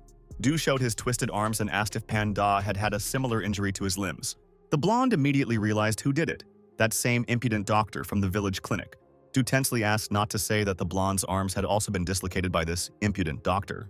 Panda confirmed that this was indeed the case. Every time he recalled it, he could not help but feel strong irritation and anger. The interested guy asked where the blonde got his injury treated. Even though it cost $1 million, he still wants to get that BMW. Panda replied that he had contacted many hospitals, but they all said that a complex operation was necessary, so he had to go back to that guy. When the young master heard this, he asked again in surprise, did he mean that it was that doctor who set the hands? The blonde confirmed that the doctor quickly and professionally corrected everything, but the procedure cost a whole $1 million. Du finally realized that this was truly the doctor's real wealth and serious influence. Panda escorted the unexpected guest to the exit with the utmost politeness, apologizing for his modest hospitality and cordially inviting them to visit whenever they found free time for visits. The surprised young master from the influential group honestly admitted that he had no idea that this blonde man was such an incredibly warm and hospitable host. Flattered, Panda modestly asked with curiosity whether he was really among all the criminal circles of the region. When an influential master from a rival group was about to finally leave home, Du turned sharply to the owner and quite brazenly suggested that he then generously let him sleep with his own beautiful wife. Deeply shocked and outraged, the blonde man was categorically indignant at how he could possibly agree to such an indecent and offensive proposal, considering she was his legal wife. The impudent and brazen master scornfully remarked that it would be much more interesting and exciting. Desperate and helpless, Panda humbly begged to be merciful to the family. Instead, he would gladly take them to an expensive nightclub. Clearly disappointed by the refusal, Du indifferently agreed to the alternative, dismissively remarking that it was truly boring and completely uninteresting for the quality entertainment of an influential person. He happened to glance through the large window and noticed an expensive Mercedes parked there. The intimidated blonde agreed to the request without the slightest problem or objection, cordially offering to ride as much as his heart desired, and immediately handed over the keys to an expensive car. Du, with a clearly satisfied and self-satisfied smile on his face, sincerely thanked the frightened owner for such unexpected generosity and complete understanding of the current situation. The influential master loudly called out to all of his armed subordinates, energetically suggesting that the loyal boys immediately get into the captured car and continue on with their urgent business. The completely confused and depressed blonde man could not understand what kind of incomprehensible hell was happening lately. Morally broken, Panda slowly walked towards his frightened wife and began to cry bitterly and inconsolably into her shoulder from complete helplessness and cruel humiliation. The very next day, after his unsuccessful search, Du and his retinue returned to the village clinic. The wise Xiaoyuner strongly advised the hot-blooded young master to apologize to the experienced doctor. The impromptu Dr. Lin Hao calmly appeared at the door and philosophically remarked that he was not a reckless person. The understanding doctor tactfully approached the patiently waiting girl, kindly offering to go visit the injured patient. The diplomatic Xiaoyuner gently asked the smart doctor to be generous in forgiving human weaknesses. A humble Du finally admitted his full responsibility for the conflict and humbly asked for his painful wrists to be professionally reset back into a completely normal working position. Satisfied with the apology, Lin Hao approvingly noted the young man's correct and wise decision. The master, defeated in the dispute, immediately turned to his loyal subordinates. After fulfilling his financial obligations, Du asked with impatience and hope whether the doctor would really immediately set his injured hands or would drag out precious time and make him suffer. The professional improvised doctor generously agreed to help the victim and politely asked him to carefully extend his arms. An experienced doctor honestly warned the potential patient that the procedure would be quite painful. Du was amazed by the result, looking closely at his completely healed wrists. Satisfied with the work, Lin Hao stated in a businesslike manner that now everything is in perfect order with his hands. An indignant Du boldly asked who this doctor was that he dared to speak to him so disrespectfully. Considering his high status in the criminal hierarchy, the angry doctor coldly replied that he hadn't heard what the insolent man had said, but that he didn't mind if he wanted to give him another car, threateningly grabbing his wrists. The young master, frightened by the pain, immediately declared that he had said nothing bad and humbly asked for forgiveness for his insolent behavior. Satisfied with the apology, Lin Hao approvingly remarked that it was good when a person admits his mistakes and advised him not to repeat them in the future. The defeated master bandit consoled himself mentally that a wise man knows when to retreat, but he vowed that one day he would take cruel revenge on the doctor. A worried Xiaoyuner went into the room where the injured Miss He was and asked her sympathetically how she was feeling after the operation. Lin Hao also approached the patient and explained that she had lost a lot of blood, so now she needed to rest a lot and recuperate. Curious Xia asked the doctor if he had managed to resolve all the conflict issues with the aggressive young master from the group. After this, Xia introduced the wounded patient to the doctor, explaining that this was the very person who heroically saved her life at a critical moment. The modest Lin Hao objected to the victim that she was exaggerating his merits. He was only fulfilling his sacred medical duty, a grateful miss. He tearfully declared that she still had to thank her savior, since without his intervention she would not be alive. The tactful Lin Hao gently retorted that the patient was exaggerating the danger and advised her to focus on recovery rather than overexert herself. Miss He, with a charming smile on her pale face, agreed with the doctor's wise advice and promised to do so for her recovery. The playful guy turned to Xiaoyun and remarked that it was worth looking at what a cute girl was lying in the ward, in contrast to her, a monster. After the barb, the doctor opened the door to the ward and asked the visitor when he planned to transfer the wounded woman to a real hospital. The concerned girl replied that the killer had not yet been found, so how could they safely transport the victim to another facility?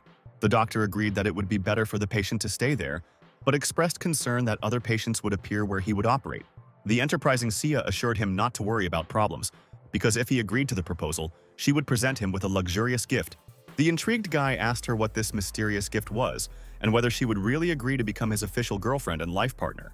But the pragmatic girl laughed that he was dreaming too much. They were proposing to turn the clinic into a specialized medical center. Lin Hao, upon hearing the proposal, ironically asked if this was a luxurious gift, but agreed on the condition that a legal contract be signed. The surprised bandit noted that she didn't think this was necessary and asked if the influential doctor really didn't trust her that much. The frank doctor advised her to take a look at herself and honestly answered that, of course, he didn't trust her, given her criminal past.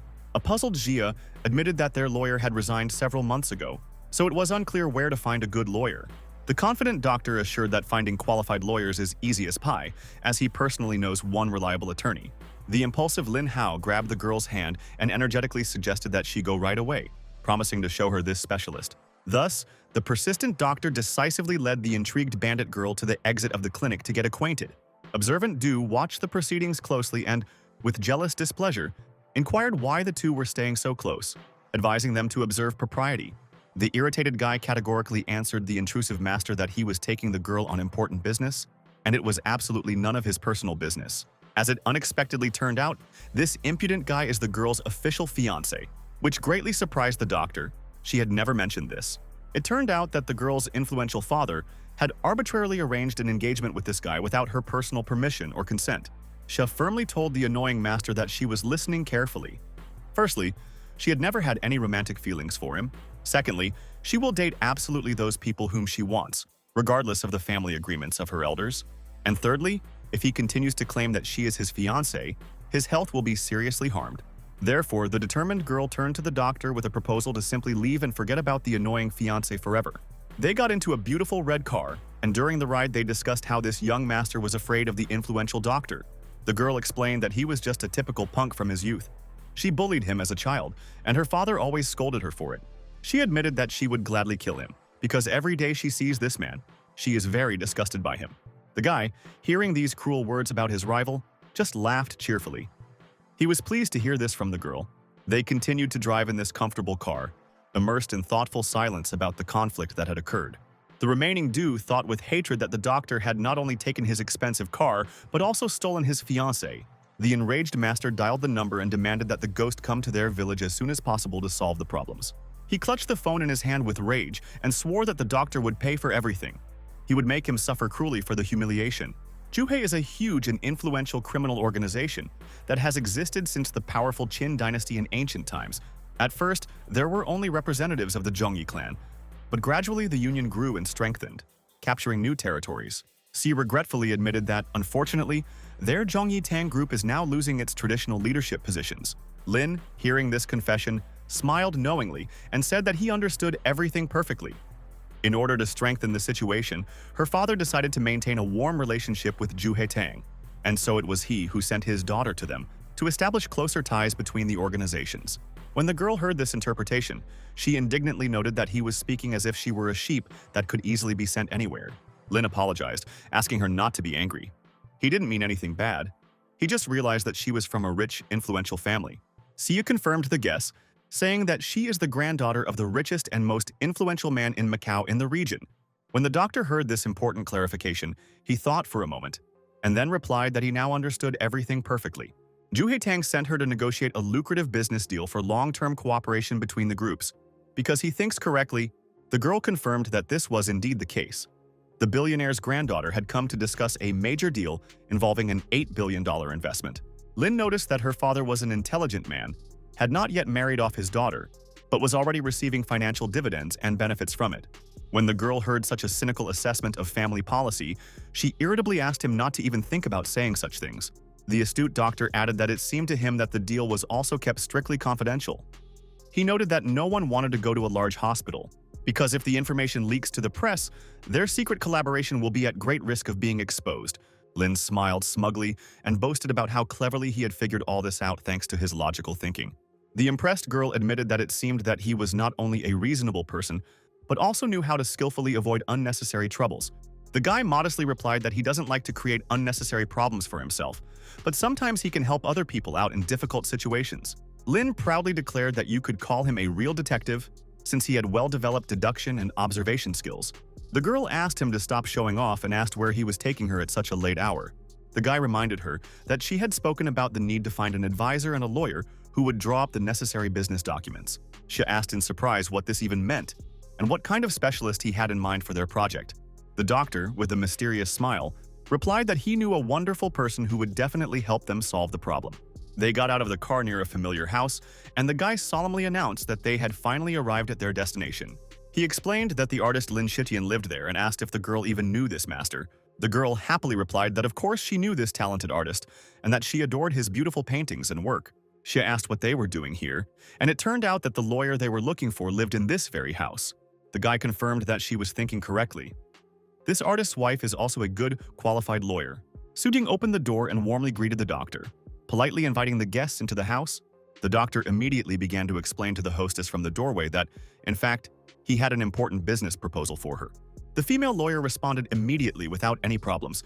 She would draw up the necessary contract, since for her it was as easy as pie. Su Bing asked in a businesslike manner whether the clients wanted a handwritten version of the contract or preferred the modern electronic one. The practical bandit suggested taking and using her personal laptop with the necessary programs for work. The owner agreed and assured that the work would be done very quickly, asking to wait just a few minutes. The experienced female lawyer sat comfortably at her desk and began to concentrate on typing the text of the agreement. Lin quietly informed his guest that he had already performed a complex operation on the artist, and perhaps he would one day paint again. The bandit admitted that she didn't expect the doctor to be able to help the victim, but she thinks she was right in choosing to work with him. The lawyer, having completed her work, announced that she had completed drafting a professional contract and asked whether the clients would like to review the text. She picked up the laptop and, after carefully studying the document, realized that everything was indeed written competently and professionally. The girl realized that their influential gang definitely needed such qualified people, so this was just a great find. But suddenly she noticed that she needed to wait. Some things in the text of the contract still needed to be corrected and finalized. The doctor added matter-of-factly that the minimum annual budget for medical expenses was $2 million, and he reserved the right not to return the remainder. The girl agreed, noting that who would have thought that he would be interested in such large sums of money for work. After this, the enterprising bandit approached the lawyer and asked if she would like to join their organization as a full-time attorney. The woman replied that she had just recently given birth to a child and had a lot of urgent family matters to deal with. But the persistent bandit assured her that it didn't matter. First, she needed to sort out all her family issues and could start work a little later. Sia generously offered to pay for 6 months of work in advance and asked that this generous check be accepted as an advance. The guy contacted a lawyer, advising him to agree to the offer and, if he needed help, to simply come to his clinic. The touched woman expressed her gratitude, noting that such kind people really help her change her whole life for the better. Lin returned to the hospital to see his patient, reminding her that she had just recently undergone surgery and needed time to recover. An embarrassed Miss He confessed to the doctor that she had one delicate matter to discuss with him. The patient asked to call the nurse because she needed to ask her something important about women's issues. The guy became embarrassed and wondered what this intimate conversation between women could possibly be about. The doctor decided that it would be better to listen to the girl and bring a nurse here to resolve the delicate issue. The impromptu doctor began calling loudly for his assistant, shouting for Laura to come here immediately to the patient. Yan Song was also not there, and the doctor was perplexed as to where everyone had suddenly disappeared from the clinic. But then he heard the impatient patient asking again what was going on with the nurse call. Lin realized that things were bad because he didn't even know what to say to the woman in such a delicate situation. The doctor apologized to the patient, explaining that he was truly sorry, but for some reason the nurse was not at her workstation. Therefore, now they are left alone in the clinic without any outside help to solve the problem. Miss He, at a loss, admitted to the doctor that she didn't even know what to do in such an awkward situation. With tears in her eyes, the girl told the doctor that she could no longer bear it and needed urgent help. The understanding guy asked her to wait a second and offered to give her a basin to take care of her natural needs. He gave the container to the patient, noting that it was harmful to keep it in for too long, and promised not to turn around. The girl realized with horror how humiliating it was to relieve herself in the presence of a strange man. The tactful doctor reassured her that there was no need to think about it. After all, he was her attending physician. The guy heard a familiar voice and realized that it was the annoying Du who had arrived again. What did he dare to do here again? The worried patient asked the doctor what had happened. Something serious had happened between them. The doctor assured her that there was nothing special. That person just liked to irritate everyone, and she needed a good rest. The guy thought that it seemed that one Audi car was not enough for this impudent guy. Then he would make him pay so much that he would remember it for the rest of his life. Lin went outside and sarcastically asked Du where he got the courage to come here again. It seemed the previous lesson wasn't enough. Du confidently declared that he would admit defeat in the last round. But now everything had changed dramatically in his favor. The young master boasted that he had brought Ghost, one of the 10 strongest martial artists in their influential gang, here. Lin thought to himself that he was wondering where the impudent fellow had the courage to show up here again after the humiliation. Du was indignant that the doctor was too arrogant, because Ghost was a real master of their powerful group with a reputation. This professional fighter challenged the guy to show everyone present what he was capable of in a fair fight. The doctor calmly replied that he was not going to do anything just because some stranger ordered him to do so. Enraged, Du called the doctor a freak and ordered Ghost to immediately beat him half to death for his insolence. Xia Yunair suddenly appeared at the scene of the conflict and resolutely demanded that this fight be stopped immediately. The girl approached her forced fiancé with a question as to why he continued to constantly bother the peaceful doctor.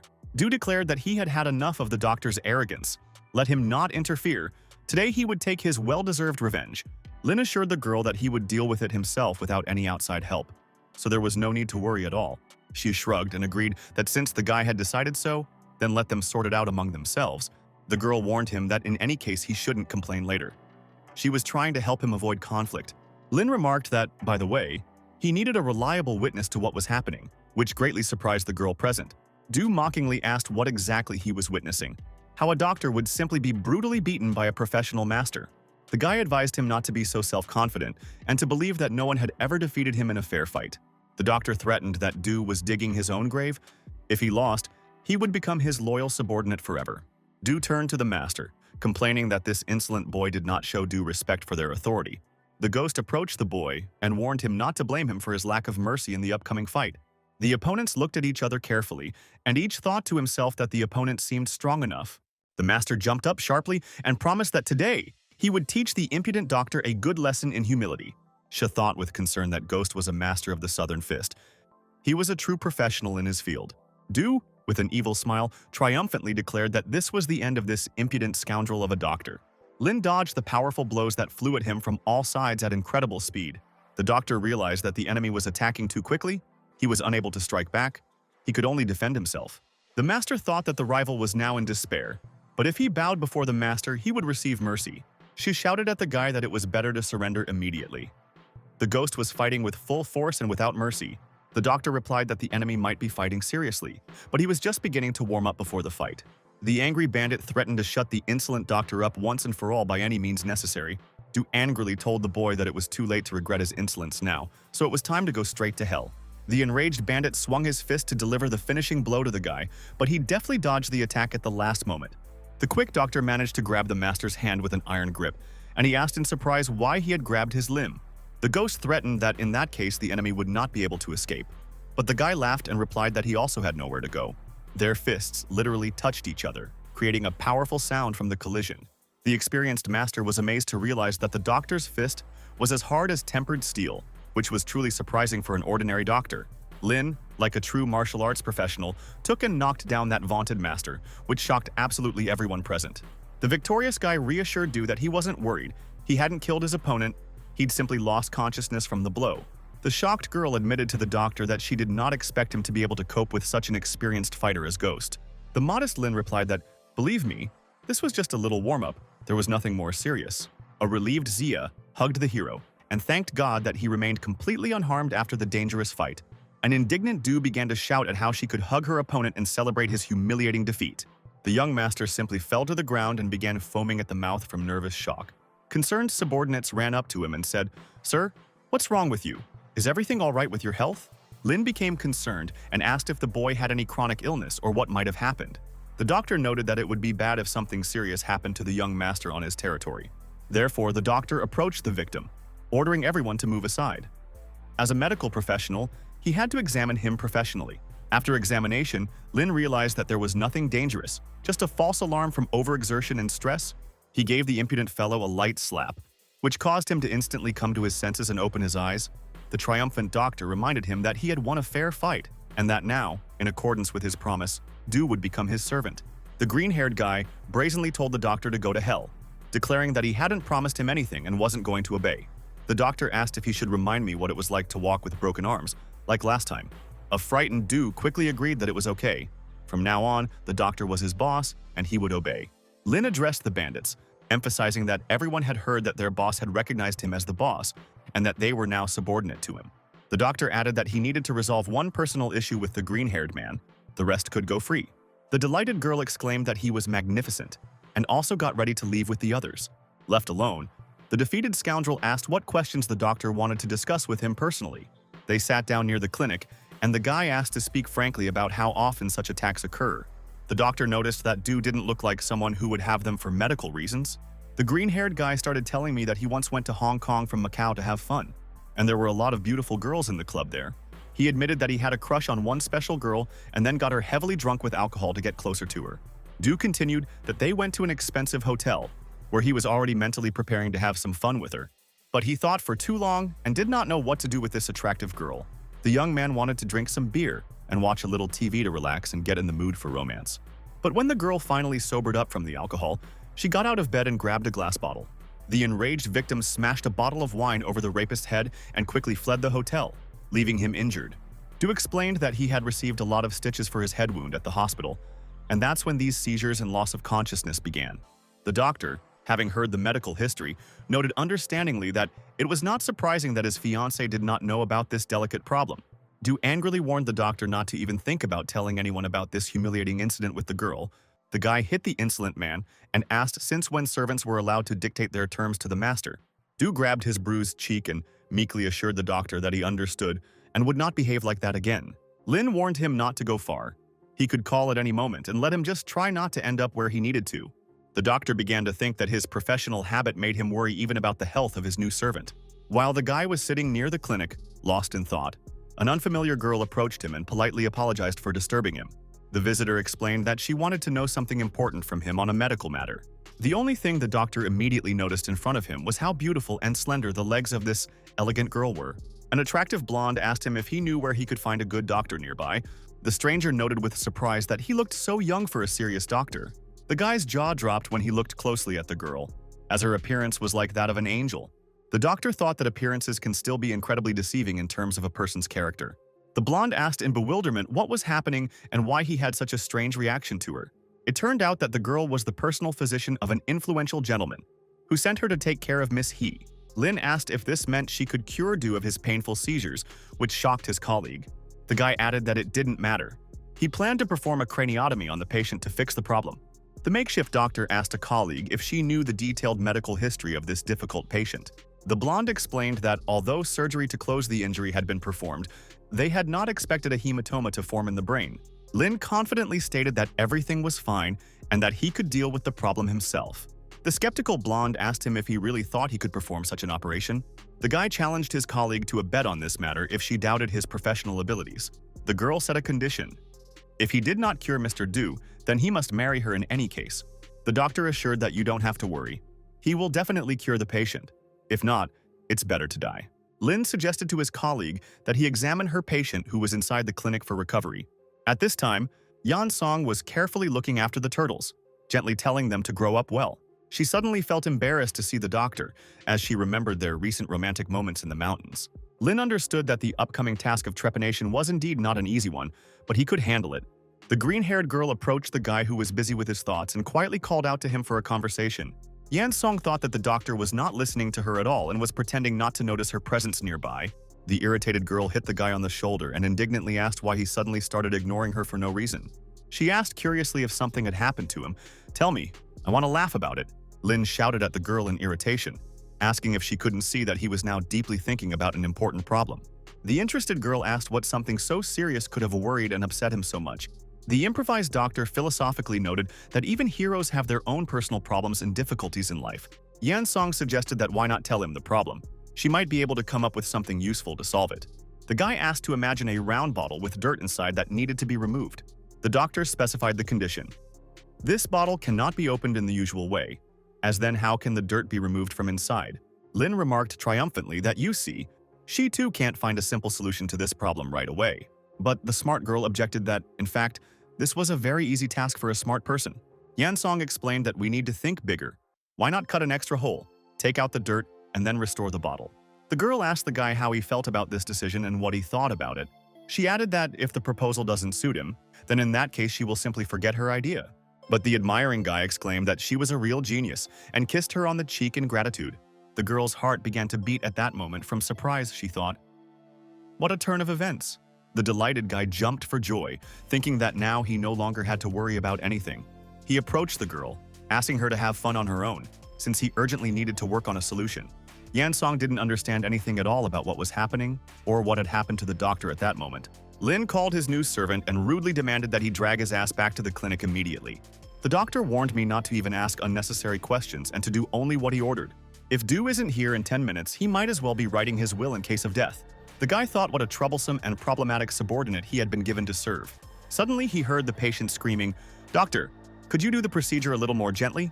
Lin became interested in what was happening in the next room with the sick people. The doctor ran forward, realizing that he could not simply miss such a curious incident. He approached cautiously to listen to the sounds behind the doors and make out what was happening inside. Suddenly, his faithful servant appeared and reported that the boss had actually come in response to a call. Du recalled that the doctor did not want to see him later than 10 minutes after the call. An angry Lin asked how he dared to interrupt his entertainment, and whether he was really eager to die. The frightened guy even started crying, begging for forgiveness. He didn't want to disturb his owner. Dr. Lu appeared and asked what Dr. Lin and Mr. Du were doing here together unexpectedly. The blonde asked if they were going to perform the surgery right now at the clinic. The guy thought to himself that it would be better if this annoying girl didn't approach him with questions. The confused doctor told the blonde that yes, they were busy with important matters, so they simply decided to wait patiently outside the door until the procedure was over. Dr. Louis noticed that she was giving the patient a massage, and she said that the doctor performed the surgery without anesthesia, probably using traditional needles for pain relief. Lin replied understandingly that it was now clear that it was a regular therapeutic massage. No wonder it sounded so ambiguous to an outside listener. The impressed girl noted that not many people in the world can provide high-quality anesthesia using acupuncture instead of chemical drugs. The guy shrewdly noticed that she knew more about medicine than she was saying, and asked if she now trusted his professional skills.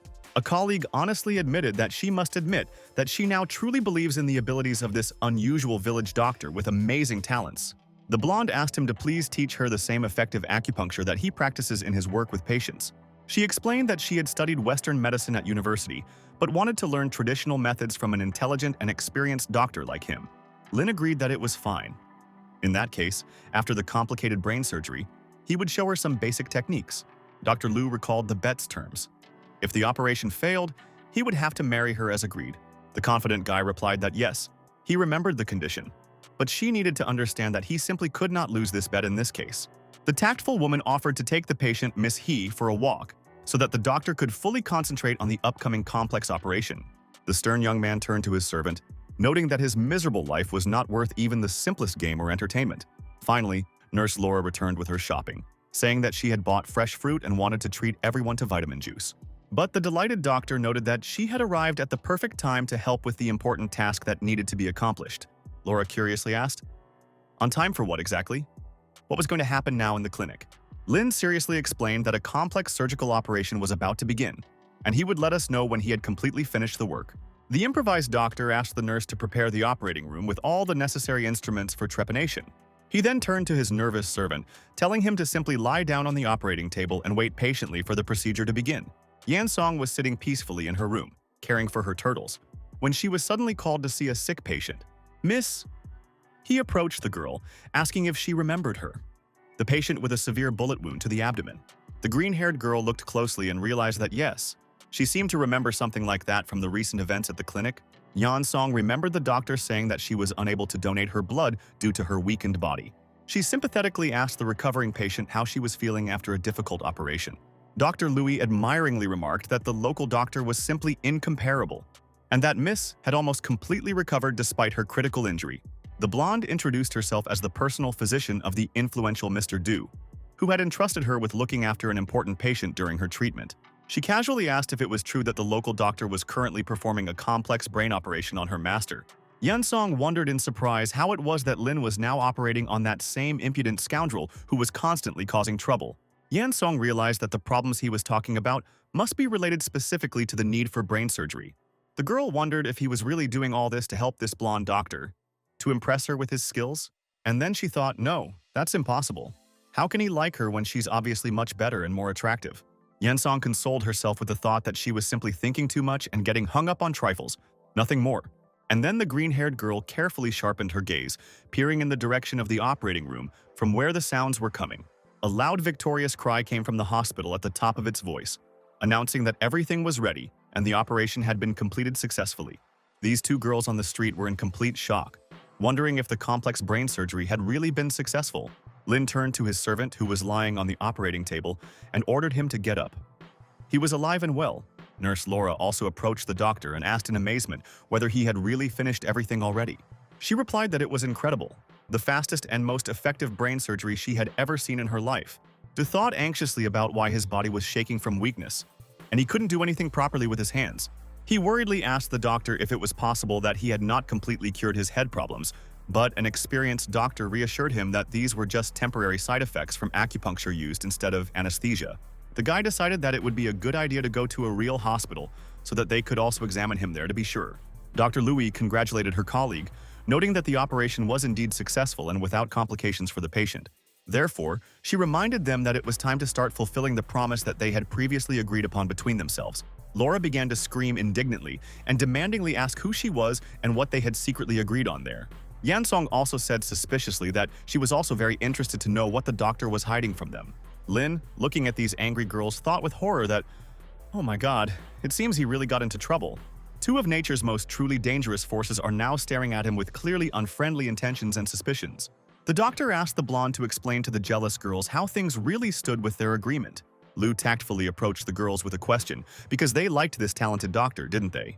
Two jealous girls simultaneously screamed and declared that yes, who could possibly not like him as a doctor?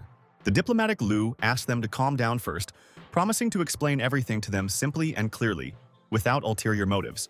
Yan Song was relieved that the doctor had decided to teach Dr. Lu acupuncture. Knowing that he was a good and compassionate person, Laura apologized to her colleague, admitting that she had misunderstood the situation and drawn false conclusions all along. This girl, like a true angel, admitted that she had been too hot-tempered and hasty in her suspicions. The doctor mentally noted that he didn't think the sisters could be so frightening. He needed to be more careful in the future. Du reported to his boss that he had gone to the hospital and had undergone a full medical examination by specialists. And what's most incredible is that he has no health problems. The hematoma in his head completely disappeared after the surgery. The doctor modestly replied that there was no need to thank him for his work and handed something to the patient as a prescription. Du immediately thought that this was some kind of gift for a successful operation. But the doctor abruptly told him not to even think about such a scenario.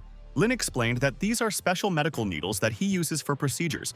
They are only effective if used once, after which they become unusable. The doctor demanded that the servant, using them as a sample, find a craftsman who would make 10 complete sets of the same high-quality needles. The guy added that he should consider this payment for the brain surgery he had performed, and asked why he was still standing there.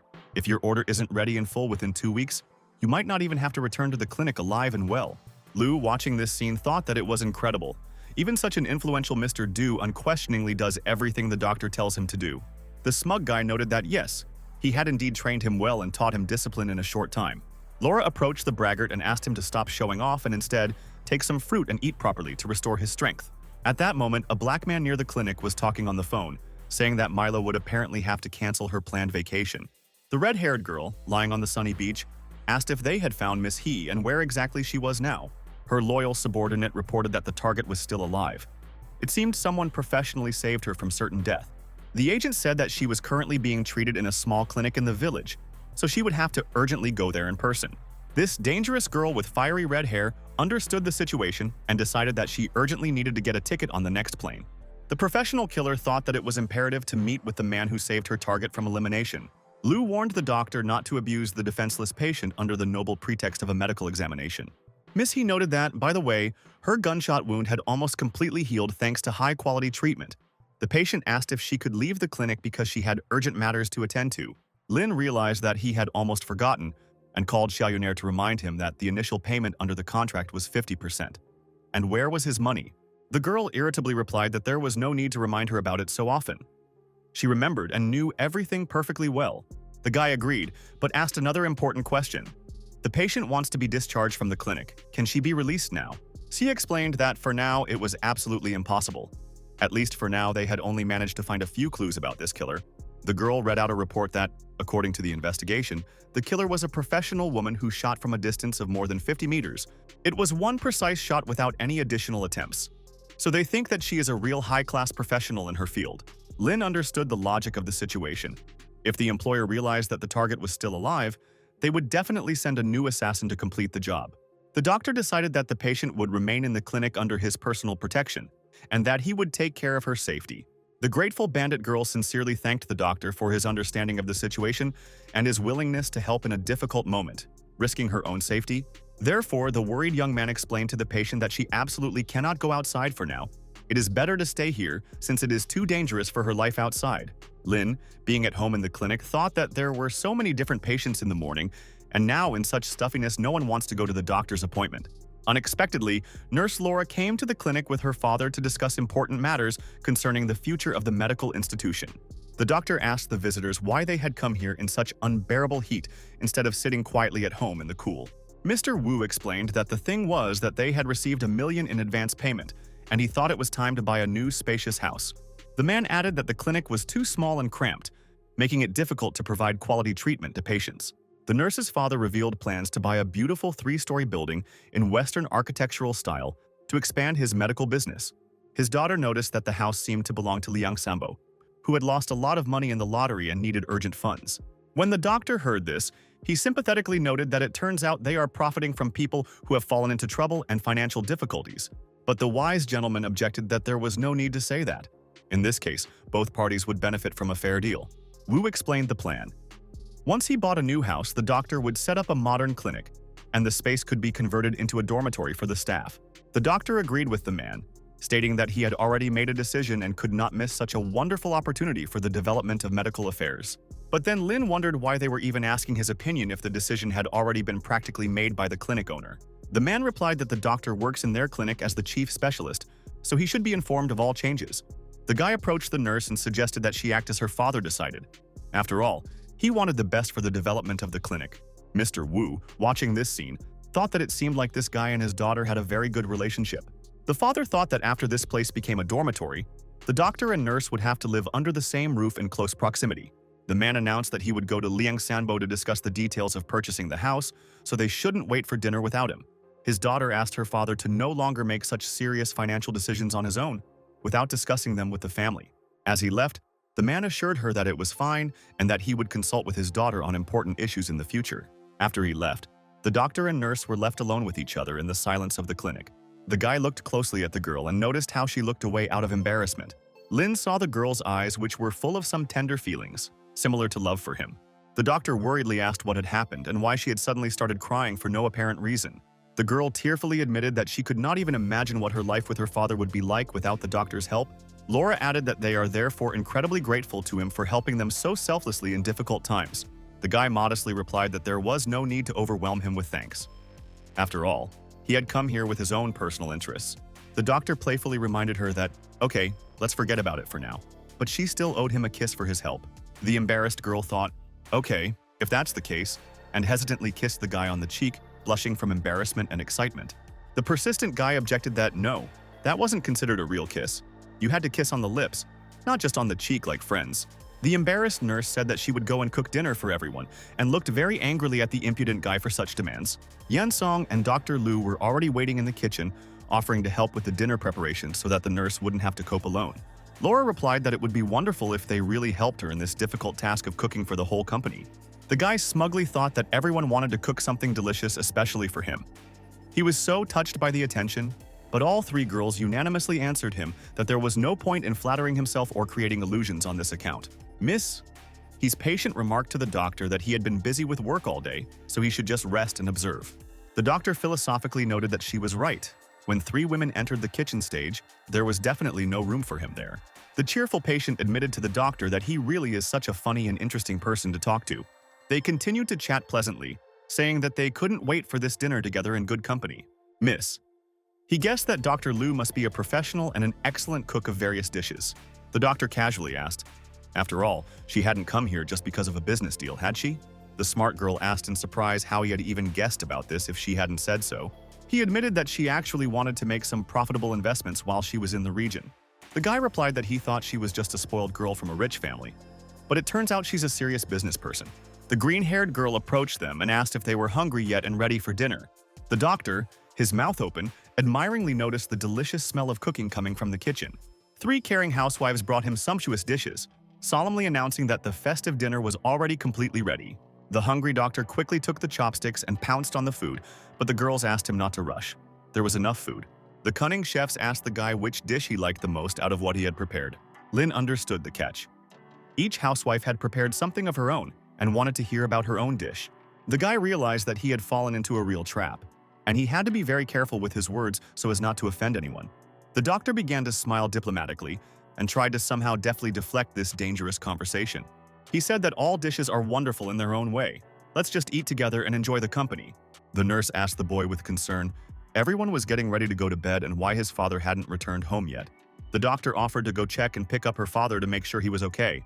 Approaching the house, they saw that, judging by the gate, Liang Sambo had serious problems with creditors. A warning mark had been placed on him.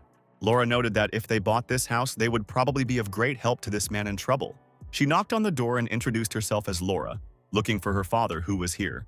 A friendly girl with pink hair ran out and said that Laura's father was still here, talking to her dad about the purchase. Lynn was literally frozen by the beauty of this pink-haired girl, wondering why Laura wouldn't like her in comparison. Inside the house, the nurse's father was now talking with the owner, who was explaining that he could only sell the house together with the adjacent land. Mr. Wu honestly admitted that he knew about this condition, but now he only needed the house itself for the clinic. Liang Sanbo explained that he had his own good reasons for doing so, and if not for the pressure from creditors, he could have sold the house for 4 to 5 million. So the man begged for help, promising to give him a house and land if the buyer would help pay off his entire debt to creditors. Mr. Wu answered honestly that he actually didn't have that much money, only 1 million in cash.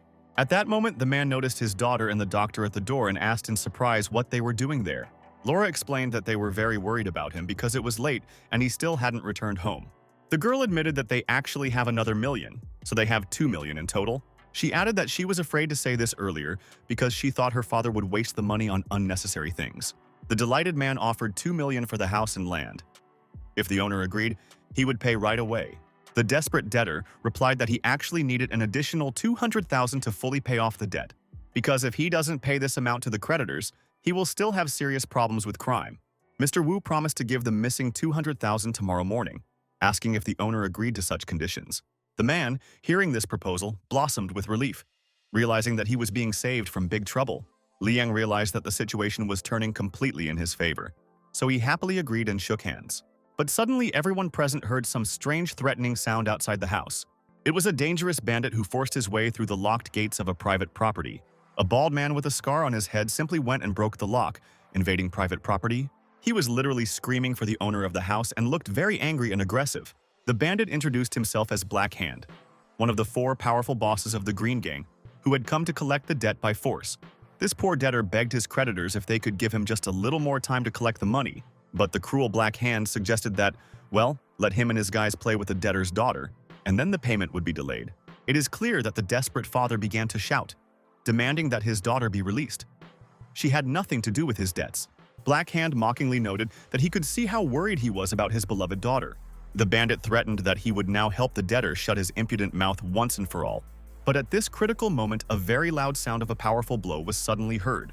This self-confident bandit looked down at his feet and looked very shocked by the surprise. Black Hand literally squatted down and grabbed his bruised stomach. Lin hit him hard. The doctor coldly declared that he didn't care whether it was a black hand or a white leg. Don't dare touch innocent people while he was around. The wounded bandit asked the stranger with pain who he was to interfere in their affairs so boldly. The doctor calmly introduced himself as a doctor, adding that the first thing a bandit needs to do is show basic respect for people. Lin noted with certainty that, believe it or not, he must have had terrible pain in his kidney area last night. The subordinates approached the Black Hand and suggested not to listen to this medical nonsense, but to simply take the girl by force as planned. But their boss abruptly cut off his subordinates, telling them to shut up, since absolutely no one here asks their opinion. The shocked bandit admitted to the doctor that he was absolutely right. Last night, he almost lost consciousness from unbearable pain. The guy confidently stated that he could, of course, cure this disease without any particular problems. In fact, it's not difficult for a professional. But after a pause with a sly smile, the doctor asked why he suddenly had to help an unknown bandit for free. This enraged crime boss warned the doctor not to even think about showing off and confessing to him in this case. Black Hand swung his massive fist, indignantly asking how the doctor dared to mock an influential man so brazenly. Lin professionally diagnosed that the bandit had a kidney stone, and he could determine this easily thanks to his medical knowledge. All those present were once again convinced that their doctor, as always, is a true professional in his medical field. The guy explained that in the hospital, the patient is treated only after a painful operation, but he has a quick alternative. Black Hand humbly asked the doctor to give him his valuable medical instructions to get rid of his suffering. The doctor set a condition. If he cures the bandit of his illness, then he must write off the poor man's debt. The crime boss explained that he was just a debt collector, and that the money did not belong to him, but to the creditors. Lin asked what the principal amount of the debt would be without interest or additional late fees. The bandit honestly answered that the main part is 2 million, and 200,000 is their commission for the work of collectors. The doctor offered a compromise. They would return the principal debt of 2 million, and the commission of 200,000 would be written off.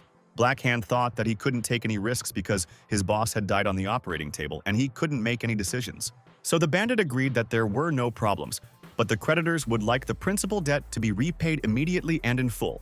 The guy approached the debtor, explaining that his uncle had heard the terms and that he only had to pay $2 million instead of the larger sum. The doctor offered to pay the debtor's debt in exchange for him giving them the house and land as compensation. Mr. Wu noted that this is indeed the most profitable deal for all parties involved in this situation. The buyer asked the seller's opinion. If he agreed to the terms, then this matter could be settled that very evening. The delighted owner agreed to sell them the property in exchange for payment of his entire debt to criminal creditors. This is truly beneficial for all parties involved, so there are no problems. All the formalities will be completed tomorrow morning. Lin thought with satisfaction that this was great. The matter had bin resolved exactly as they needed it to expand the clinic. The doctor approached the sick bandit with an offer to go to the clinic for the promised treatment for stones. By nightfall, they had already arrived at a medical facility, where the guy gave the patient some potent drugs. Black Hand hopefully inquired if this medicine could really help him get rid of his painful kidney stones. The doctor answered honestly that the drug would indeed help alleviate the condition to some extent, but not immediately. When the bandit heard this, he became very scared, because he thought that the doctor might deceive him or poison him for his past sins. But the bandit still realized that he had no other reasonable way out of the situation, so he decisively took the medicine and drank it. Immediately after the drug entered his body, Black Hand felt very strange and unusual sensations throughout his body. He urgently ran to the toilet, realizing that he needed to relieve himself as quickly as possible due to the effect of the drug. When the clinic owner, Mr. Wu, returned, he asked the doctor if he had intentionally tried to swindle the bandit out of his money. But the doctor explained that the owner did not understand. It was an unusual plan with several goals to solve the problems. Wu admitted that the doctor is a very resourceful person and did not expect that buying a new house would be decided so easily and quickly. Nurse Laura remarked to her father that she thought the land should belong to the doctor, since he had done too much for them. The man replied that he only needed a house for the clinic, and that they could do with the rest of the property as they wished. Finally, the bandit came out of the toilet, surprised that the pain had actually completely gone away thanks to the effective treatment. The doctor now told him to go home, but Black Hand said that he had not yet thanked the doctor for his help. The impudent bandit placed his dirty foot right on the clean medical table, demonstratively leaning on it. The doctor, of course, didn't like such disrespect. He thought about the boundless impudence this guy was allowing himself. Black Hand explained that now that the illness had passed, he had no need to grovel before the doctor, so he would thank him in his own way. The doctor indignantly asked, "So now that he's recovered, he wants to burn the bridge he crossed to get help." The bandit brazenly replied that he had only pretended to be polite so that the doctor would heal him, but now he could show his true face. The guy called him an idiot, adding that after such treatment he could not count on his family being taken care of. The puzzled bandit asked what his family had to do with it and what connection it had to the situation. The doctor explained that, simply put, judging by the patient's symptoms, kidney stones are hereditary in the family. Therefore, the chances that the bandit's close relatives also have similar health problems are very high. Lin added that he had intended to check on the bandit's relatives for free, but had now completely changed his generous decision. The frightened bandit asked again, meaning that his mother and sister could also have painful kidney stones. Realizing his mistake, the man humbly asked the doctor to forgive him for his ignorance and disrespect. The guy added that this type of kidney stones is very rare, and he is afraid that he is the only one who can cure it. Black Hand was horrified as he thought about what to do in this critical situation with his sick relatives. But the doctor reassured him that it was okay. There was no need to worry. In fact, he was just making fun of the impudent guy. The bandit became very angry at this prank and started shouting that the doctor was mocking his feelings. But the guy was already tired of putting up with this. He hit the table with his fist hard, demonstrating his power. After this, Black Hand shuddered when he realized that the doctor's mood had really changed dramatically. The guy contemptuously remarked that the bandit was a real coward, since he was scared to death by a couple of ordinary words. The doctor explained that he simply had regular kidney stones and that it was not a hereditary disease in his family. Lin added that, however, the bandit did not deserve his anger, and the man breathed a sigh of relief, after which the doctor warned not to get too carried away with such pranks in the future, as it could end badly.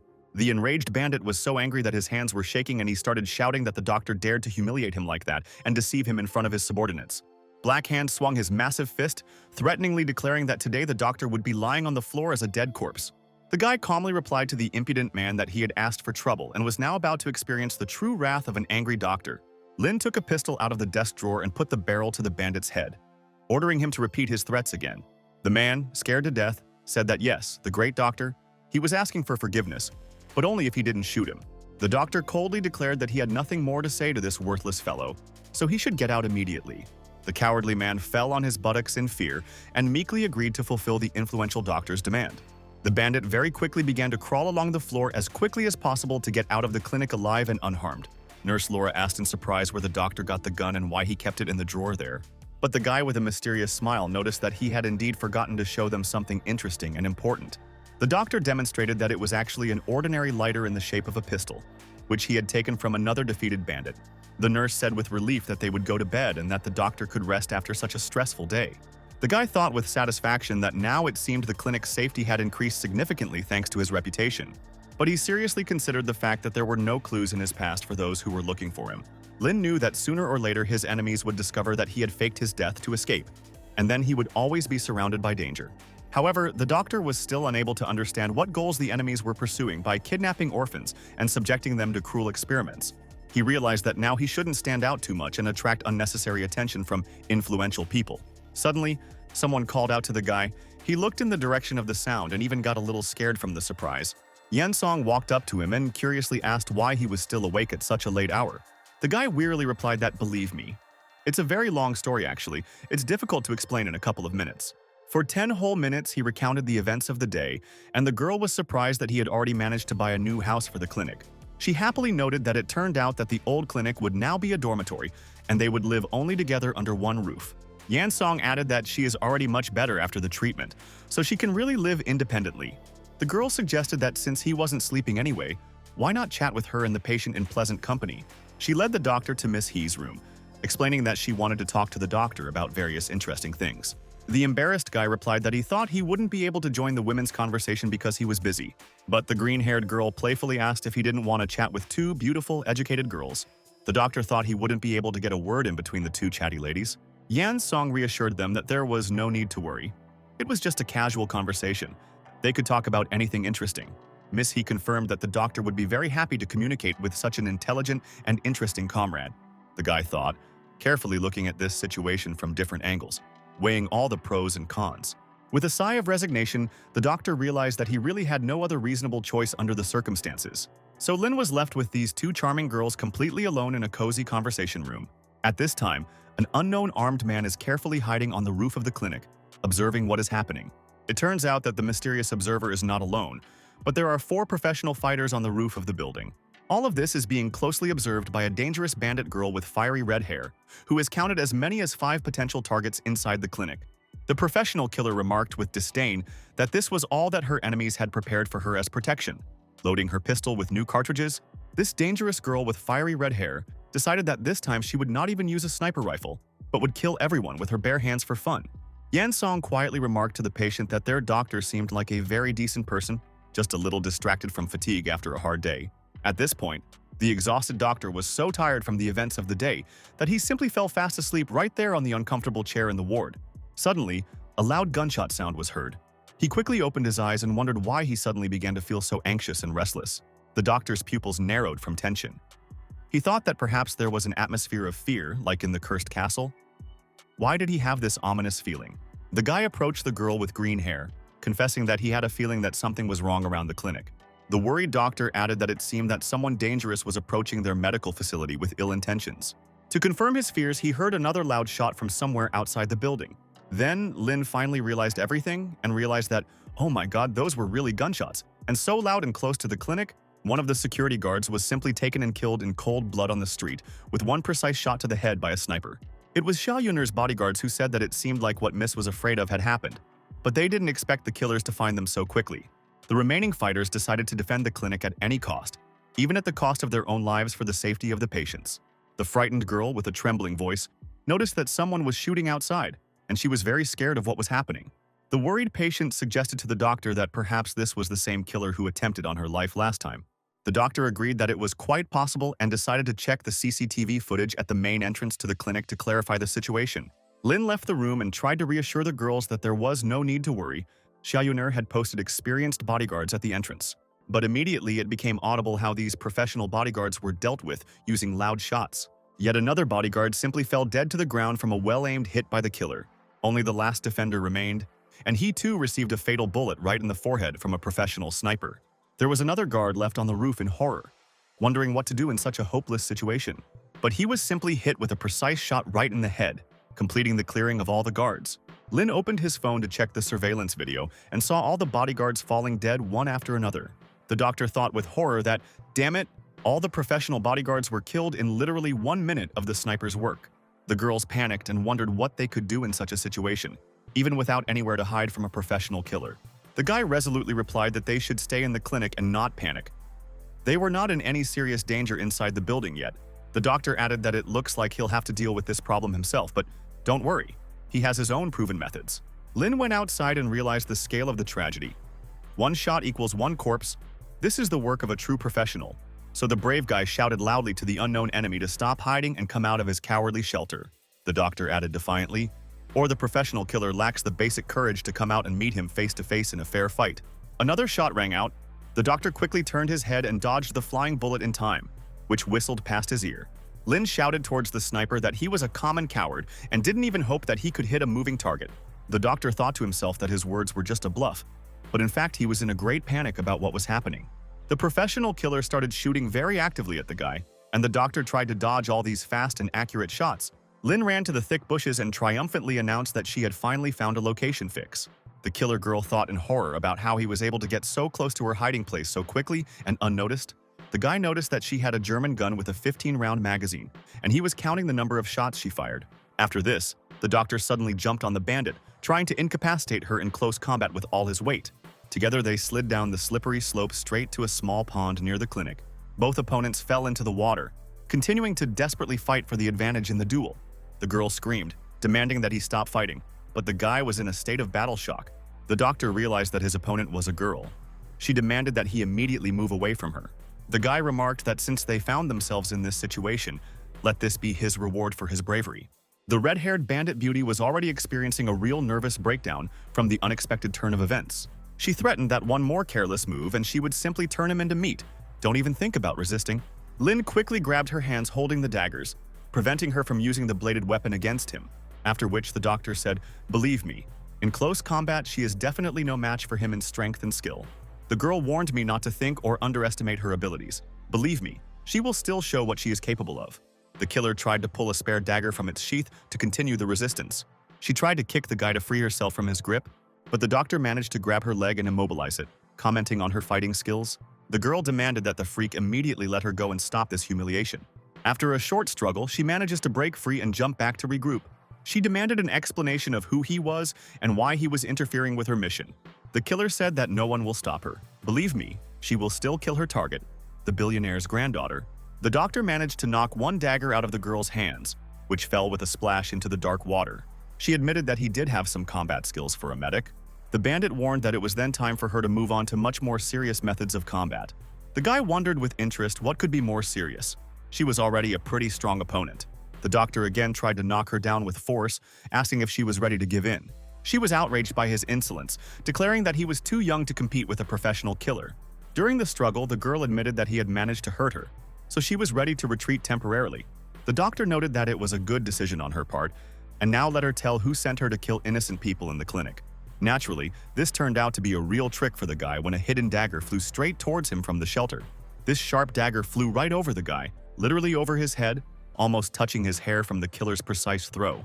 Lin managed to dodge at the last moment and indignantly asked his opponent what kind of dirty tricks she was using in battle. The red-haired bandit admitted that the doctor had been stronger than her in a fair fight, but promised that he would answer for today's intervention. The girl quickly mounted her powerful motorcycle and drove off at full speed in the opposite direction from the clinic. The doctor watched her go, thoughtfully wondering what would happen to them all after this incident. Lin thought regretfully, "Damn, he almost managed to catch this dangerous killer girl." But at least it became clear that she was sent from the wrong castle, and she actually fought well. When the adrenaline wore off, the doctor realized how physically exhausted he was, probably more than ever before in his life. He returned to the clinic, where 2 girls stood guard at the entrance, ready to defend themselves from any threat. Yansong swung the mop like a weapon and shouted that the vile murderer didn't even think about entering the building.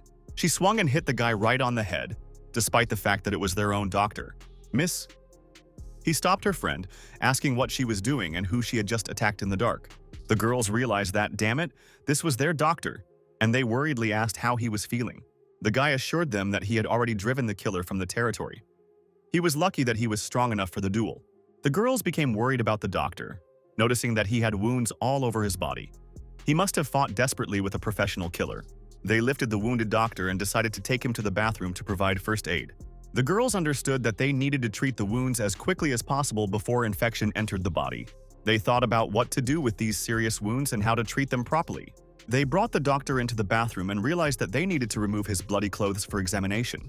The girls discussed with embarrassment that they were embarrassed to do this, and how they would cope with such a delicate task. Miss He admitted that she felt incredibly awkward and didn't even know if she could do it. Yansong suggested a compromise, saying that fine, let her do it then, since she was more experienced. They agreed that in any case, one would hold the guy and the other would take off his clothes. Yansong noticed that when the doctor treated her, he saw everything. So now it was her turn to help. She carefully grabbed the hem of his shirt to carefully remove the bloody clothing. Suddenly, the door creaked. Someone entered the bathroom at the most inopportune moment. The girl was incredibly scared by the surprise, which is why she simply slipped on the wet floor and began to fall. As it turned out, it was Nurse Laura, who came in and was perplexed by what was going on here. Laura saw the girls undressing the doctor and sternly asked what they were doing with the patient. Lin had a nightmare where a red-haired bandit threateningly said that he could not escape. He dared to escape from the castle, and now he would pay for it with his life.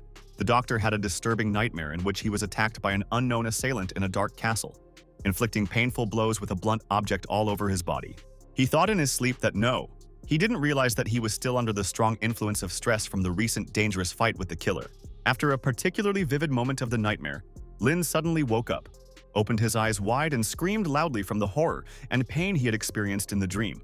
The girls who were nearby worriedly asked what had happened, whether he had had a terrible nightmare, but he could not immediately understand where he was or what was happening. 3 caring girls were anxiously asking if it was good that he had finally woken up, whether he was in physical pain or if something serious was bothering him. The doctor gradually realized that it was just a very realistic dream. He clearly remembered how he drove away the dangerous killer and returned back to the safety of the clinic.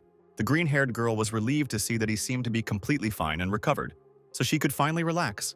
The boy worriedly asked what bad thing could possibly have happened to him, carefully examining his body for any serious injuries or damage. Finding that he was not wearing his usual clothes, he asked in alarm and a loud voice what exactly the girls had done to him while he was unconscious. The girls patiently explained to the concerned doctor that he was covered in dirt and dried blood from the brutal fight, so they helped him clean himself up. Yansong noted with a smile that the only person injured here was herself. And besides, she didn't see anything special about him there while helping. She playfully added that she even took a few photos as a souvenir. It would be interesting to see what he would say if she decided to post it on the internet for everyone to see. The guy panicked and asked me not to do this under any circumstances. Let's talk and resolve everything peacefully without any scandals. The doctor thought with horror that his impeccable professional reputation could be seriously damaged by such compromising materials. So he turned to the girl with a plea, begging her not to post these photos on the internet for the sake of his career. Nurse Laura laughed and remarked that she thought he should apologize to Yansong for being rude. Then she wouldn't do it. The girl with green hair agreed that okay, she wouldn't post these compromising photos, but she wouldn't delete them either, just in case. The doctor asked suspiciously if she was sure she wanted to keep them and not just enjoy them in her free time. Yansong indignantly replied that she had no intention of using the photographs for such purposes, as he could have thought. The nurse changed the subject, noticing that, by the way, he had slept for quite a long time. It must have been late evening or even night. The guy replied that if breakfast was prepared by her caring hands, he would absolutely love it and it would lift his spirits. The girl with a kind smile agreed that it was fine. Let him rest and recuperate, and she would prepare something tasty and nutritious for him. The guy gratefully replied that he understood her proposal, and then all 3 caring girls left his room, leaving him alone with his thoughts. At the same time, in an elite area of the city, a dangerous bandit was lying on her bed at home, thinking about what had happened. She thought angrily that she had not expected that this doctor would be so difficult to defeat. He turned out to be a serious opponent. The killer approached the mirror and realized that her entire body was in excruciating pain from the injuries she had received. This opponent truly was a very strong fighter. Suddenly the phone rang and she answered irritably, "I'm listening. Could you change that disgusting ringtone to something more pleasant?" She reported to her superiors that she had sustained minor injuries in the battle, but was still operational and ready to continue her mission. The command told the sniper that since she was injured and the mission had failed, they needed to explain how this had happened to a professional of her caliber. The angry killer stated that this was the first serious miss in her entire career and that she had never had such problems with targets before. The voice on the phone reassured her that this was the first time. It happens to everyone.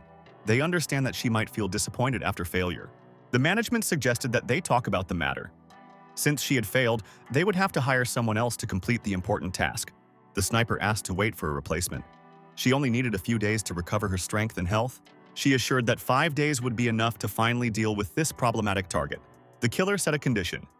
If there is no result from her within 5 days, then look for a new performer. The black executive agreed that since she insisted so much, they would give her another chance on these terms.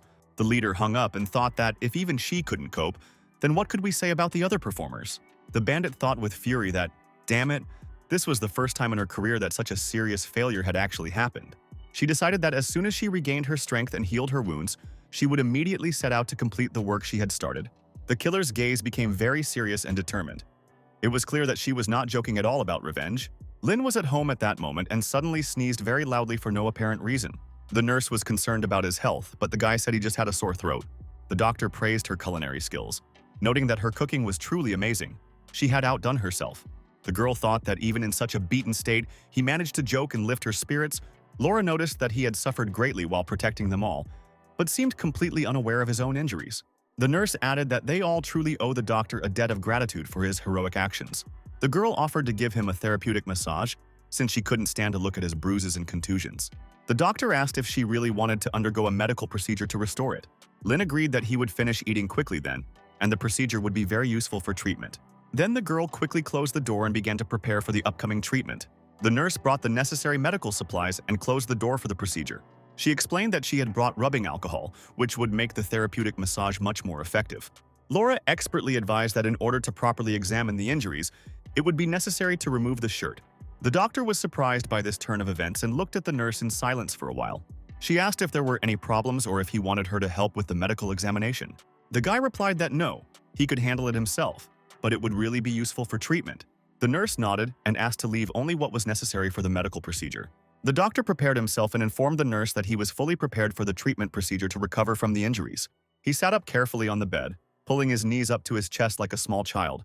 Waiting for the awkward feeling to pass, Laura poured rubbing alcohol onto his hands for disinfection and massage, asking the patient to sit still. Her face was completely focused on her work as she expertly placed her hands on his back for inspection. The nurse began to methodically massage the tense muscles, starting with the neck and shoulder area where there were bruises. She inquired about the patient's well-being, hoping that the treatment would help relieve tension. The doctor replied that it would be possible to press even a little harder on particularly tense areas of the muscles. Laura noticed that it was strange that he had almost no visible injuries or wounds after such a serious fight. The guy replied that there didn't seem to be any serious damage, asking why she was asking about it. The nurse explained that sitting like that wasn't very comfortable for a good massage, so she asked me to lie on my stomach. The doctor agreed that it was necessary to say so right away for the correct procedure. He is ready. The patient lay down on the bed with his stomach down, and the nurse took a comfortable position to continue the therapeutic massage. Lin noted the nurse's professionalism and how carefully she performed the medical procedure.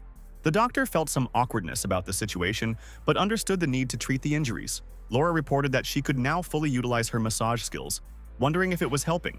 The guy confirmed that yes, the procedure really does help relax tense muscles. The nurse suddenly noticed a strange floral scent in the room.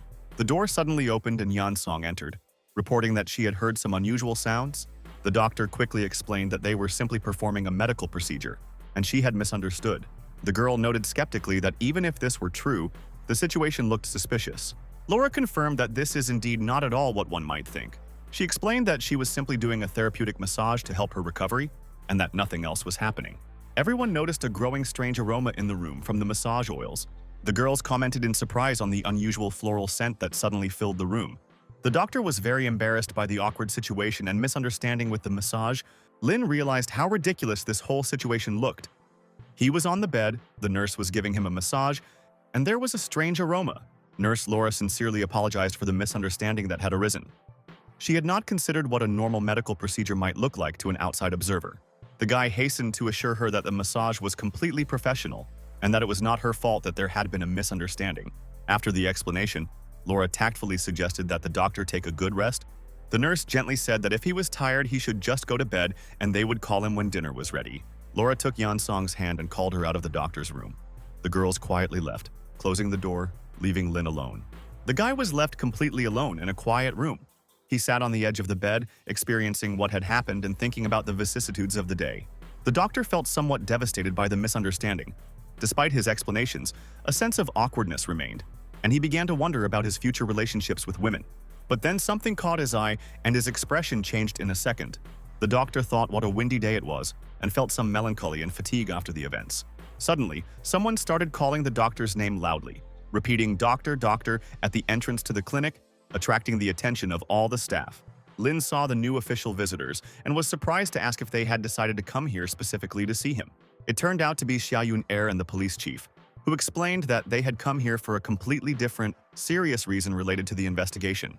Police Chief Shen remarked that he would never have thought that such an important person as Miss He would appear in this small clinic, except that she was involved in a case where 5 people were killed. Xia Yun-er said seriously that it seemed like it was no longer safe to stay in the clinic, so she was going to take Miss He away from here. And that was it. The guy asked the bandit if she had really thought everything through so thoroughly and made the final decision to evacuate. The doctor diplomatically suggested that he thought he should first find out the girl's opinion about what she wanted to do. Miss He explained that, in fact, her family already knew about the assassination attempt, so she told her relatives that she would stay here. When the influential gangster heard this, she warned that although everything worked out this time, the killer would definitely not leave the patient alone. The determined patient added that she had specifically insisted on staying there, and that her wealthy family had sent personal professional bodyguards. The police chief agreed that it was good that if they decided so, then no one would be forced to leave the clinic against their will. However, law enforcement agencies will station a special unit near the clinic, and if anything happens, call at any time of the day or night. Lin was glad to hear this and thanked the police officer, noting that he would feel much calmer under the protection of law enforcement agencies. "Miss?" He asked Xia Yun-er that she hoped she would understand her desire to stay and would not be against it. The policeman noted that, by the way, he didn't know that the doctor, in addition to his outstanding medical skills, also had such amazing combat abilities. So he curiously asked the guy where and how he had mastered such masterful hand-to-hand combat skills. The guy evasively replied that it was a long time ago, so he suggested closing this personal matter. The man explained that he was just curious, that's all, since they had finished their business and were heading to the station. Xia Yun-er said that since Miss He had decided to stay here, she would stay too, and the doctor should understand the responsibility. The doctor assured her that he understood, of course, and that she had no reason to worry about this at all. He was in control of everything. Lin thought with relief that, thank God, at least the officials had finally left the clinic. The grateful girl thanked the guy, saying thank you for protecting her life and allowing her to stay for treatment. The guy wearily replied that it was all nonsense and that first he just wanted to get some good sleep and regain his strength. Miss He clearly misunderstood his words and asked him sheepishly what he thought of her. The doctor quickly explained that he simply meant that he was very tired after everything that had happened and therefore wanted to sleep. The girl with big innocent eyes asked again if he really just wanted to sleep and nothing more. She delicately suggested that if the doctor wanted to spend time with someone for relaxation, she could find him a beautiful, educated girl for company. The guy quickly said that he was just joking about the company, so let's talk about your current health condition. The doctor noted professionally that now that the patient had almost fully recovered, he was thinking of preparing a special therapeutic bath for her to consolidate the results. Lin explained that this was a special medicinal bath. He carefully mixed all the necessary medicinal substances needed for a complete recovery. The doctor added that he selected medications using his unique method that could help in her particular case. The girl was amazed by such attention to detail and asked admiringly if this was really true. The doctor confirmed that, of course, there are many other recipes from which one can prepare an effective remedy for any medical case. Miss He gratefully noted to the doctor that he was exactly the specialist she had been looking for all her life. The patient admitted that she was actually opening a beauty salon. If the doctor had such knowledge in cosmetology, they could become business partners. The guy, having heard this proposal, thought that it really was an interesting business idea. It was only a question of financial investment. The girl modestly replied that she didn't have much money to invest, only 100 million for all her savings. She suggested that since the doctor agreed to a partnership, they shouldn't waste time. They needed to find a suitable location to set up the business. The guy said that the location was good, and he had just recently bought a property in a promising place. The girl was delighted with this coincidence, suggesting that the proceeds from the joint business would then be divided equally. The nurse just arrived and said that she had been looking for him all day, and it was already time for dinner in the cafeteria. The guy replied that they were discussing a project worth hundreds of millions, so he would refuse dinner for now. When the girls heard this, they asked in surprise, "Hundreds of millions? What kind of grandiose project are they having there?" Green-haired Yan Song suspiciously asked if they were planning to scam everyone with such sums of money. But the patient seriously explained that the doctor had prepared a special medicinal bath for her, which should greatly aid her recovery. The nurse began to get jealous and angry, wondering what kind of secret bath the doctor had decided to make just for her. So Laura suggested that why don't they all take the medicinal baths along with the patient, to be fair. The guy thought to himself that he was truly in a difficult situation, surrounded by 3 jealous girls. The girls pulled him up short. and the nurse told him to go and eat properly and just go to bed. The girls said that they would try out the medicinal bath that he had so carefully prepared for treatment. The doctor lay in his room after dinner, but could not fall asleep due to anxiety about tomorrow's events. The long-awaited opening of the new spacious clinic has finally arrived, and many curious patients have already gathered at the entrance in anticipation. The doctor thought with surprise that he had not expected that the old house could be so radically converted into a modern medical facility. Nurse Laura agreed that they had all done a really great and important job in creating the new clinic. Mr. Wu solemnly welcomed everyone gathered, thanking them for coming, as today was a very significant day for their medical institution. The owner added that he thought everyone was familiar with their miracle-working doctor, but let him formally introduce the clinic's chief specialist. The guy modestly replied that he shouldn't worry. He would definitely see all the patients in turn and provide the necessary assistance. Lin saw a huge number of people, his former patients, who came to thank him for the quality treatment. The doctor was exhausted after a whole day of appointments. He hadn't been so tired from intensive work with patients for a long time. The nurse noted that with the official opening of the clinic, his salary would increase, and he could even get health insurance. Lin playfully offered the nurse to spend the night together as a reward for the successful opening.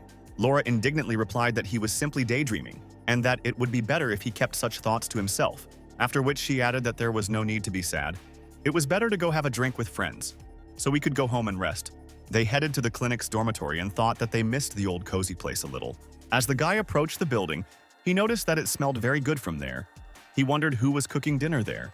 The nurse suggested that it was most likely Yan Song who decided to give them such a nice gift after a hard day. Lin objected that he was sure it was his patient who was cooking, so he proposed a bet on who actually cooked the delicacy. The doctor added that this seemed like a very tempting proposition for a bet between them. When they entered the kitchen, they saw a girl with green hair working at the stove. Yan Song was standing in the kitchen preparing dinner, noticing that they had already returned home from work. The girl said that she was still a little busy cooking, but dinner would soon be completely ready for everyone. The guy was unhappy that he lost the bet. He was sure that another girl was cooking. Missy greeted them, explaining that she had prepared a special dish from her country's national cuisine. She added that everything was almost ready, but she burned herself while cooking, so Yan Song decided to help her. The guy turned to Laura, reminding her that he was right about the cook.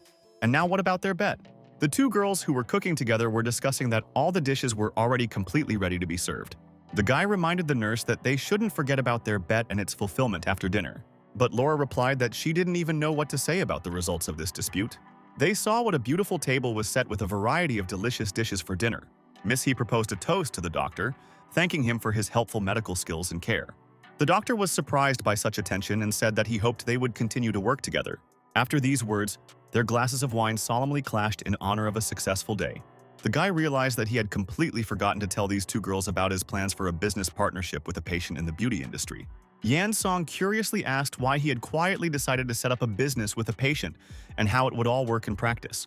The guy calmly explained that he would do it without any problem, since how could he miss such a lucrative opportunity for career development? The doctor added that there is no need to worry about him. He is in excellent shape and his health is not failing him for new projects. Lin continued to sit at the table and suggested continuing to discuss plans, but noticed a strange reaction from the girls. The doctor realized that all three girls had drunk too much wine and were already beginning to fall asleep right at the festive table. Yan Song, who was nodding off, muttered something unintelligible in her sleep, asking him not to stop talking. The worried guy carefully supported the girl and noticed that she had drunk too much, offering to carry her to her room. The doctor carefully laid her on the bed and thought that they had had a good time. Now she needed a healthy sleep to recover. But suddenly the girl opened her eyes and asked him to stop and not leave the room. She sleepily asked the guy if he didn't want to stay and talk with her a little longer. The doctor's expression immediately changed. He was embarrassed by such an unexpected proposal in such a situation. Realizing that the girl was out of her mind from alcohol,